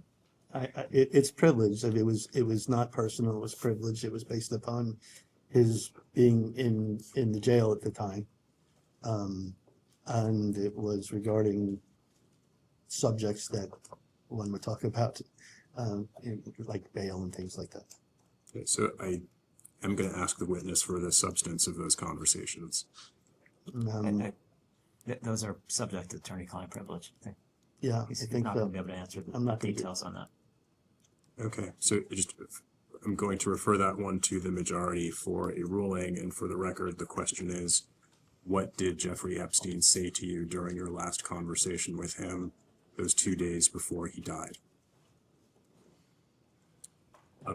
And you have a generic description of them already from the witness. The will, as we discussed earlier today, Mr. Indyke named you and Mr. Khan as co-executors, correct? Correct. It also provides, as I understand, for Jeffrey Epstein's assets to ultimately be transferred to the 1953 trust. Is that correct? That's also correct. And but let's take a moment on that. That's only after the will and the estate is fully probated, which means that all claims are paid. All of those issues have to be resolved before any assets, if there are any remaining, go to that trust and then are subject to the terms of that trust. and it's also my understanding that you and Karina Shuliak are the largest beneficiaries under the trust, with bequests of $50 million respectively. Is that right? Not exactly right.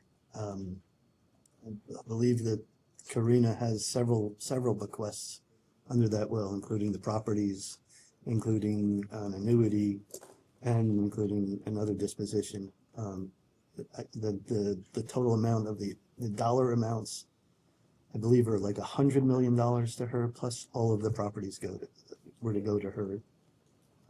But obviously that didn't happen. But I am correct that the trust includes a bequest to you of $50 million. Trust includes a bequest to me for $50 million.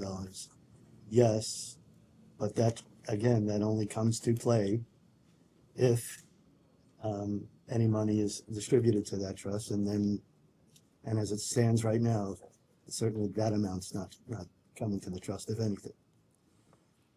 Did you discuss with Jeffrey Epstein the subject of his making you a beneficiary of the trust?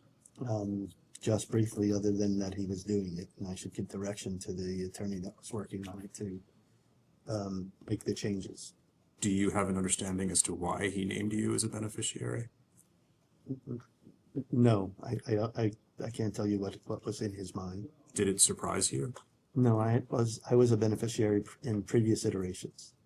But I, like many people, and many of the both professionals, assistants, colleagues, many people were in the document. Well, I think to come at it another way, the question I'm sure you can understand arises, given, as you've testified earlier, that your relationship with Mr. Epstein was professional rather than social, why would he include you as a beneficiary in his estate to the tune of $50 million? I can only speculate, and I don't want to speculate too far into it. A couple of things.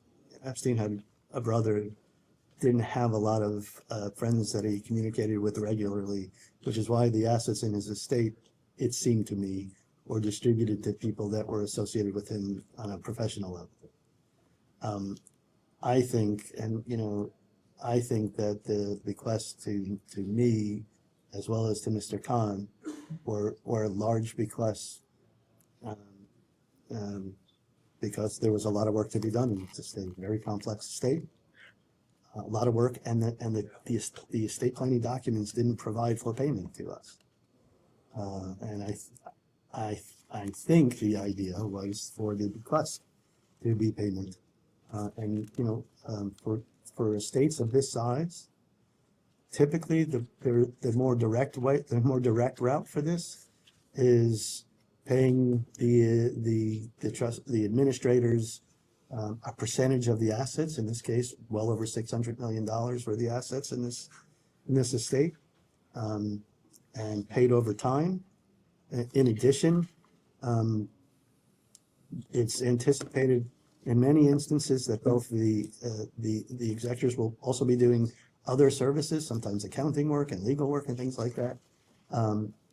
So I believe that part of this was an understanding that Mr. Khan and I would be providing substantial services for a very, very complex document, a very complex estate. And services, again, it's a lot of, I don't mean to imply that's not a lot of money, but other folks who would have gotten paid for managing an estate of this size would have gotten, given the complexity of the estate and given the amount, we've been working on this for 7 years. 7 years, and it's probably another 3 to go, maybe more, by the time all the claims are resolved. You know, I think given the complexity and the size, the compensation is a lot, but in that context, you have a different view of it. I think we will end our hour there. We'll go off the record.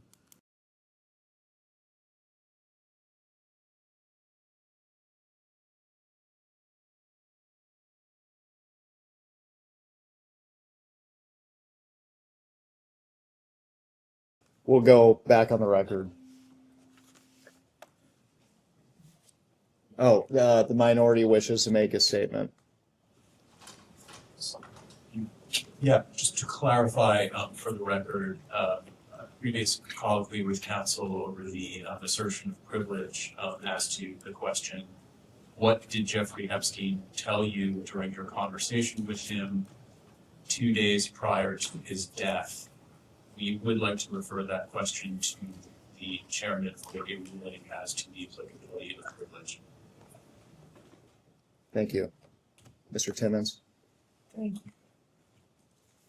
In the case that was recently settled, Jane Doe 3 v. Indyke and Khan, it's my understanding that you all sought to not disclose communications under attorney-client privilege, and the judge ruled that those communications were not protected because of the crime fraud exception. Incorrect.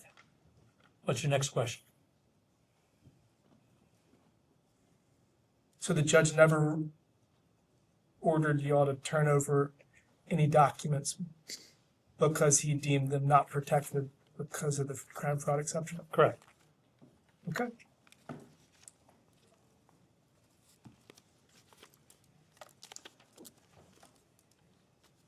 Mr. Indyke, I would like to briefly return to the loans that Mr.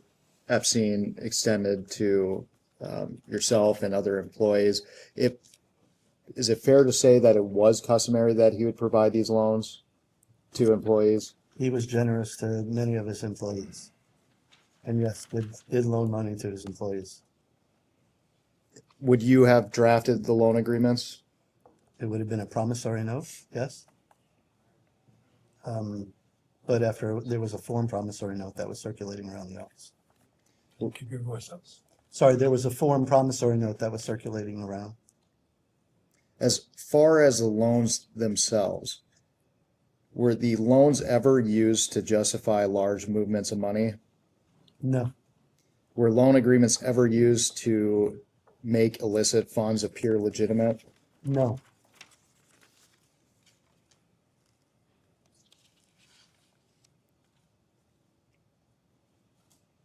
Mr. Indyke, have you ever advised clients to destroy documents? No. Have you ever been instructed to destroy documents? No, I've never been instructed to destroy documents. There are, in the context of corporate law, there are document retention programs. After a certain number of years, you can feel comfortable destroying documents, but no, never instructed and never received instructions to destroy them. So I want to return to the discussion during the previous hour, as it related to computers that were removed. It was your testimony, you had no personal knowledge of that, and you learned subsequently, is that correct? That's correct. And during our first hour, I asked you if you had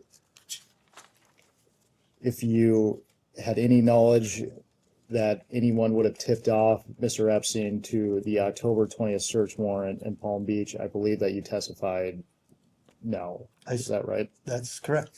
Did you subsequently learn that Mr. Epstein was tipped off to the search warrant? No.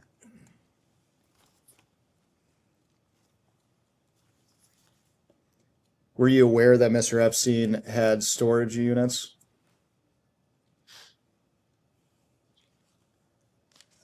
I don't, can you tell me when and which storage unit you're referring to? Because I have storage units, but not for Mr. Epstein.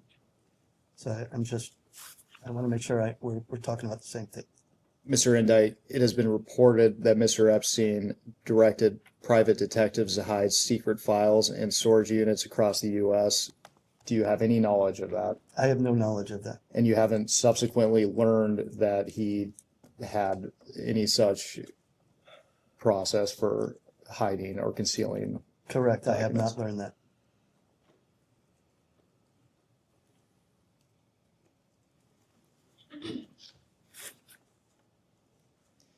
Earlier, you testified that Mr. Epstein maintained a safe room. Can you elaborate on what the safe room was?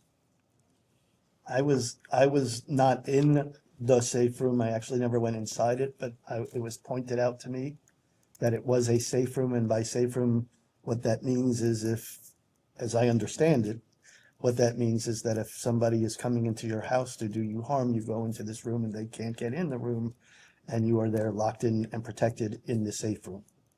That's what I meant by safe room. And as I understand it, it is fairly typical on the outside of the safe room to have a camera pointing down so that you can see if people are trying to get into the safe room.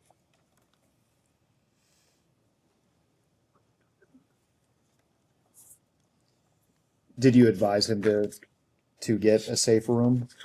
No, I had no idea he had a safe room until after he died, and I toured the residence. Now, during the previous hours, it's come up numerous times, Mr. Epstein hired private investigators as a result of the 2006 investigation. Is that right? My understanding is that his defense counsel hired private investigators. Who were the private investigators? I believe Riley Corrali was a private investigator. Did you have any interactions with the investigators or Mr. Curley? I have no specific recollection of an interaction with him. Now, I asked you during the first hour if you had ever directed private investigators in any way. I believe you testified that you had not. But in connection with the investigation? Correct. Correct. Did you subsequently learn about the directions that they were receiving from other counsels?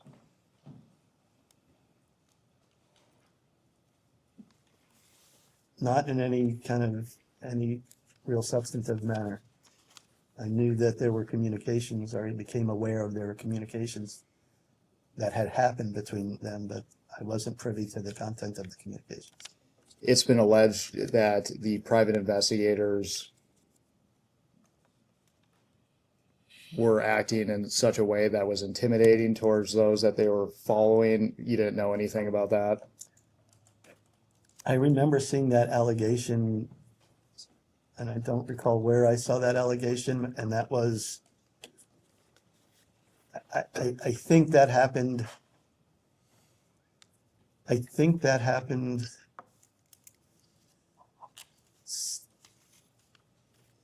during the investigation by the U.S. Attorney's Office, if I'm not mistaken. He's asked if you have personal knowledge of it. But I have no personal knowledge of it. That's if it's personal knowledge, the answer is no. Sorry, thank you. And you mentioned the private investigators that you knew of. Do you know what company they were with? No. Does Roadruck Investigations sound familiar to you?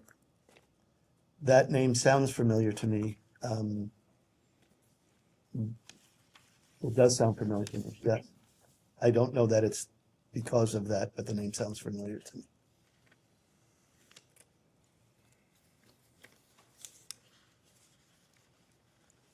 And I think I could supplement that a little bit. I believe Roadruck was used for background checks on new employees.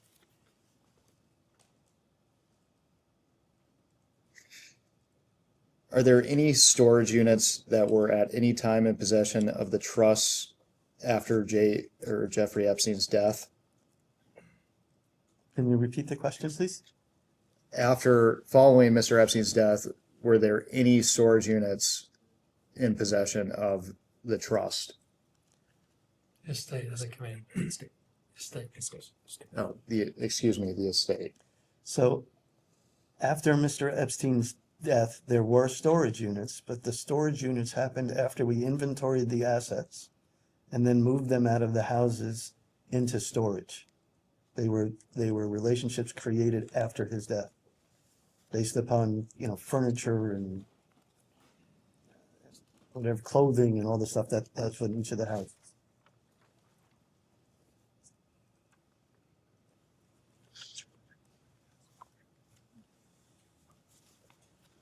I'm going to zoom out a little bit and just talk about why we're here.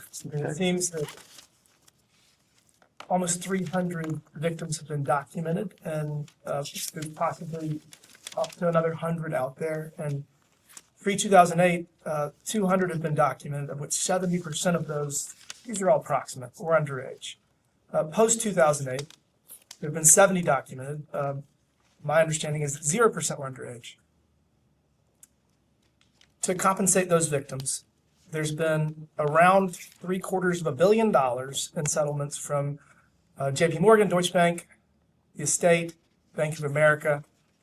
And I think the purpose of this entire exercise is additional accountability. The American people are pissed. And I think appropriately so. A very wealthy man has taken advantage and ruined a lot of lives. And so I kind of view the whole purpose of this as being five different things we're doing. Number one, it seems there's allegations that pre-2008 underage women were engaging in sex with rich old dudes. And we want a list of those names, and we're trying to figure that out. Second, there's possible undue influence associated with the guilty plea and the fact that he never really went to jail for stuff that put him on the sex offender registry. I was a prosecutor for 5 years. I know people that did less than him that got a very long time in jail, and it seems that he was given a sweetheart deal. Number three, we want accountability for the people that conspired to continue the same scheme that he had pre-2008. And honestly, I'll get back to that in a minute, but that's the number one reason you're here. Number four, whether a foreign government or federal agency was involved in any of this, why he was doing the things that he was doing, it didn't make sense. And then last, but certainly not least, deterrence to future perpetrators. Make sure this doesn't happen again. Back to number three.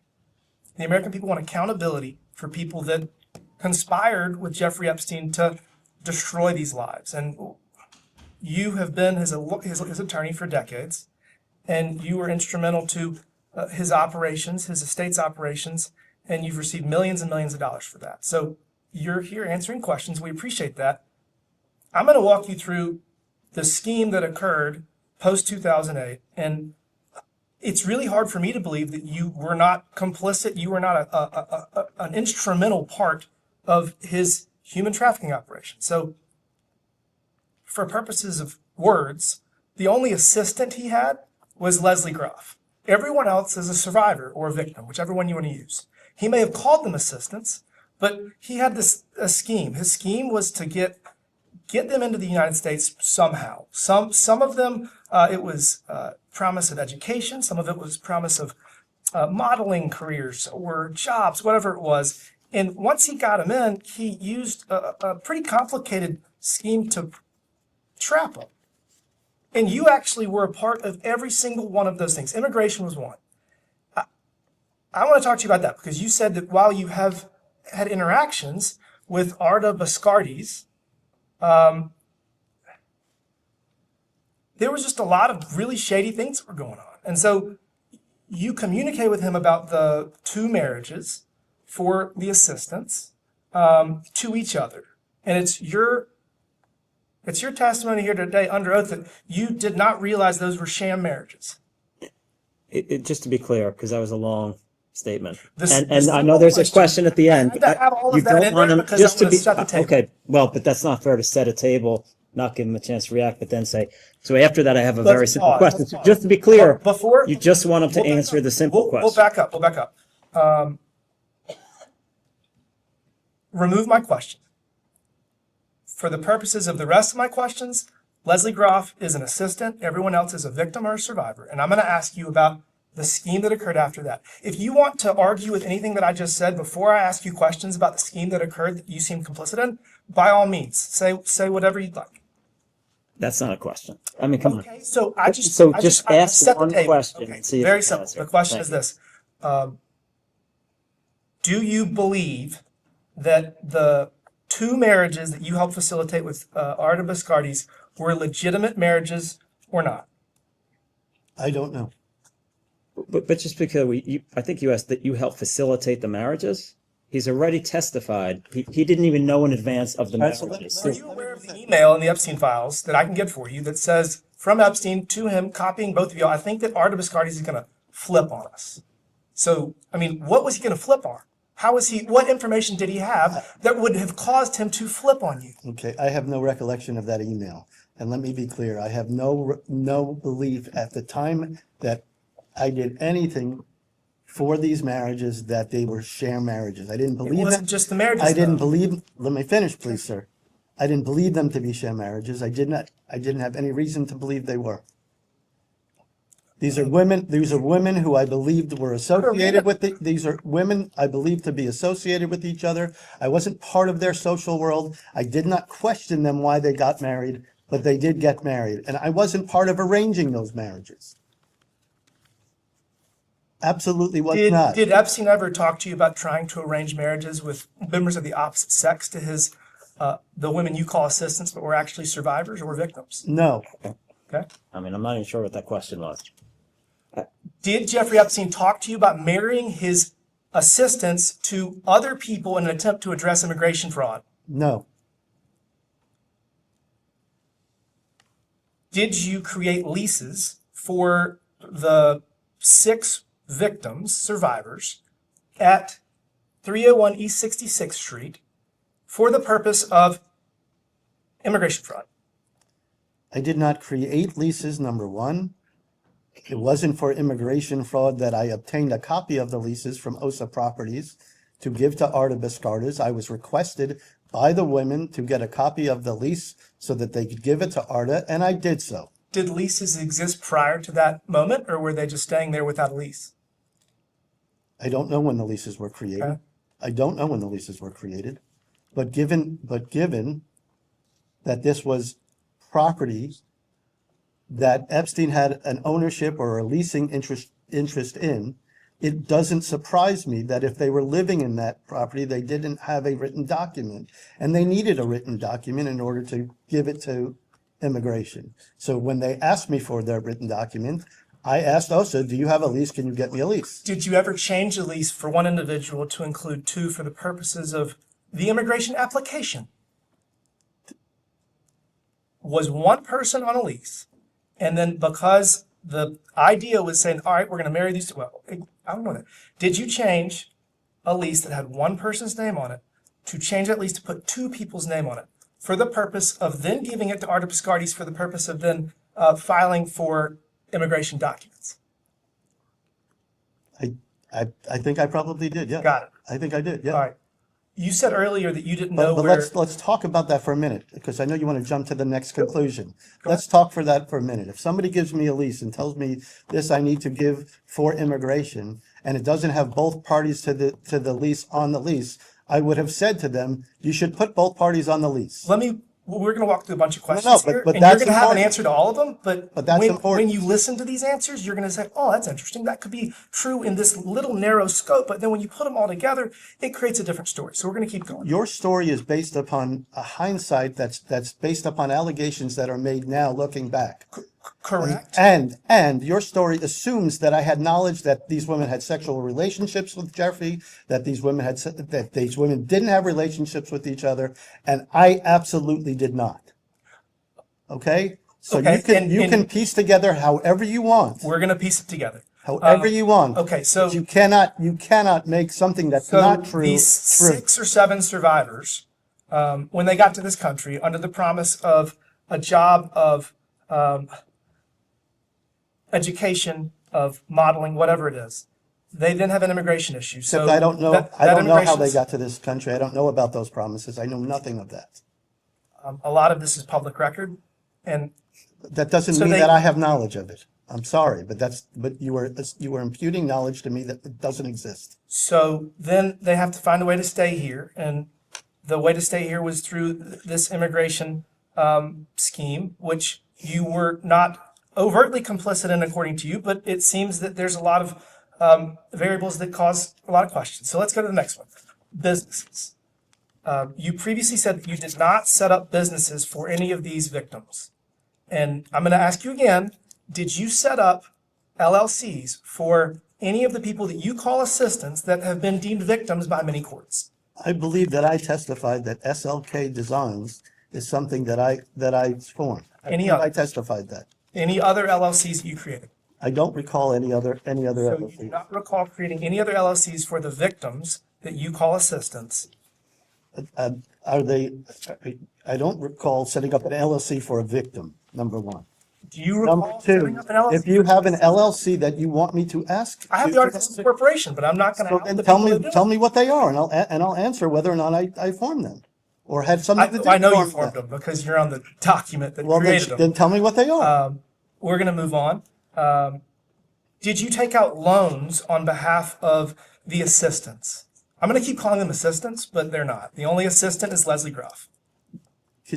Did I take out loans on Take behalf out of loans using their social security numbers, using their names, using their LLCs that you created on behalf of these assistants? No. So it would surprise you to say that some of the victims, some of the assistants, have said that loans were taken out using their social security number and then held over them in addition to the leases that you created that you say you didn't create. So there's this complex immigration fraud scheme that you knew nothing about. There's this complex web of financial control. And then we're just getting to the phone and the computers. Is there a question here? I'm showing you why it's incredulous that you're sitting here and saying that you had no knowledge of this. You're actually not showing him anything. You're just making a lot of statements and then just calling him a liar. So if you actually want to show him something, that'd be great. But you haven't yet. I've asked him under oath whether he created LLCs for the victims, and he's saying that he did not, except for one. First of all, you don't even say who you're talking about. So you're just Sorry, general. I don't say who I'm talking about because I don't want to use names because they deserve their privacy. I totally agree. We have been on the same page. But on the that American people whole also entire deserve time. accountability. But you're asking him if he's done something for somebody and not saying who it is, and he's supposed to remember. You're putting him in a very difficult position. There's 7 people. There's 7 people that he knew the names of. What's 7 people? First of all, I don't know that Which 7 people LLCs are marry you each other. talking So about? Which people are you talking about? Tell me. The congressman has clarified, I believe, that his question applies to the assistants at the time. If there was anyone who had the title or role of assistant being granted a lease or a loan, if that can be the world of which we're working through for the purpose of this question. That's the thing about the loans, because I don't really understand the question. Some of the assistants have alleged that loans were taken out in their name for their LLCs that they never signed off on. They never did their taxes. They had nothing to do with these LLCs, and they were operated by you and Con. Did they allege that I took out the loan? Your name is on the document. Did they allege that I took out loans for them? You signed it. I mean, I'm not going to sit here and out the people that Show me a document, because I don't know what you're talking about. we will follow up. I'm not gonna out people that want to be want to move on with their life, but we'll see what happens. Mr. Indyke, Yes. when I asked you about the storage units, you asked us to be more specific. Yes. Do you recall any storage unit in Palm Beach, Florida? I have a storage unit, or had a storage unit for the estate in Palm Beach, Florida, when we emptied the house because it was going to be sold. All the contents of the house were taken out of the house and put in the storage unit. So what years would That storage unit be? doesn't exist anymore. Yeah. But what years would the contents of the house have been moved into the storage unit? Say that again, please. You said that it was all in furtherance of the estate. I'm just asking a clarifying question. Yes. So are we talking 2019 that all or everything from the house would have been moved to the 2019 or 2020. Yeah. What about West Palm Beach? The storage unit in Palm Beach for the Palm Beach house was in West Palm Beach. Were there any storage units in New York State? When the house was being prepared for sale in New York, a moving company also packed the belongings from that house and put them in a storage unit. I don't, sitting here, know where the storage unit was located, whether it was in New York, it may have been on Long Island City, it may have been, across the river in New Jersey, I don't know. I'm going to save us time and just ask, are you aware of any storage units that were used prior to storage units for the estate? No.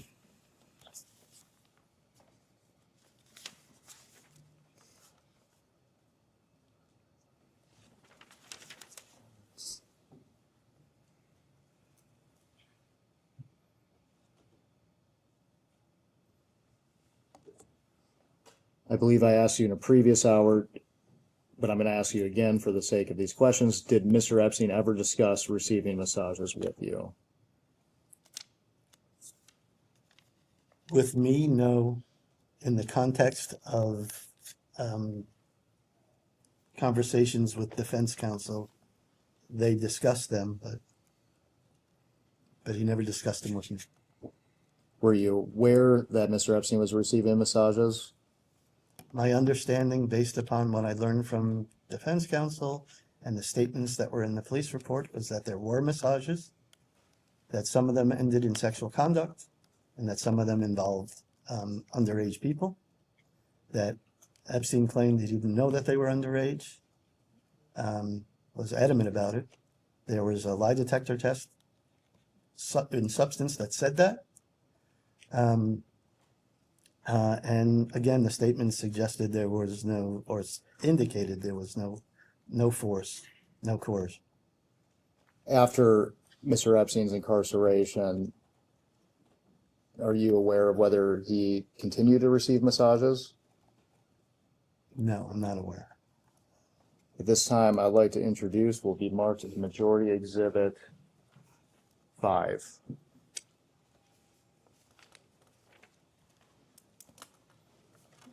And this is base number EFTA 326543, and it is an itinerary email from April 13th, 2016.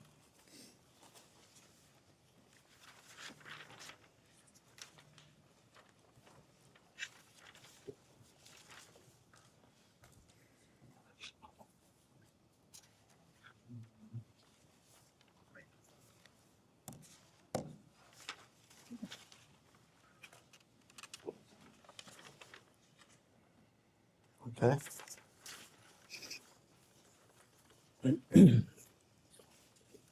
Mr. Indyke, the sender, Bebe Abdu. Yep. Are you familiar with her? I am. Who is she? She was my assistant. And at times, And at times when Epstein's assistants were not available, I think in particular Leslie, Dee would fill in for Leslie. Her office was down the hall from mine. When did Bebe start? Her name is Dee. Dee start employment with you? I'm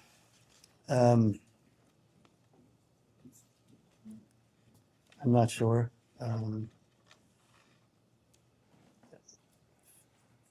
Somewhere around the mid 2000, mid 2010s, maybe 2014, 15, around there.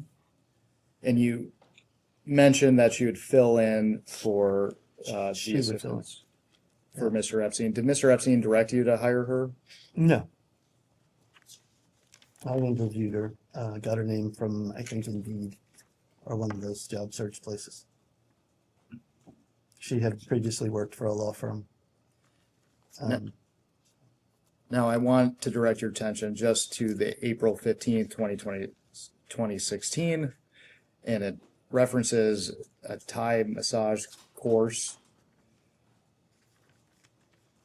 Was it typical that, or actually, let me back up. Who do you understand this itinerary to be prepared for?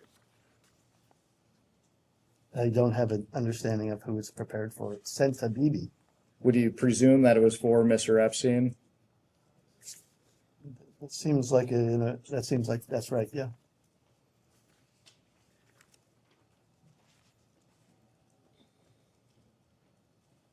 Would it appears that your legal assistant had a role in scheduling massage courses. Would you disagree with that characterization? It would surprise me if that were true. This looks to me to be simply acknowledging as a reminder to him that this was scheduled. It's not something I ever received. And it doesn't indicate that she prepared it for him. This is in 2016 after Mr. Epstein's incarceration, which was based on inappropriate conduct that was a result of massages. Would this strike you as unusual or concerning? Inappropriate conduct with underage women, right? Yeah, knowing what I know now, yes, of course, this is disconcerting. Who else worked at DKI? As I said, Leslie Groff worked for me for some time when Epstein was in jail.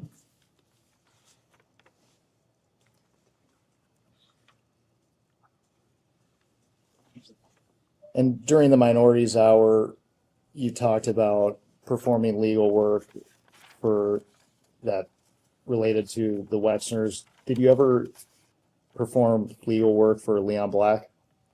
Some. What was your relationship with Leon Black? Only through Mr. Epstein. What was the nature of the work you did for Mr. Black?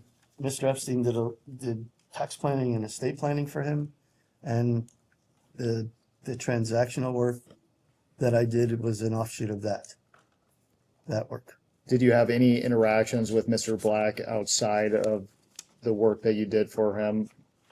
No, I did not.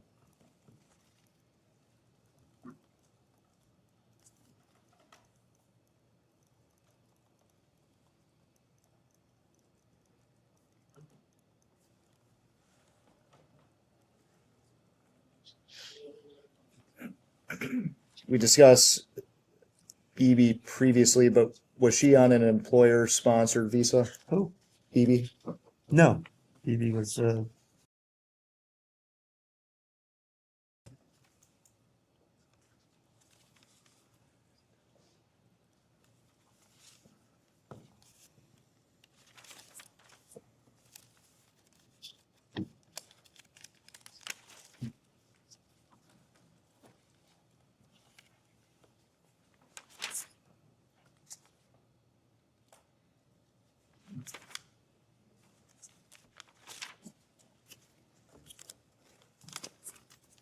During the previous hour, it was mentioned that there was a joint defense agreement. Can you elaborate on what that is?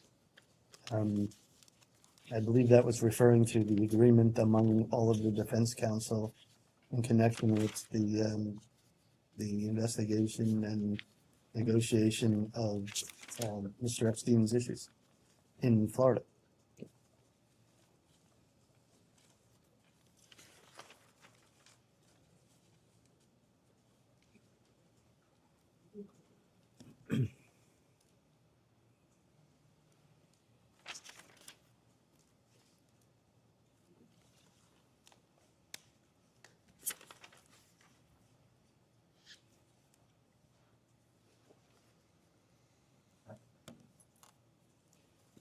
We've discussed Mr. Epstein's arrest in July of 2006, but I want to make sure the record is clear. Following his arrest, did you have any discussions with Mr. Epstein related to his arrest? Any discussions that I would have had would have been amongst counsel in relation to some of the civil claims that I had with him. So, but it would have been in a joint defense context. Was Epstein present? There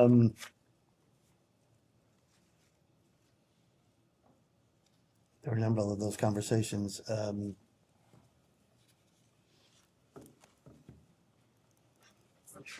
Yes, I would assume. I can't tell you how many, but I assume he was present.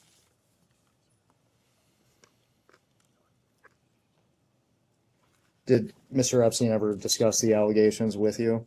No, and there was no discussion of the allegations. It was the discussions centered on the incorrectness of other people's statements.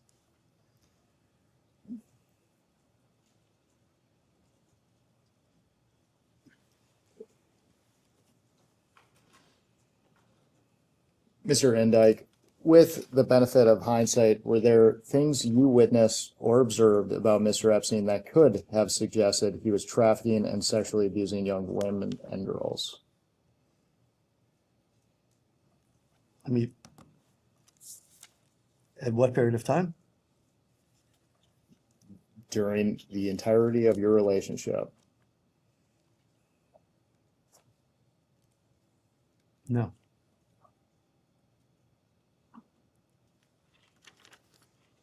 I had no knowledge of any allegations before 2006. And after 2006, when he ultimately went to jail and was back, my understanding was that the issue was underage people, sex with underage people. My understanding was that it was limited to Florida. And when I was in New York, which is where I spent my time, I never saw any underage people. I never saw any sexual activity. Nobody ever complained to me about sexual activity. I had no reason to believe that there was engaging in sexual activity, and frankly, given the amount of scrutiny that Epstein was under, I didn't believe he would do something like that, particularly after he told me he wasn't going to be in that position again. He was, by all accounts, a very smart man. I couldn't imagine he would do anything to put himself back in that position again. So no, there's nothing that I saw that would lead me to believe that he was engaging in misconduct.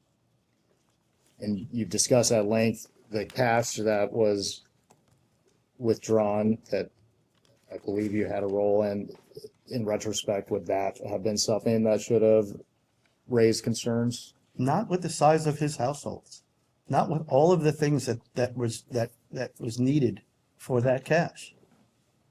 I mean, the island alone, they were buying tools and supplies and furniture and all manner of things, food. They had construction workers on the island. Pools were breaking down all the time. They had machine shops. They needed lubricating supplies for the machine shop. You know, any number of things like that. You know, given the size and scope of his households and the number of people involved and the fact that there wasn't a lot of credit cards available at the time, because banks were basically shutting him down that way? No. The cash that was being asked for me seemed to be for legitimate purposes, and I had no reason to think that they weren't for illegitimate purposes. Did you also handle his taxes? No, Did you ever review his tax returns? I reviewed his tax return. The answer is no, not while they were being done. In connection with the estate, I reviewed the tax return. Hundreds of thousands of dollars were given every year out in cash. I mean, technically, you have to file a 1099 if you exceed $600 in a year for services. So, I mean, that's not. Are you aware that 1099s were not filed? We'll look into that and get back to you. Okay. But that's not my role. That wasn't what I did.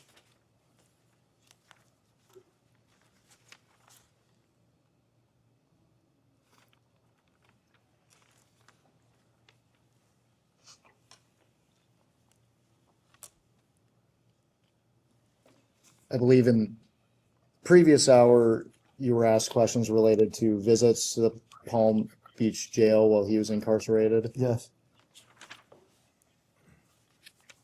What were the purpose of these visits? I think I explained previously, but I'll say it again. While he was in jail, there were households that were running. There were projects that were going on Little St. James. I was handling lots of those kind of projects and lots of those kind of transactions. And I would go to him and report to him on the status. He would give me requests to take care of those types of projects, and I would implement those requests and report back to him. Did you provide Epstein with cash during these visits? In jail? Correct. No.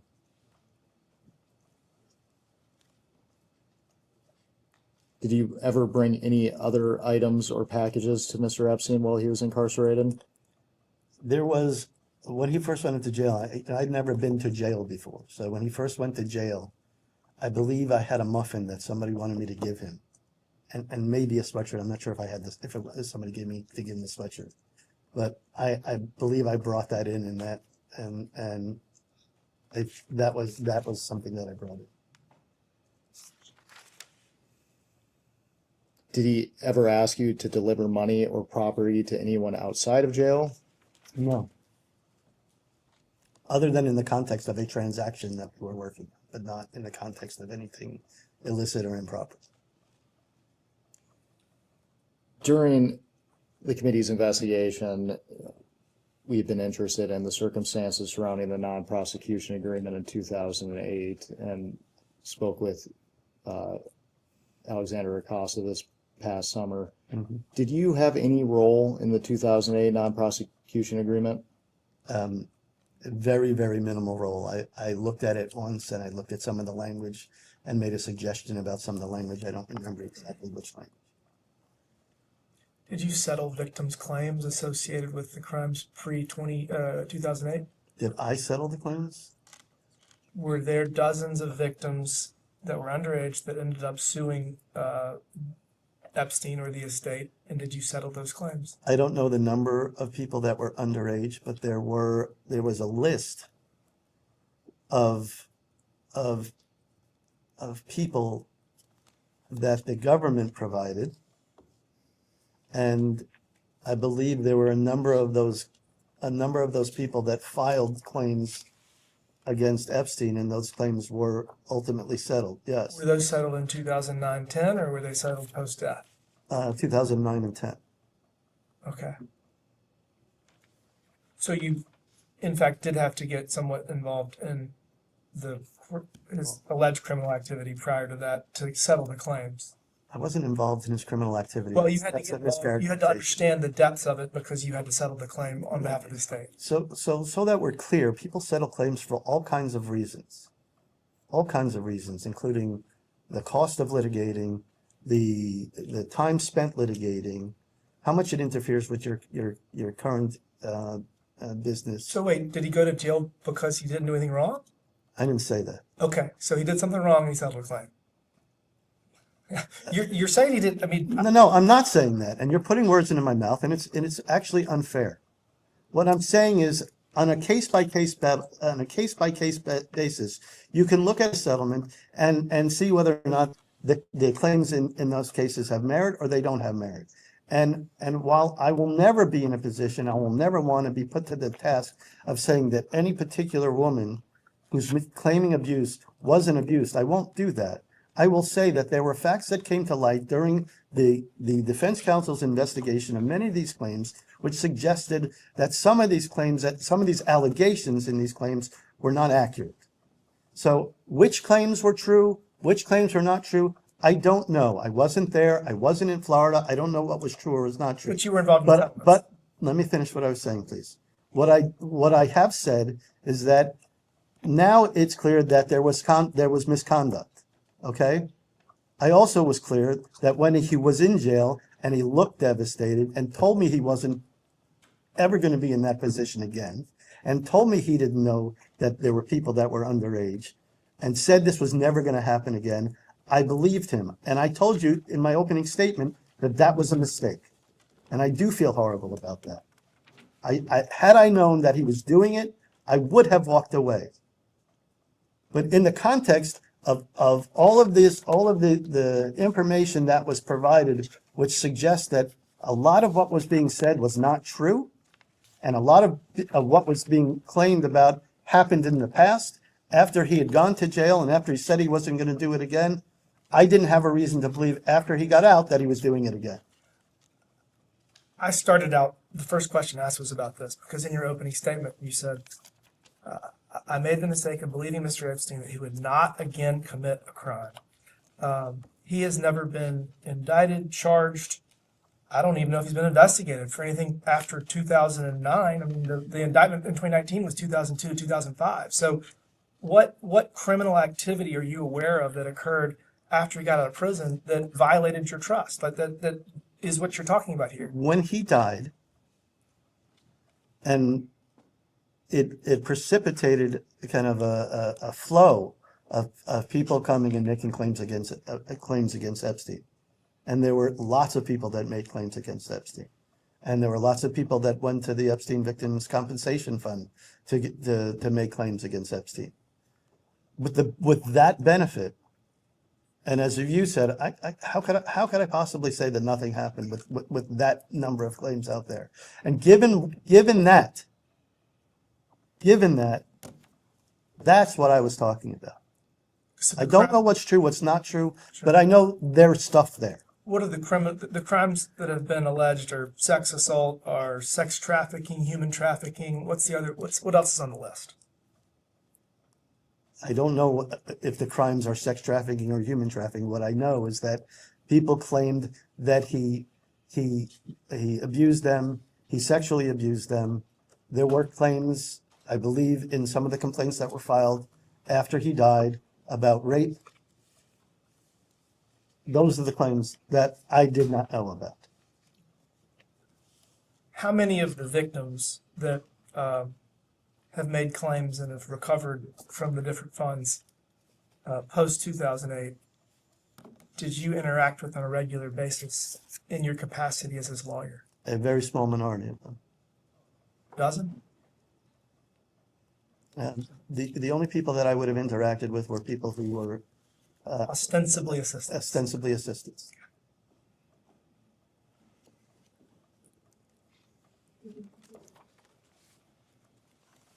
You had mentioned that your role with the non-prosecution agreement was related to making a single suggestion. Is that right?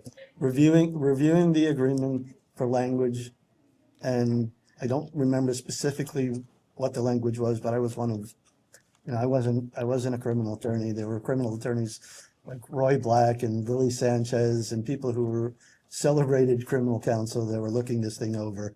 So my input was marginal at best. What suggestion did you make? I don't recall. It was a linguistic one. For the record, did it have anything to do with those identified to be co-conspirators?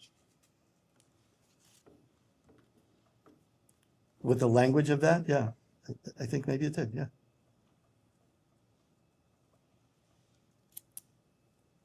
Did it have, in relation to the co-conspirators, did it have to do with creating a list of individuals who would be protected as co-conspirators? No.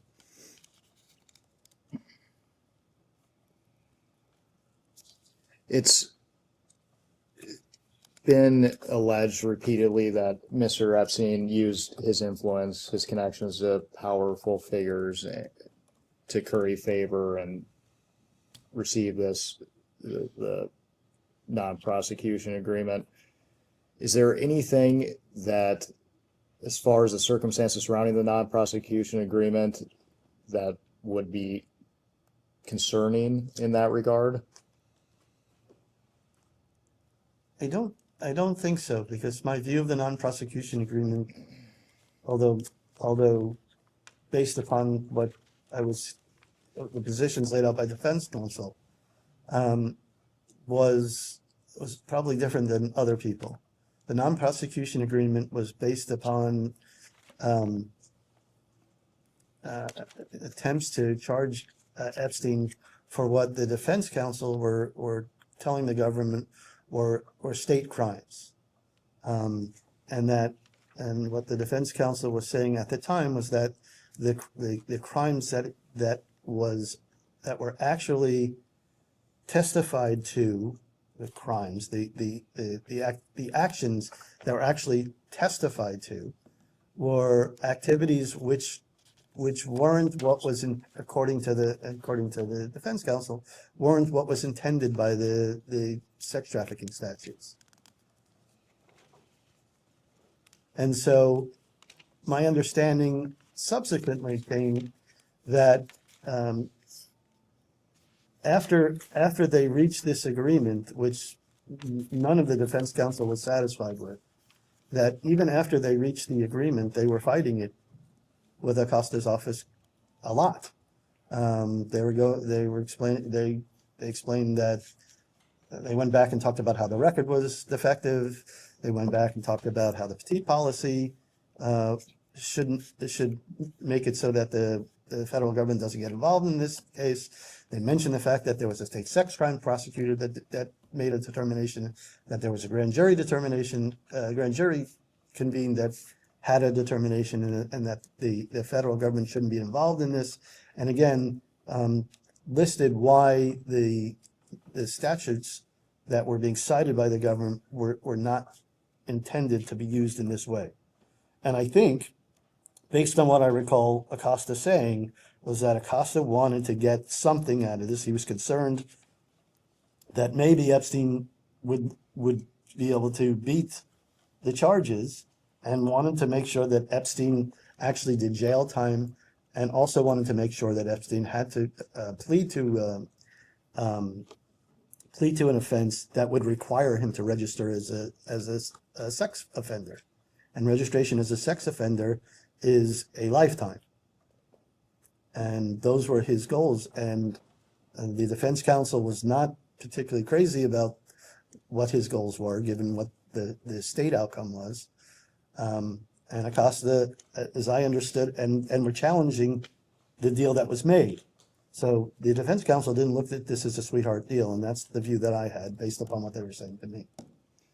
Outside of Acosta, are you aware of any efforts to talk to his superiors or any other government officials related to the claims against Mr. Epstein? No. Did you have any role in negotiating Mr. Epstein's work release? No. During the previous hour, the minority asked you about the Florida Science Foundation, is that right? Yes. And I believe that you had mentioned that its purpose was in the furtherance of scientific endeavors. Is that a fair characterization? Yes. What specific scientific endeavors? That's something that Epstein was, as I think has been reported, Epstein was very interested in scientific and academic research in a lot of different areas. It wasn't something that I did much in the way of, but the idea was to search out and find these types of projects that were worthy of funding and then fund them. I can't tell you the specific kinds. Do you know any entities or individuals that he would have interacted with in the furtherance of the foundation? A couple of universities, I think, have been reported. I think Princeton was one. There was one in the Southwest. I can't remember where. Harvard was one. Stuff about the brain that he was looking at. There's some academic research that I wasn't really familiar with that I know that he was looking at as well. And when he was on this work release, did you have meetings with him at the office that they were working out of? In the same way that I would go to his house in New York when he was on work release, I would travel to Florida and meet with him at the office to report on the status of things that I was working on for him. And for the record, because I don't believe it was asked, where was this office? I think it was stated by someone that it was on 250 Australian Avenue or South Australian Avenue.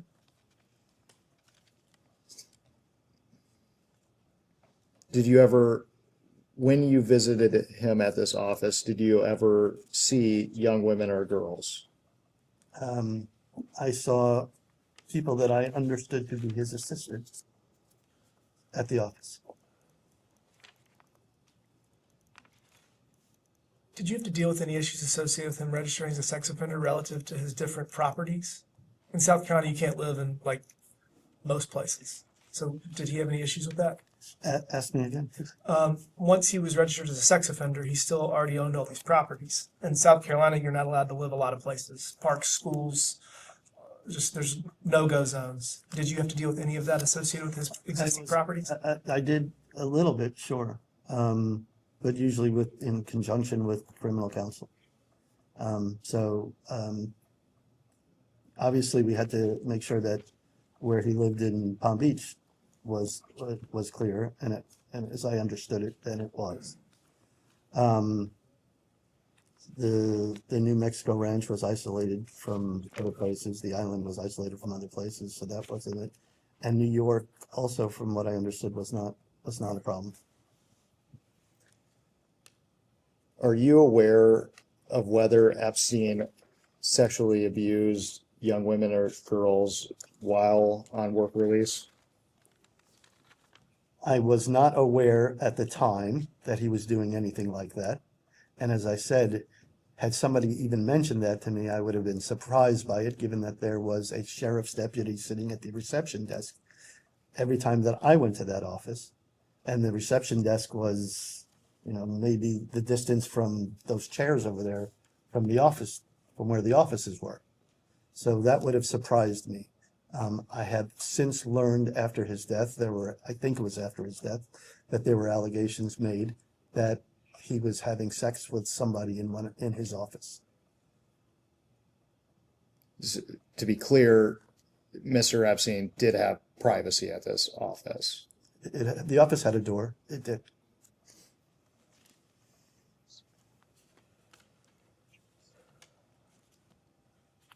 Did you ever see any woman there that you later identified to be a victim? That I later identified? That was later identified to be a victim. That later claimed to be a victim? Yes.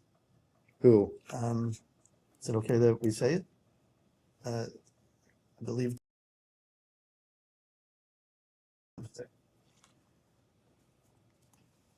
How many times did you see her there? I don't recall. Do you recall having any conversations related to her with Mr. Epstein? There? At any time? Nothing remarkable. No. Did Bruce Reinhardt have an office at the Florida Science Foundation? Bruce Reinhardt did not have an office at the Florida Science Foundation. He did, however, have an office in the building.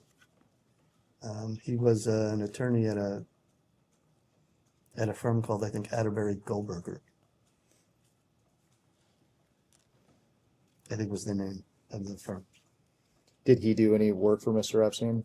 I don't recall if he did any work for Mr. Epstein, but there were, I believe, He did some representation of people who were associated with Mr. Epstein, relating to claims that were made against Mr. Epstein, I think.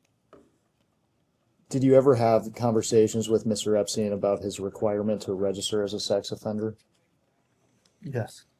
What were the nature of those conversations? Where he had to register, or where he was going, any number of different things. Where did he have to register? What state? He registered in New York. He registered in the U.S. Virgin Islands. He registered in Florida. Went to the registry in New Mexico, but was told for some reason that registration wasn't required, based upon something with the statute, I think. I'm not familiar, so I would assume it was primary place of residence, but that's not the case. It's if you stay somewhere for longer than a certain period of time. It does convert it to a primary. He never stayed in Mexico very long. And in New York, he wasn't there long enough, apparently. There was a specific statement made by whoever was handling the registry that he wasn't required to register that as a primary residence.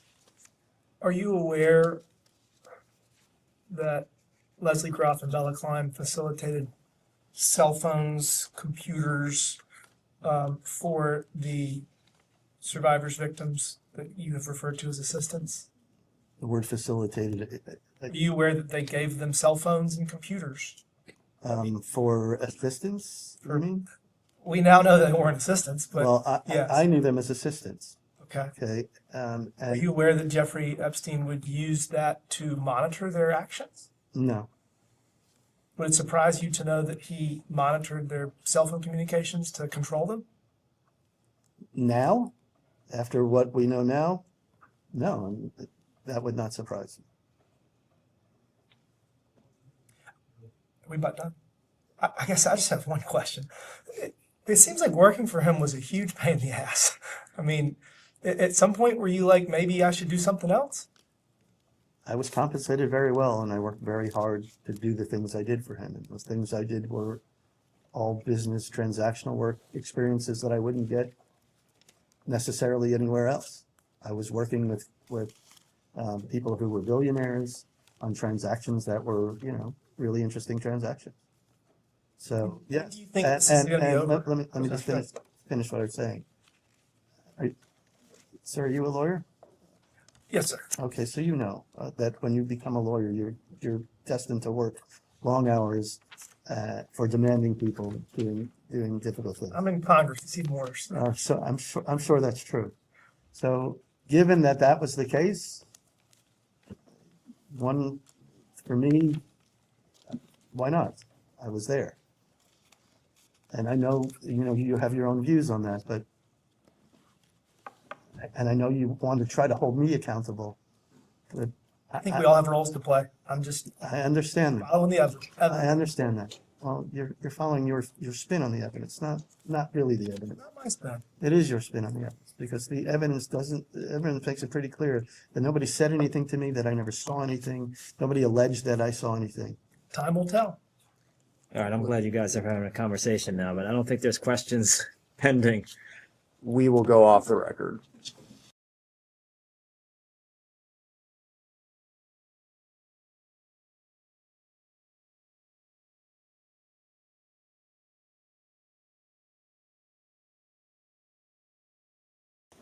We can go back on record. Mr. Indyke, I wanted to return, if I could, to the topic of the conversation you had with Jeffrey Epstein 2 days before his death. And for the moment, I'm not going to ask you to tell me about the substance of that conversation, but I would like to understand some of the details surrounding that communication. To begin with, where did it happen? Was this over the phone or in person? No, it was at the jail. It's at the prison. And how long did the conversation last? I don't remember how long I was there. There was other attorneys and a paralegal there at the time. So this conversation involved more than just you and Mr. Epstein. There were other people present? Yes. Okay, other attorneys? Yes. And anyone else?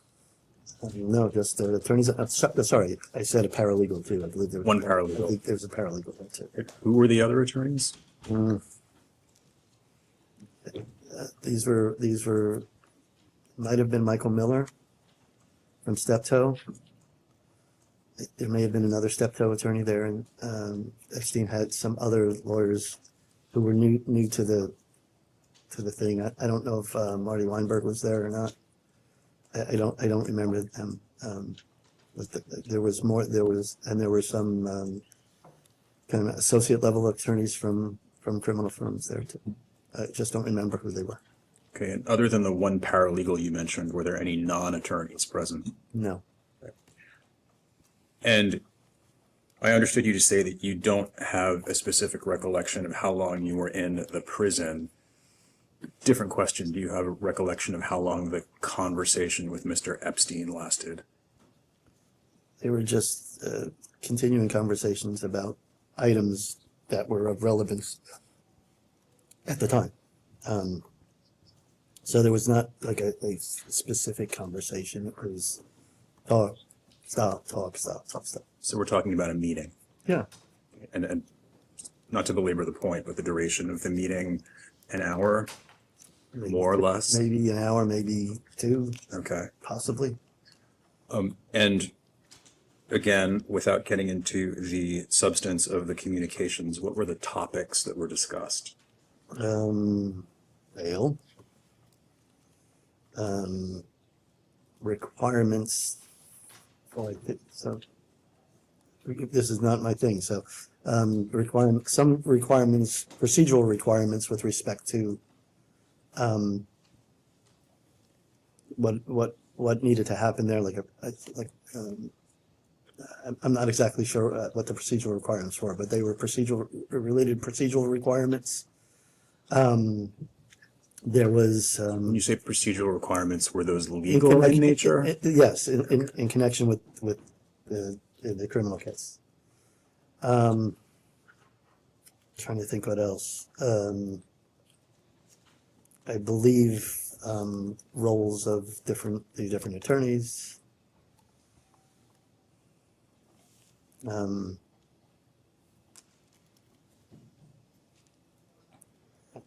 That's what comes to mind. And again, just so we're all clear, are you asserting the attorney-client privilege as to the entirety of the communications that took place during that meeting? I think I have to, because I can't remember specifically things that were said, and so I think the answer is yes, I have to. And again, just so we're all clear, is that based on your participation in the legal representation of Mr. Epstein in his criminal case? Yes. And any other legal representations that come into play during that meeting, or is that the only one? I would think during that meeting there was probably some kind of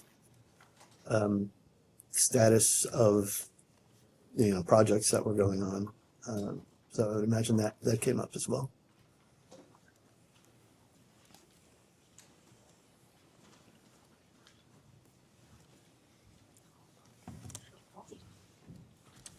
I appreciate that, Mr. Indyke.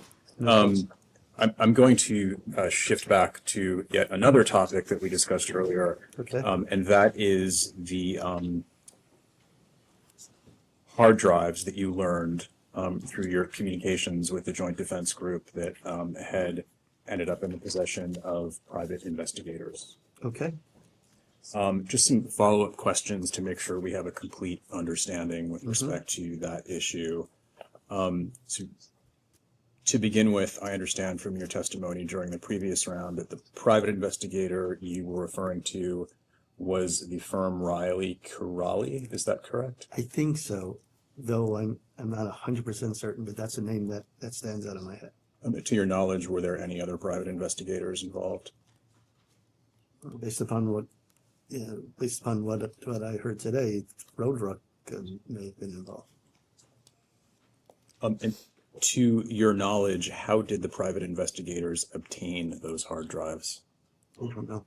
I have no personal knowledge of And when, to your understanding, did they obtain the hard drives? Again, I don't know. And at whose direction, to your understanding, did they obtain the hard drives? Also, I don't know. Anyone else, to your knowledge, knew that the investigators had the hard drives?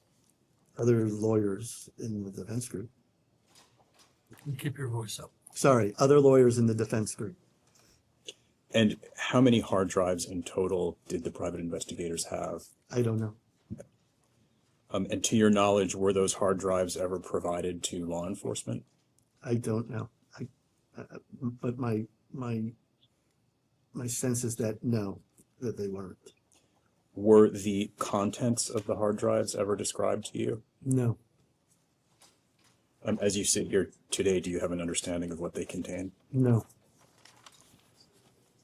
I also asked you earlier this afternoon about the removal of video equipment from any Epstein home in advance of a search warrant being executed. Just wanted to be even more specific and ask you the same question with respect to audio equipment. Could you ask? Sure. So I know it. So I know what the question is. Please. Yes. Do you have any knowledge of any audio equipment being removed from any of Mr. Epstein's properties prior to the execution of a search warrant? I have no personal knowledge of it, and I don't have any other knowledge.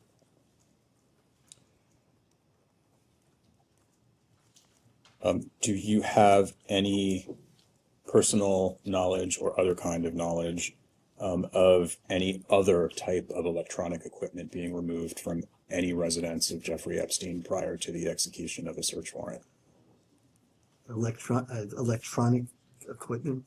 So we've talked hard drives, we've talked video equipment, audio equipment, any other capable of like understanding conversations, or I'm casting a wide net. So really any type of electronic equipment, anything that's electronically operable. that could be like a printer or anything. I don't know. I mean, I don't have any knowledge of it, but I don't want to like give a broad. I don't know, because maybe that somebody took out a washing machine or something. I don't know, but I don't like answering questions for stuff that I don't know what the universe is that we're talking about. Yes, it's that broadly defined category that I just described. Any type of electronic equipment.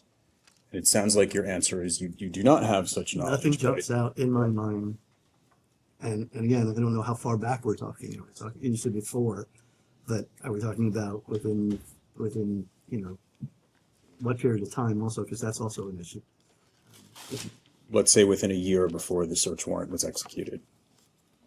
Nothing jumps in my mind about that. And the same question, except as to records of any kind. Do you have any knowledge, whether firsthand or otherwise, that any records of any kind were removed from any of Mr. Epstein's residences prior to the execution of a search warrant? Nothing to my knowledge.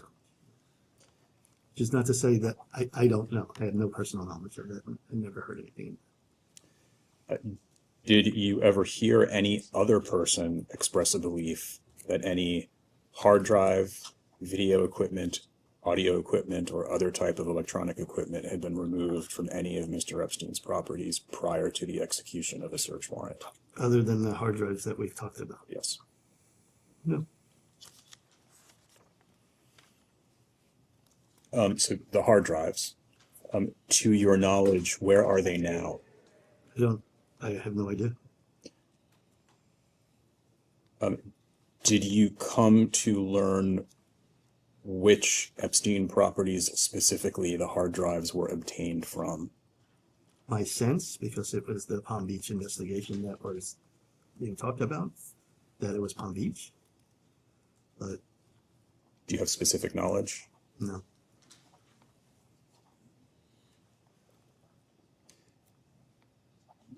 Did you ever become aware, or did you ever hear that the hard drives were withheld from law enforcement?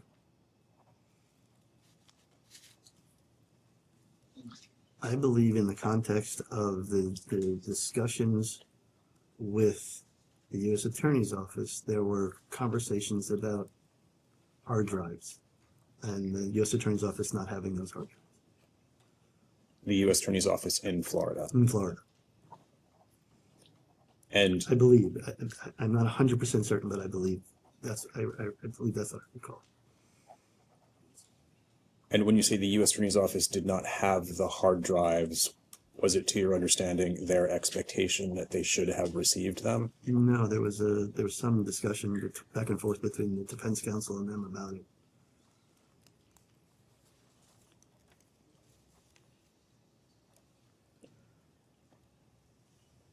Just shifting again to the topic of Epstein survivors and the allegations that they have made against Jeffrey Epstein and his estate.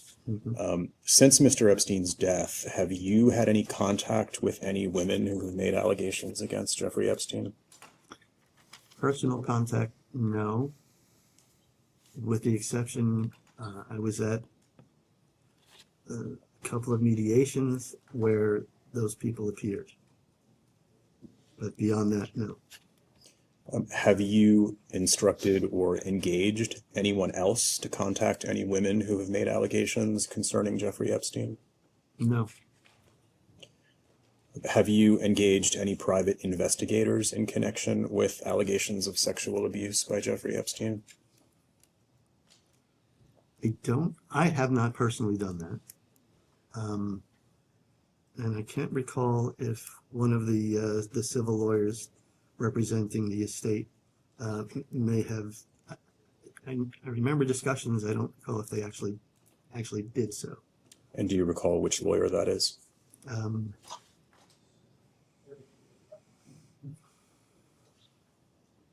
Maybe Bennett Moskowitz's team in Troutman. Moskowitz's team and Bennett Moskowitz's team at Troutman. thank you. I think. We have multiple attorneys, so and there's a lot of claims obviously going around. To your knowledge, have any private investigators working on behalf of Jeffrey Epstein or his estate themselves contacted any survivors? I don't think so, no. And can we go back to the previous question? You talked about private investigators. This after he died, right? At any time. I believe that, just to amend this a little bit, I believe that prior to his death, or maybe just as he died, there was a private investigator that, in connection with the civil case, to find out about the plaintiff, that was retained. And I believe I may have had, I think I did have communications with the private investigator about it. And I think I got communications with the private investigator about it to do some background research. Who was that private investigator? I don't remember the name. Okay, and you said the engagement was to provide background research? Yeah. What do you know about this person? In many instances, we don't know about it. We the co-executive and I, in most instances, we don't know these people. When you say these people, are you talking about the plaintiffs? The plaintiffs, yes. Okay. And how did this private investigator go about conducting this background research? I don't know. I got a report. I think they got a report at some point.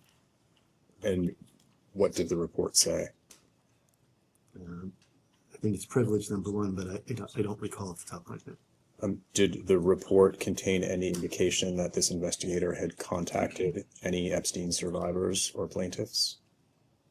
No, I don't think that they would have done that. Okay. To your knowledge, has either this private investigator or any other private investigator conducted surveillance of Epstein survivors or plaintiffs? I'm trying to remember if the one that I'm talking about did.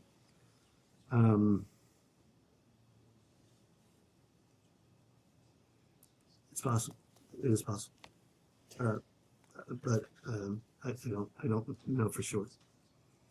To your knowledge, have any women who have made allegations of sexual abuse by Jeffrey Epstein been threatened? No, to my knowledge, no. to your knowledge, have any women who have made such allegations been pressured in any way not to pursue their allegations? Not to my knowledge.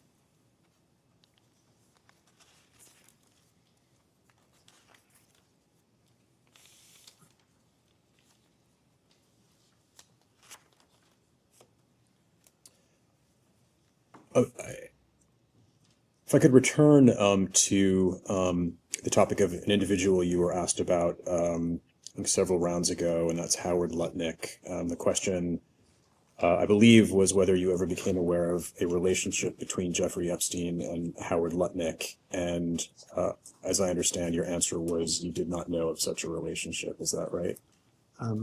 Up until recently, I had no knowledge other than that Lutnick was a neighbor. I'm just going to quickly ask the court reporter to mark as exhibits D as in dog. D. An email dated May 28th, 2018.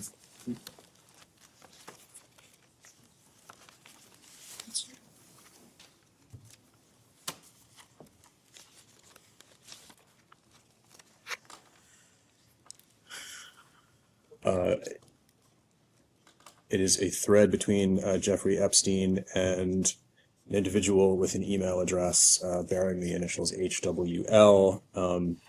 Given that it appears to originate from Cantor Fitzgerald, we believe that to be Howard Lutnick. Okay. The message down below from Mr. Epstein reads, "Tell your lawyer that Darren, my lawyer, will contact him." And then the response up above from HWL, "Meeting is tomorrow morning." You are not on this email, but do you have any recollection of meeting with Howard Lutnick's attorney? No, I have no recollection of meeting with Lutnick's attorney at all. And I don't have a recollection of any instruction to contact the Lutnick lawyer. So if he had said this, I don't recall him ever saying it to me. Thank you. Thank you.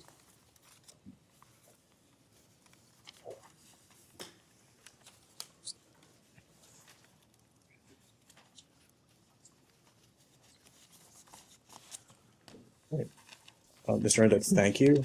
Just before we go off the record, I'm going to note that based on your responses to my questions regarding your conversation with Mr. Epstein prior to his death, we are no longer seeking a ruling from the chair regarding your meeting with Mr. Epstein. Thank you. Thank you. We can go off the record.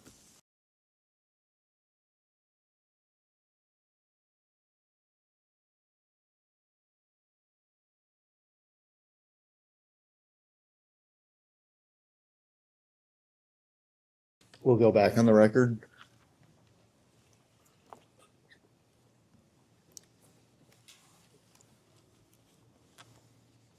During the previous hour, we discussed Mr. Epstein's registration as a sex offender. Did you ever do any work in relation to his status as a sex offender as it related to being granted visas to travel? I recall there was a request at some point to go to Canada. And I recall that because of his status, that was not going to be possible. I don't know that I actually did any work on it, other than to advise that I didn't think that was going to be possible. Did Mr. Epstein get special privileges to travel to the U.S. Virgin Islands as a sex offender? Special privileges? I'm not sure I understand the question. Was he able to travel to the Virgin Islands? The U.S. given- Virgin Islands, he was Correct. registered in the U.S. Virgin Islands. That was his primary residence, and he was registered as a sex offender in the U.S. Virgin Islands. You mentioned Canada. Did Mr. Epstein apply for a visa to visit Russia? I have no independent recollection of this. I have since learned that, and I forget where, that application was made, that I'm talking about very recently. And for the record, you said you have since become aware. Are you aware of emails involving you related to a visa application to travel to Russia? No.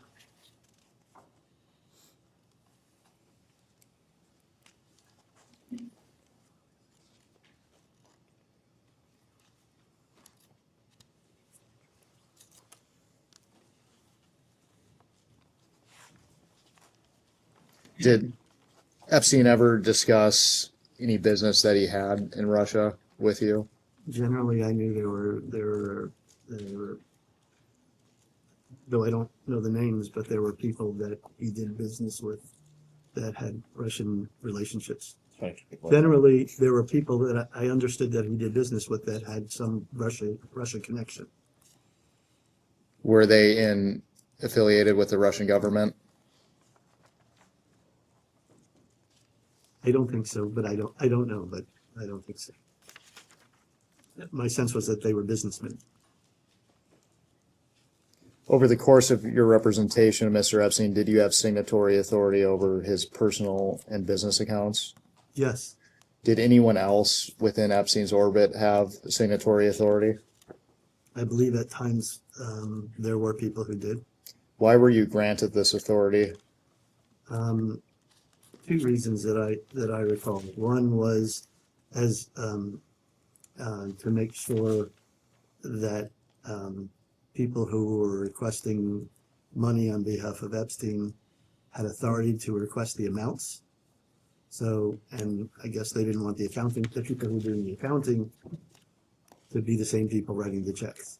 So I had a series of, my understanding was there were these conditions. This person, and I don't remember who, but this person could have had $5,000. This household manager could have $3,000. And so if the request was made, they'd have to be within that threshold, or there had to be some kind of an email from Epstein saying, pay this or something like that. And so part of my job is to make sure that checks that were going out within these conditions. Did you ever sign off on payments to women or young girls for services? I recall, I think I discussed this earlier, Svetlana Pozdaeva was had some kind of a marketing relationship with one of the foundations.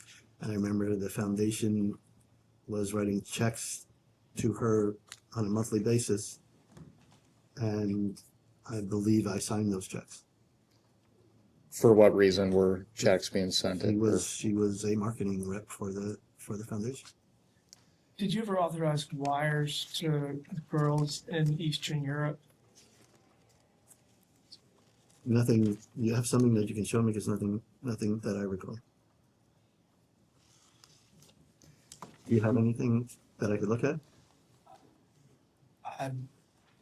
This is a tricky little tightrope trying to protect victims. And I understand, but so it's hard. Anything I show you is going to create issues, but yeah. Did you ever sign off on, actually, let me back up. As it related to the woman you previously mentioned in her marketing business, did you ever question the legitimacy of that marketing business? No, she had a resume which was fairly fulsome. She had a business degree. I think it was a business degree. She had a degree. And so her role was consistent with what was in her degree. Did Epstein pay for that degree? I don't think so. No, this was before that. Generally, again, did you ever sign off on payments for women's healthcare visits? There's nothing, not that I don't know that I didn't, but there's nothing that I recall. Did you ever sign off on tuition or donations to schools? I recall tuition. I don't know if I signed off on them or not, but I recall it. It was, as I explained, not unusual for Epstein to pay tuition for employees, for colleagues, for associates.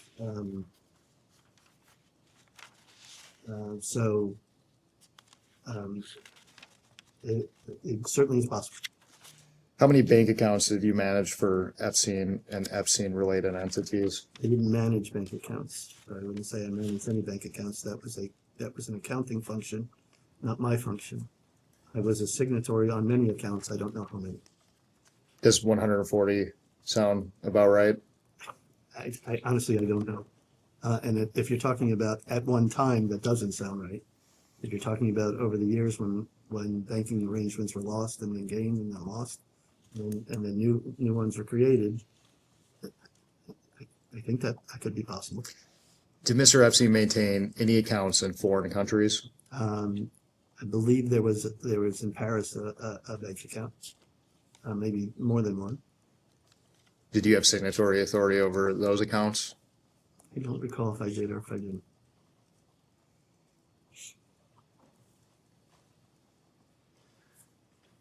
Are you aware of whether he had any accounts in Switzerland? I seem to remember HSBC, but I don't know if he had an account or that was an account of one of his clients. But I seem to remember there were HSBC accounts. I'm not sure. Again, my function wasn't the accounting department. That's not something I would have done. Generally, though, are you aware of any accounts in Grand Cayman? No. I'm not personally aware, and I don't have any recollection of hearing about accounts like that. It's been reported that you provided cash and logged costs for Epstein's coverage of doctor visits, rent, lingerie from Victoria's Secret, and haircuts from luxury salons. Is that true? Can I hear that question again? Yeah. The first part of it, cash and somewhere you said. Cash and logged costs for Epstein's coverage of What's a log cost?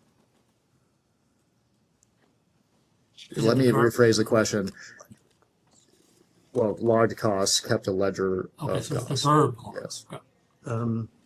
Let me hear the question. Just repeat it again. It's been reported, Mr. Indyke, that you provided cash and logged costs for Epstein's coverage of doctors' visits, rent, lingerie from Victoria's Secret, and haircuts from luxury salons. Is that true? So it's been reported that I did that? Correct. That's not true.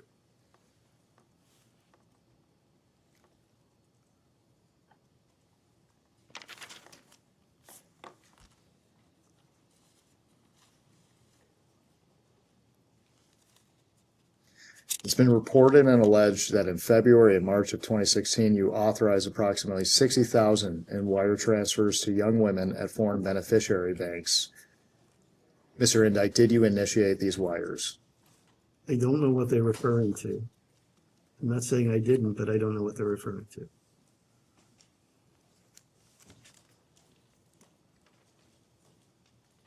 Did you ever initiate wires to foreign beneficiary banks for young women?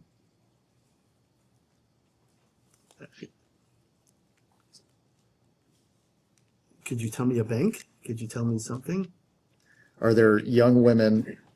And can you tell, when you say young women, you mean women? Are there women that today you can identify that were recipients of wires that you transferred to foreign banks? I don't recall anything in particular. Again, if you could show me something, I could tell you whether or not I did it. The victims that you refer to as assistants, most of them came from Eastern Europe. They were financially incentivized to come here, and they got wire transfers between 2010 and 2013. So you're not aware of those wire transfers to Eastern European banks to facilitate the travel of the people you now call assistants, which are victims? Okay, so there's a lot in that question, and I don't. You're doing it again to me, and I'm trying to answer your question, and there's a lot in there, and I don't know how to answer the question. So, have you wired money to Eastern Europe? I don't believe I've wired money to Eastern Europe.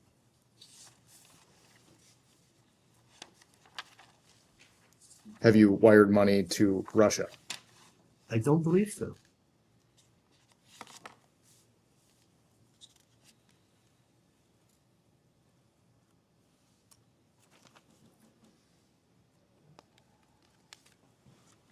I mean, is it possible over the course of however many years that something like that happened? I guess.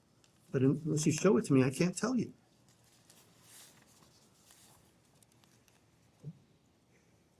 Have you subsequently learned that money that was wired was used or intended to compensate women for sexual services? So I've not learned anything like that. I've heard allegations here and after he died that happened. But I don't know that that's true. I have no idea.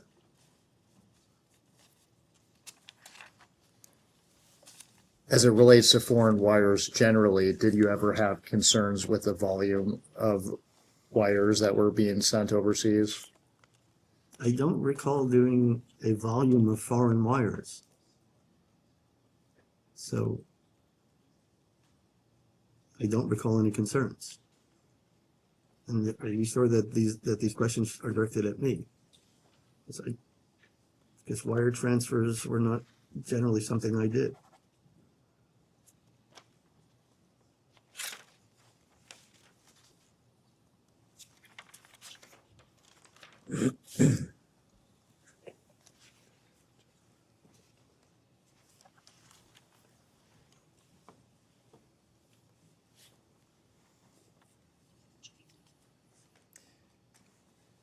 Has any bank ever requested explanations from you for suspicious payments?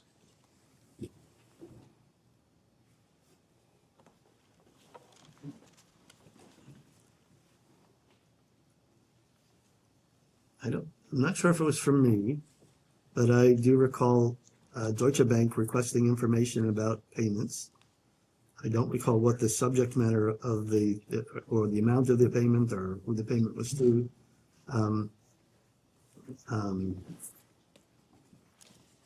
I believe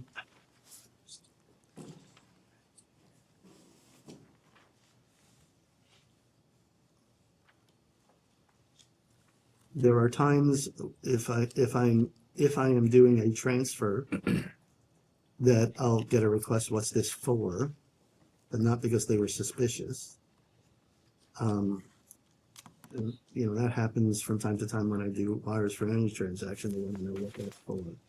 With respect to suspicious transfers, I don't know that I got one. I guess it's possible, but I don't think so. Do you consider Western Union to be a wire transfer? I don't know. I guess I don't know. I'll re-ask. Have you sent any Western Union payments to Eastern Europe or Russia? No. Reportedly, JP Morgan raised concerns with checks signed by Beller.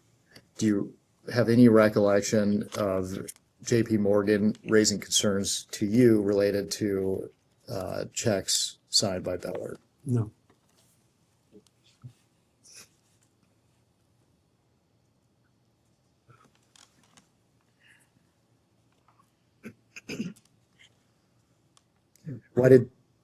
No, I'm sorry. Why did JP Morgan Chase drop Epstein as a client in 2013? I don't know. I think I've said this before, but I'll say it again. When the bank drops you as a client, or when they dropped him as a client, we didn't get a reason why. They don't tell you why. There were assumptions made on this end that it had to do with his criminal conviction. But beyond that, did not know why. After he was dropped, what did you do, or did you have any role in transferring Mr. Epstein's money to another financial institution? When they opened up new accounts, I believe I became a signatory of accounts, and I had to sign documents for account opening documents.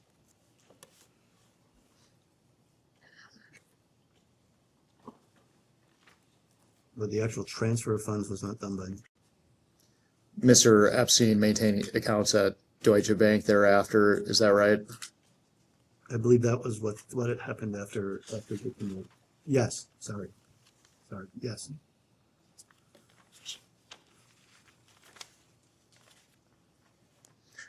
Do you have any recollection of Deutsche Bank ever raising concerns with the financial activities of Mr. Epstein's accounts?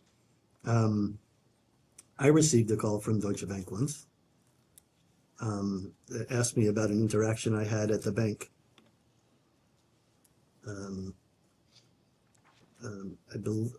I believe the interaction was relating to the fact that I had gone in on one day with one of these $7,500 checks and told the bank when I was there that I thought I would be coming in within a day or two to withdraw money from my own firm's account, cash for the petty cash of that firm, and specifically to be transparent, told them that if they needed to somehow aggregate this because the total would be more than 10,000, I wanted to tell them now because I did not want it to be considered something wrong. And then I got a call from one of the client relationship managers, I don't remember who it was, asking me about what happened. I explained that very thing, and the client relationship manager was satisfied, and then I didn't hear about it again. But for the record, what you were inquiring,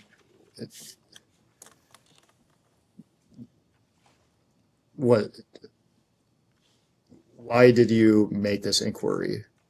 We had gotten fired from the bank, right? I wanted to make sure that I did not do anything that would get us fired from another bank. So I wanted to be transparent. And if there was something that had to be done, I didn't want people to think that I was doing something I wasn't supposed to do.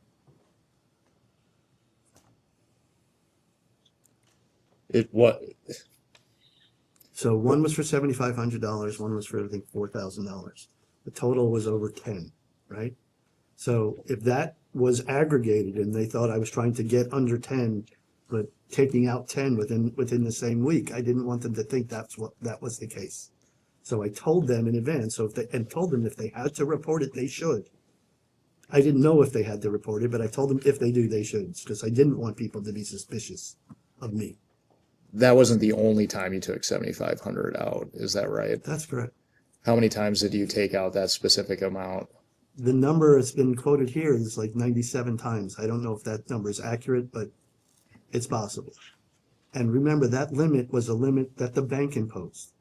That $7,500 amount, I would have done fewer times, more money, because that's what the accounting department wanted. They wanted money in their petty cash safe. And every couple of weeks, I would get a request, we need more money for the petty cash safe.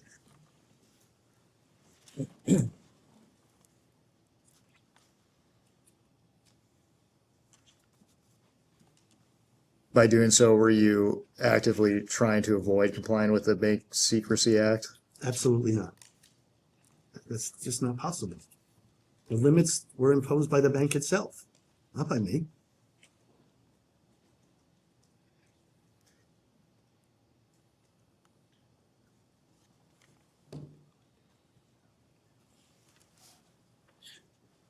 I want to go back to the immigration issue. Okay. So 2013, there were assistants that we now know are victims living at 301 East 66th or with Mr. Epstein in his house. Two of them, one of them, Karina, and then the other, both of them lived at 301 East 66th Street, to your knowledge? To my knowledge, yes. And to your knowledge, yes. now you said that one of them lived at his house, but It's my understanding Karina lived at his house. I don't believe that's true. I don't believe that's So you true. think they both lived at Yeah. 301? Yes, I do. And was a U.S. citizen? My understanding was that she was a U.S. citizen, yeah. And Karina's Belarusian? I think that's right, yes. And Mr. Epstein asked you to, well, those people got married. Correct. And Mr. Epstein asked you to help Arda Biscardi's apply for Karina's citizenship. That's not true at all. He didn't ask me to ask Arda Biscardi. Sorry, Keep your voice up. Sorry, that's not true. Did Mr. Epstein ask for you to provide documents to the immigration attorney that was facilitating Karina's citizenship application? I believe either Karina asked me to provide documents. What documents did you provide at their request? I believe it was a lease. Any other, all that you remember is a lease? That's what I remember. Did you ever communicate with Mr. Epstein regarding the application for citizenship for Karina? I believe I did, yeah. But not at his request. You just updated him on it, or what was the nature of that? He was concerned that his employees, ostensible employees, were I believe this is some time ago. 13 years. I got you. And then I don't remember that. I want to be helpful, but I don't remember. I don't that's remember fine. the company. So then 4 years later, did you file for their divorce? I didn't file for their divorce, no. Did you did you connect them with people that helped them get divorced? 4 years later, as I understand it,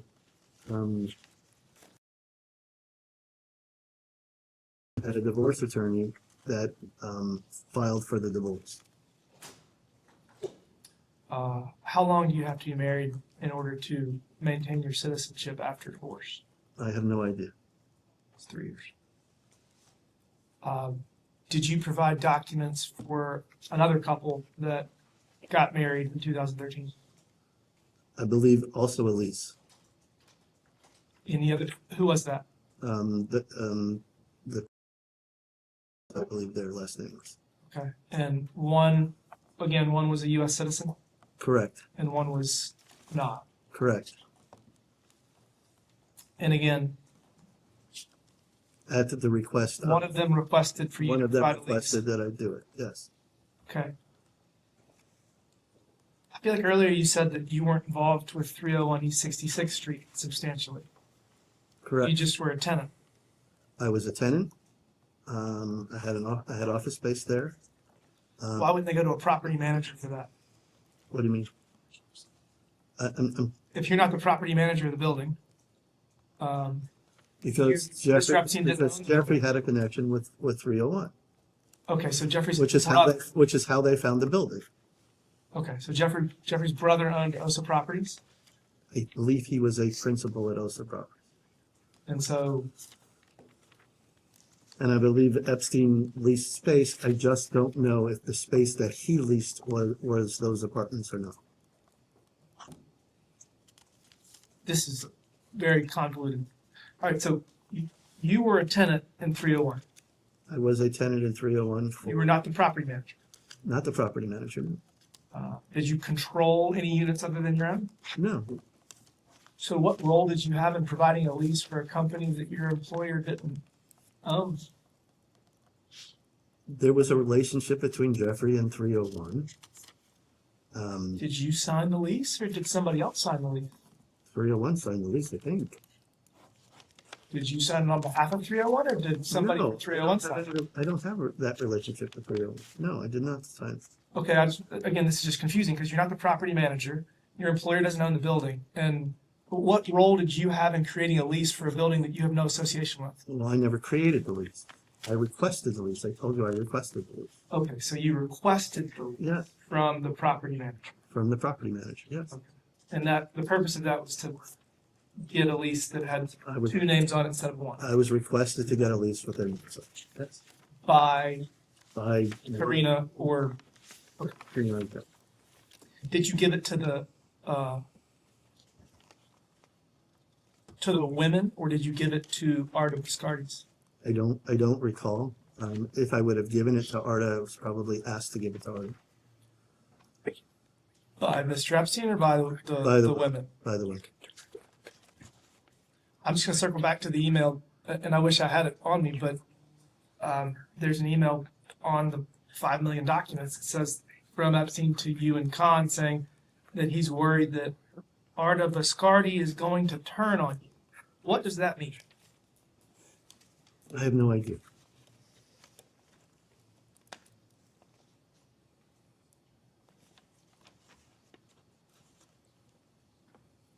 Did Mr. Epstein ask you to apply for visas for him or any of his people that you refer to as assistants? No, I don't think he asked me to apply for any visas. Not to Japan? I don't think so.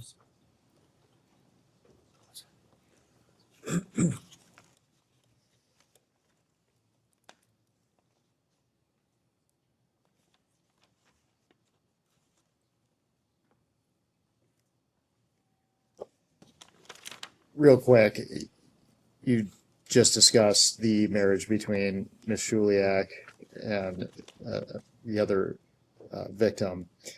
Did either one of them ever approach you to ask for assistance in obtaining a divorce? Yes. Did you ever advise either one of them to not get a divorce? No, I never advised anybody not to get a divorce. Came to me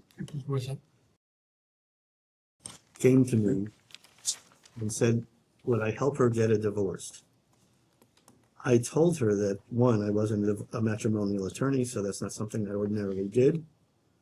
And I also expressed concern to her based upon my understanding that she had just filed some kind of an application for Karina Shuliak, that what I knew about divorce in New York was that you are either filing for something called irreconcilable differences or abandonment or something like that. And that seemed to me that would be inconsistent with statements that she likely made to the government in the application. And I expressed concern about doing that and cautioned her about it. Yes, that's what I said to her. And now I just want to briefly focus generally. Did any victims, individuals identified as victims, ever come to you to ask for help as it related to being sexually abused by Mr. Epstein? No.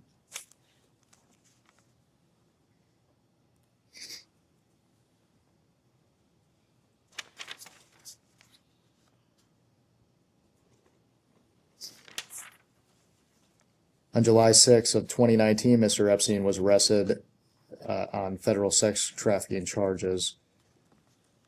When did you become aware of those charges?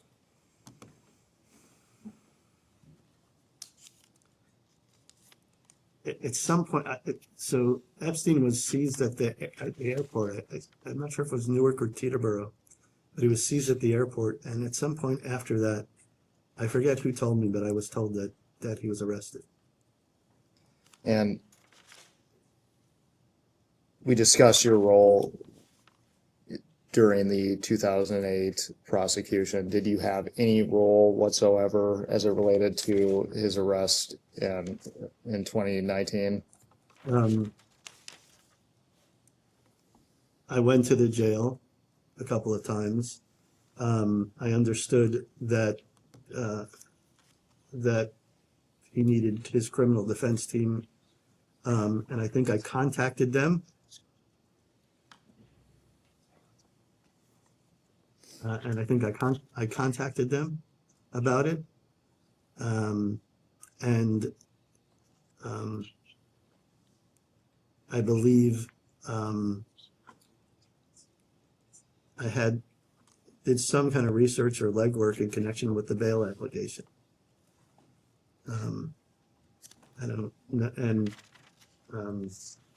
then participated in meetings with defense counsel. During the previous hour, I believe the minority had asked you if you ever had any contact with victims. I believe you answered no. Is that right? That's, I think so, yes. I think that's when you say contact other than assistance, right? So for the record, you never told victims not to contact or speak with law enforcement. Is that right? So the answer is yes. I never told anybody not to speak with law enforcement.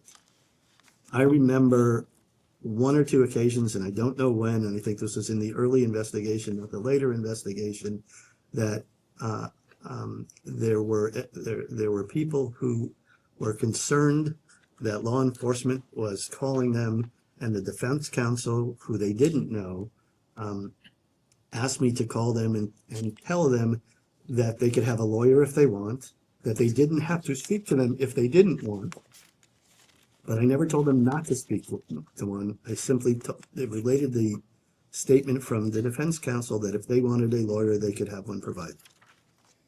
We will briefly go off the record.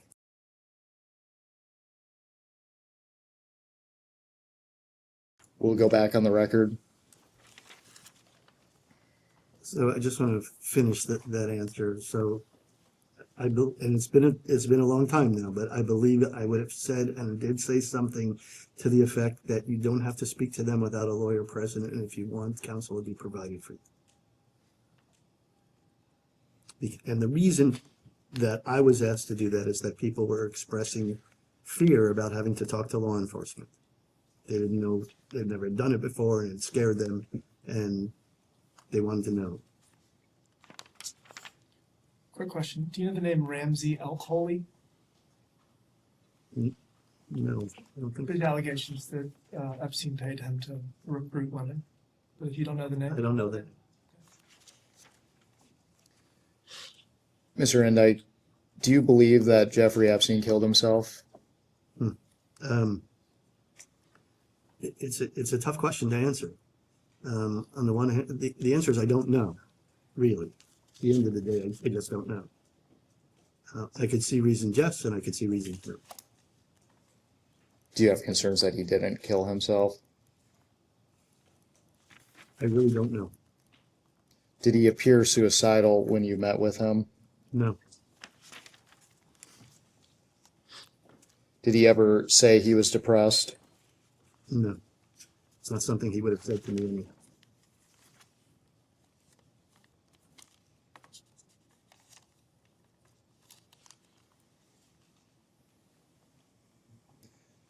What is the 1953 trust? It is what's colloquially called a pour-over trust from the will. It's the trust after the will is completely probated and all claims are settled. If there are assets and funds left over, they would be transferred over from the estate to that trust. And why was the 1953 trust created? It is to my understanding, because I am not a trust and estates lawyer per se, but to my understanding, as a generalist, many times because you don't want your dispositions to be a matter of public speculation, you put everything in the estate over to a trust, which is then administered outside probate. When did you learn that you'd be a co-executor of the 1953 trust? So then I'm trying to remember. I think the 1953 trust was an amendment to an existing trust. So if you're asking about the 1953 trust amendment, that would have been at some point while he was in jail that I was there with him and his other attorneys.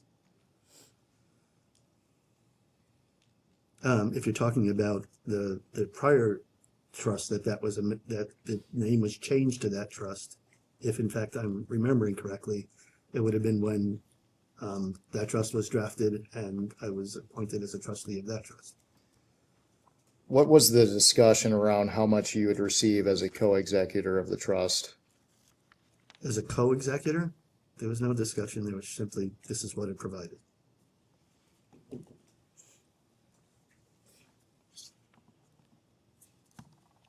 So you have no understanding of how $50 million was decided? I think I tried to answer this question before. The trust itself, the estate document itself provides for a relatively, it's not small amount, but a relatively small amount, $250,000 to each of the executors. Normally, an estate of this size, if it were being probated, say, for example, in New York or in Florida, would as a base amount get, a large percentage, tens of millions of the large amount of the estate. And if it's more complex an estate and requires more time, there would be applications for more money to be paid for that. In this case, that wasn't the case. There was one payment to be made of $250,000 to each of the executors to be made upon completion of the probating of the will. So as to the why he did what he did and why he gave money to whom he gave money to, we never had conversations like that with us. He always did what he did for his reasons, and he never discussed his reasons with me. What is the current remaining value of the estate? Gosh, I think the accounting has it at, is it like 100 and I don't have the number, but I think it's just north of 100 or so. Are you factoring in funds that are still due from outstanding investments? I'm not, because I don't know what that ultimately will look like. So the rough math is 170 million from the investment he made with Valor Ventures. Anybody who's ever invested in a fund like that can tell you that those numbers they're not meaningful until they're actually realized. When does that fund come due? The funds, I think, are a year apart. Their initial due date, one of them, I think two, was due in 26. But there is an option for the fund manager to extend.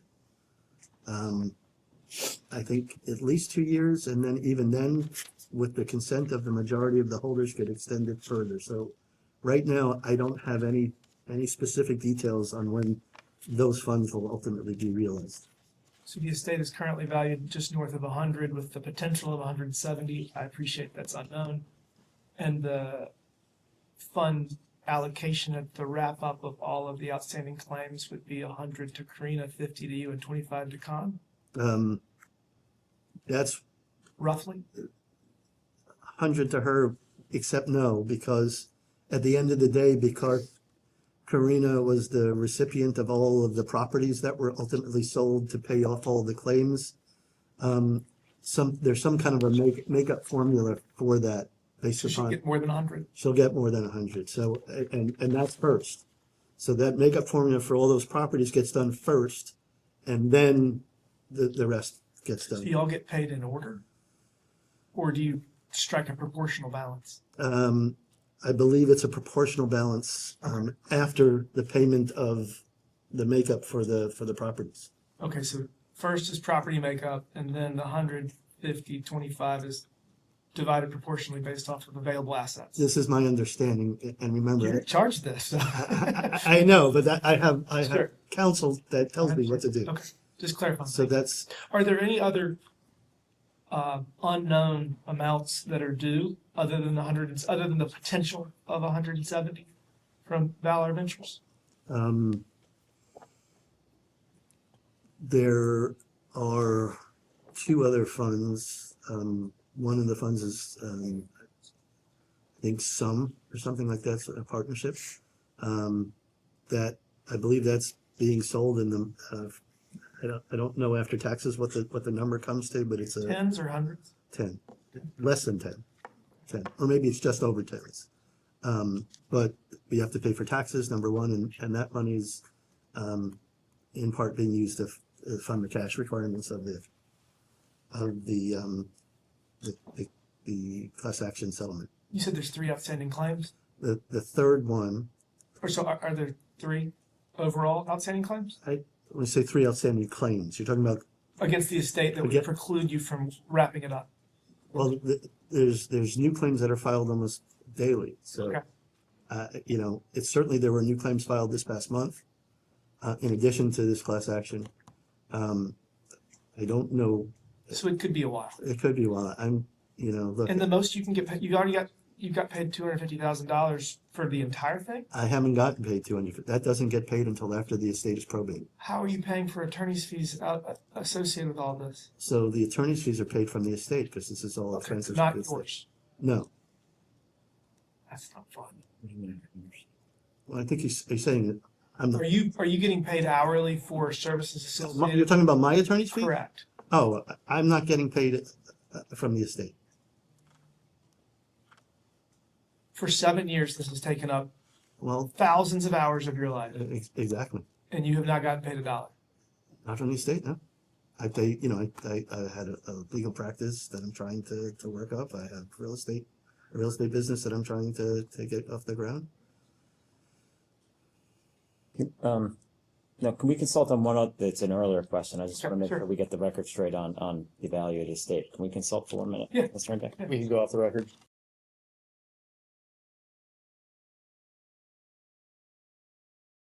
We'll go back on the record. Thank you. Can Mr. Indyke just clarify on something that the Congress? So when you had asked before about the 172 rough value of those two funds of the LAR, I wanted to make sure that it was clear that the hundred something valuation of the estate from the last accounting includes some valuation of the LAR. So the 172 is not on top of that. There is a portion of that 172 which is not included in the 100, but I don't know what the exact number is, but it is not the full 172. Does that make sense? Could you ballpark it? I really don't want to be an actor. It's in the accounting, though. That's If you fine. look at the account- USBI. Sorry. I don't want to be an actor. I appreciate you clarifying. Mr. Indyke, I want to run through some entities that you may have had a role in. First, what is the Southern Trust? The Southern Trust or Southern? I don't know Southern what the Trust Southern Company. Trust is. Oh, Southern Trust Company, Inc. is a current entity that's owned by the estate, and it was the main operating business of Epstein before he died. Main operating business, what was its general purpose? It was ultimately going to be providing financial and medical informatics. It was also doing consulting services. Who else beside you were affiliated with this entity, I would presume, right? As an administrative role, I was secretary, I believe secretary and a vice president. Who else was involved? I'm trying to remember at the time, but right now, Khan is a treasurer. I think I'm president now. But at the time, I don't remember who had a titular role. But the office had, multiple employees in the U.S. Virgin Islands. Who were the beneficiaries of the trust? It's not a trust, it's a company. Excuse me. What is the butterfly? Epstein is the sole stockholder, I think it's a stockholder. Yeah, sole stockholder of that entity. What is the butterfly trust? Are you familiar with the concept of a GRAT? A grant or retained annuity trust. Can you briefly elaborate for the record? Again, this is not my specialty, but as a generalist, a grant or retained annuity trust is a trust that you put in an asset that you believe has appreciating value. And you put in that value, and then you take annuities from the trust over some period of time. Sometimes it's 2 years, sometimes it's 3 years, sometimes it's 5 years. But the idea that you're taking annuities out every year at a certain percentage results in the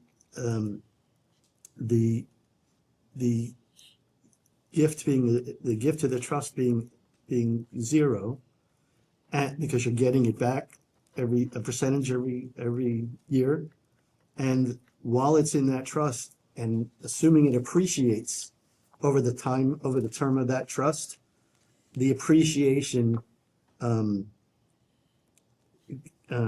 although there's an income tax on the appreciation, the gift of that appreciation to a pour-over trust, which is the butterfly trust. So the gift of the appreciation of the property that's appreciated. If I put in $100 worth of property and it turns into $400 at the end of the term of this trust, somehow that appreciation that's left after you pay the annuities back that appreciation goes into a trust, which is called a pour-over trust, and that goes estate tax-free.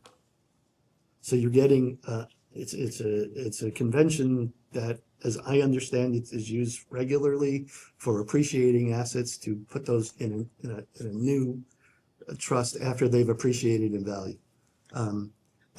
So the Butterfly Trust was a pour-over trust, had the appreciation in it, and allowed gifts to be made from the Butterfly Trust to be made tax-free. It appears that there were three distinct trusts. Butterfly, it appears 2013, and then a Caterpillar's Trust. Are you able to distinguish those three? Caterpillar Trust is the grant that I just told you about that poured into the Butterfly Trust. Butterfly Trust 2013 was a pour over from another trust. Who were the beneficiaries of these trusts?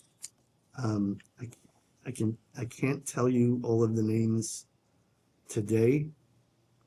In front, I can't tell you. I can't list them for you. Was Karina Shuliak a beneficiary?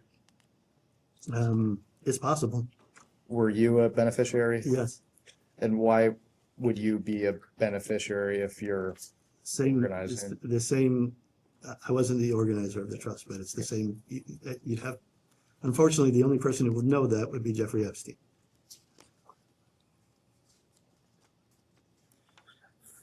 And I may have got ahead of myself. You had mentioned that you couldn't tell the committee who these individuals were. Is it because you cannot recall all of their names? And it was so like, for example, the Butterfly Trust, the pour-over trust is allowed to be amended. And from time to time, there were amendments to that trust. I just don't know what the final iteration looks like. And I don't remember at this point who was initially, who's not initially, etc. Did these trusts make payment to women identified to be victims? I believe the trust made payments to women. I don't know if, I can't tell you which the women were, but I cannot tell you that women who were later claiming to be victims weren't recipients of those payments. Did you have any role in determining who would be beneficiaries of the trust? No, I had no role in determining who would be beneficiaries.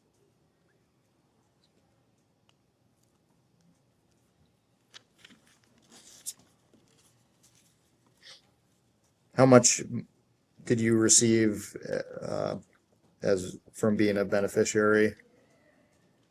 In total? Look at any time. Total. Trying to remember.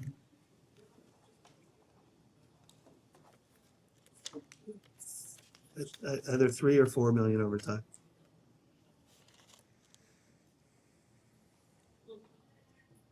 Have you ever facilitated a charitable contribution from an Epstein account or entity to a Leon Black owned account or entity?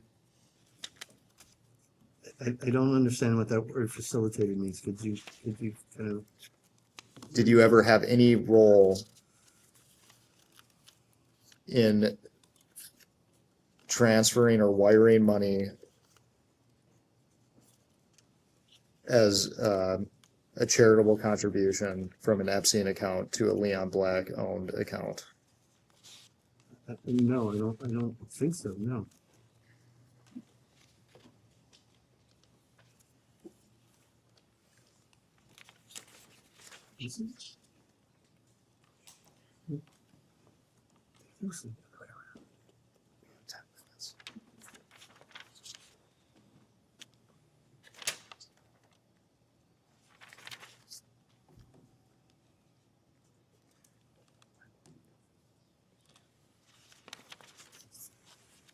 What is JEGE Inc.?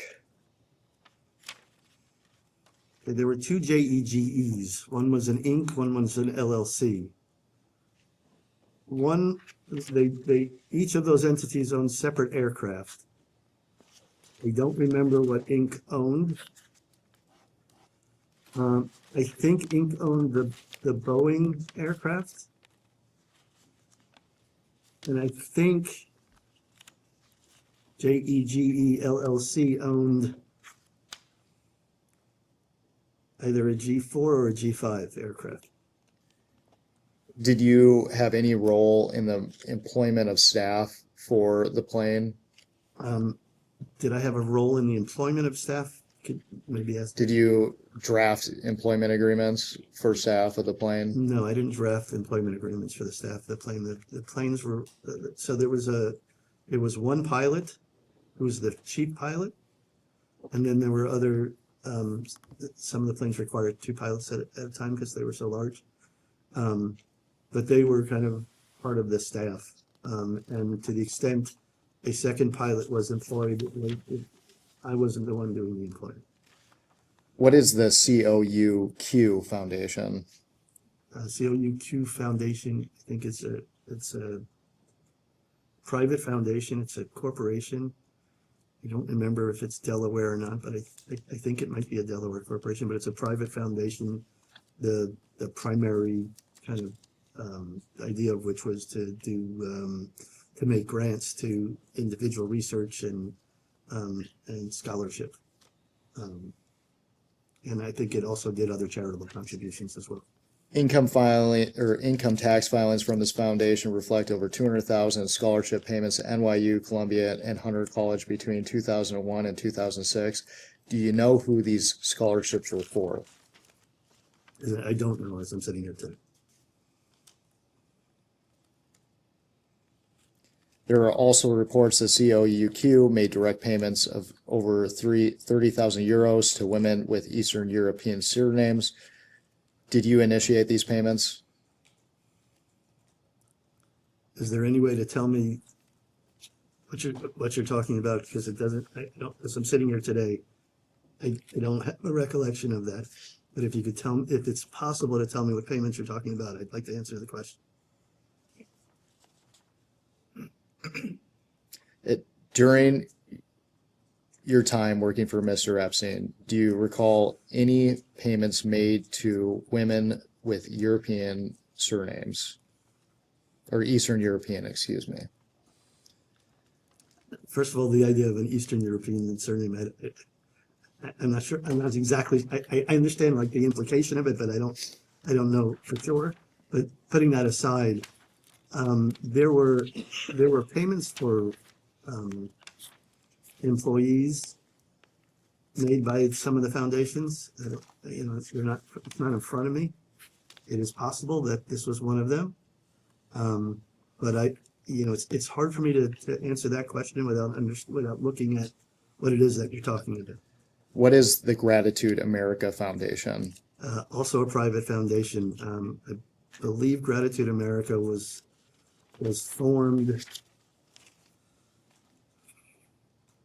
to do charitable contributions. I'm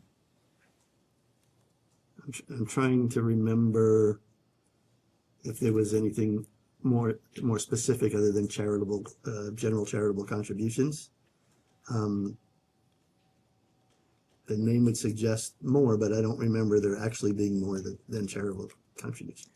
On November 24th of 2015, you sent a letter to BV70 LLC thanking them for their charitable donation of $10 million to Gratitude America. You signed it, Darren, Indyke, Secretary.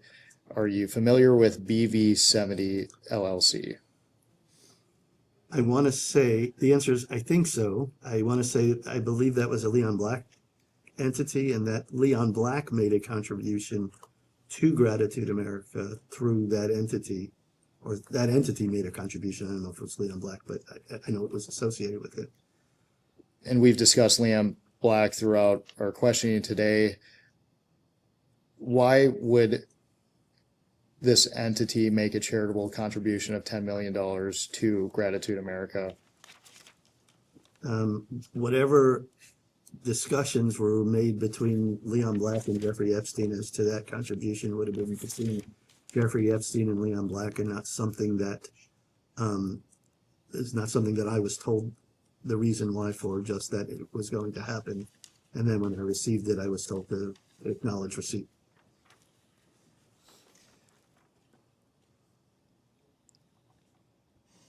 What is the Max Foundation? I don't specifically remember. It's not when earlier it was mentioned the Max Foundation. It did kind of jar a memory of there being a foundation for Ghislaine Maxwell. I don't. Other than that being the case, I don't know much more about it. My understanding was that it was a charitable foundation. Were you a trustee of the Max Foundation? Long time ago, but I think I was, yes.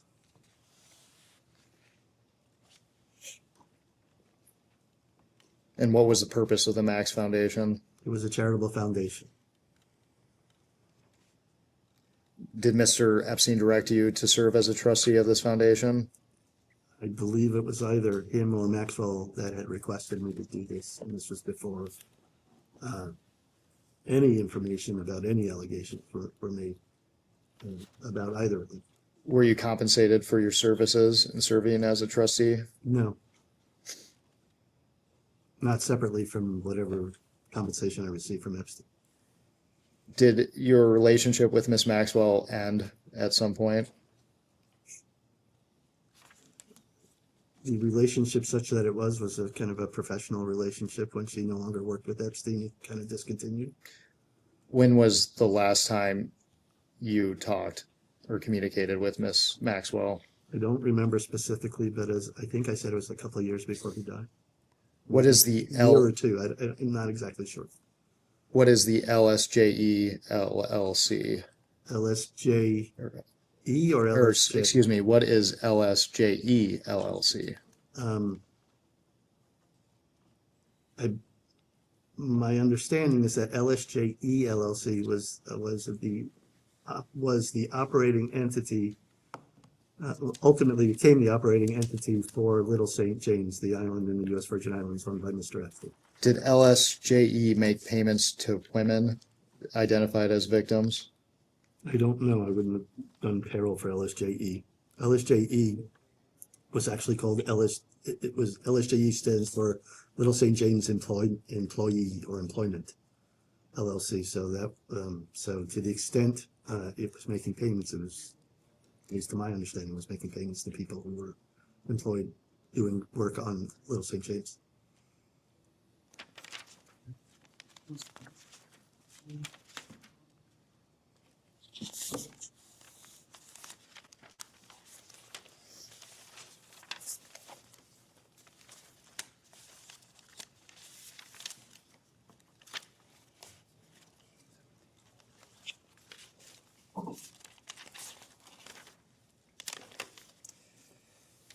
Have you ever been contacted by any law enforcement agency concerning Jeffrey Epstein or Ghislaine Maxwell? I want to just tap my memory to make sure that when I tell you the answer is no, I don't think I will. For the record, is it your testimony? Have you ever been interviewed by any law enforcement agency concerning Jeffrey Epstein or Ghislaine Maxwell? The answer is no, I don't believe I have. No. Have you proactively ever provided any information to any law enforcement agency concerning Jeffrey Epstein or Ghislaine Maxwell? Personally, no. I know that over the last several months, the estate has provided information to the Justice Department. And why did they contact the estate recently? I don't remember how long ago it was, but I remember in the early days, they have contacted us for information, the estate. When I say us, I mean the estate for information. The contact was through lawyers and handled by lawyers, not by me. We are in an hour, so I have one final question. Are you surprised that no law enforcement body ever reached out to you to request information as it related to Mr. Epstein or Miss Maxwell? Given my role in my role as a transactional attorney for Mr. Epstein, no. We will go off the record.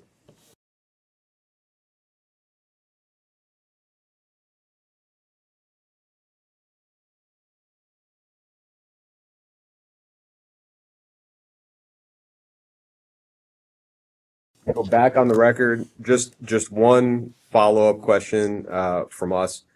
I think we thought we heard an exchange at the end of the previous round that suggested that the estate has provided DOJ with some kind of documents or materials somewhat recently, as in within the last few months. Did we hear that correctly? No, and if I did say that, that's my recollection is towards the beginning of what I think was after Epstein died, the DOJ, and this may have been in connection with Maxwell's investigation. Got it. This what you were describing would be all the way back Look to back. the time of Miss Maxwell's Or maybe, criminal. or before even. Got it. But it did not, as far as you can recall, post-date Miss Maxwell's conviction, and certainly was not within the last few months or a year, let's say. I want to tell you with a moderate degree of certainty that that's correct. I'm not 1,000% sure. As far as you can recall, has DOJ either seized or requested any materials from the estate within the last year? Not to my recollection, no. Okay. Do you have any indirect knowledge or any reason to be unsure about the I'm not question? being evasive. I don't think so. I just don't recall. Okay. But I didn't think so. All right. We can go off record.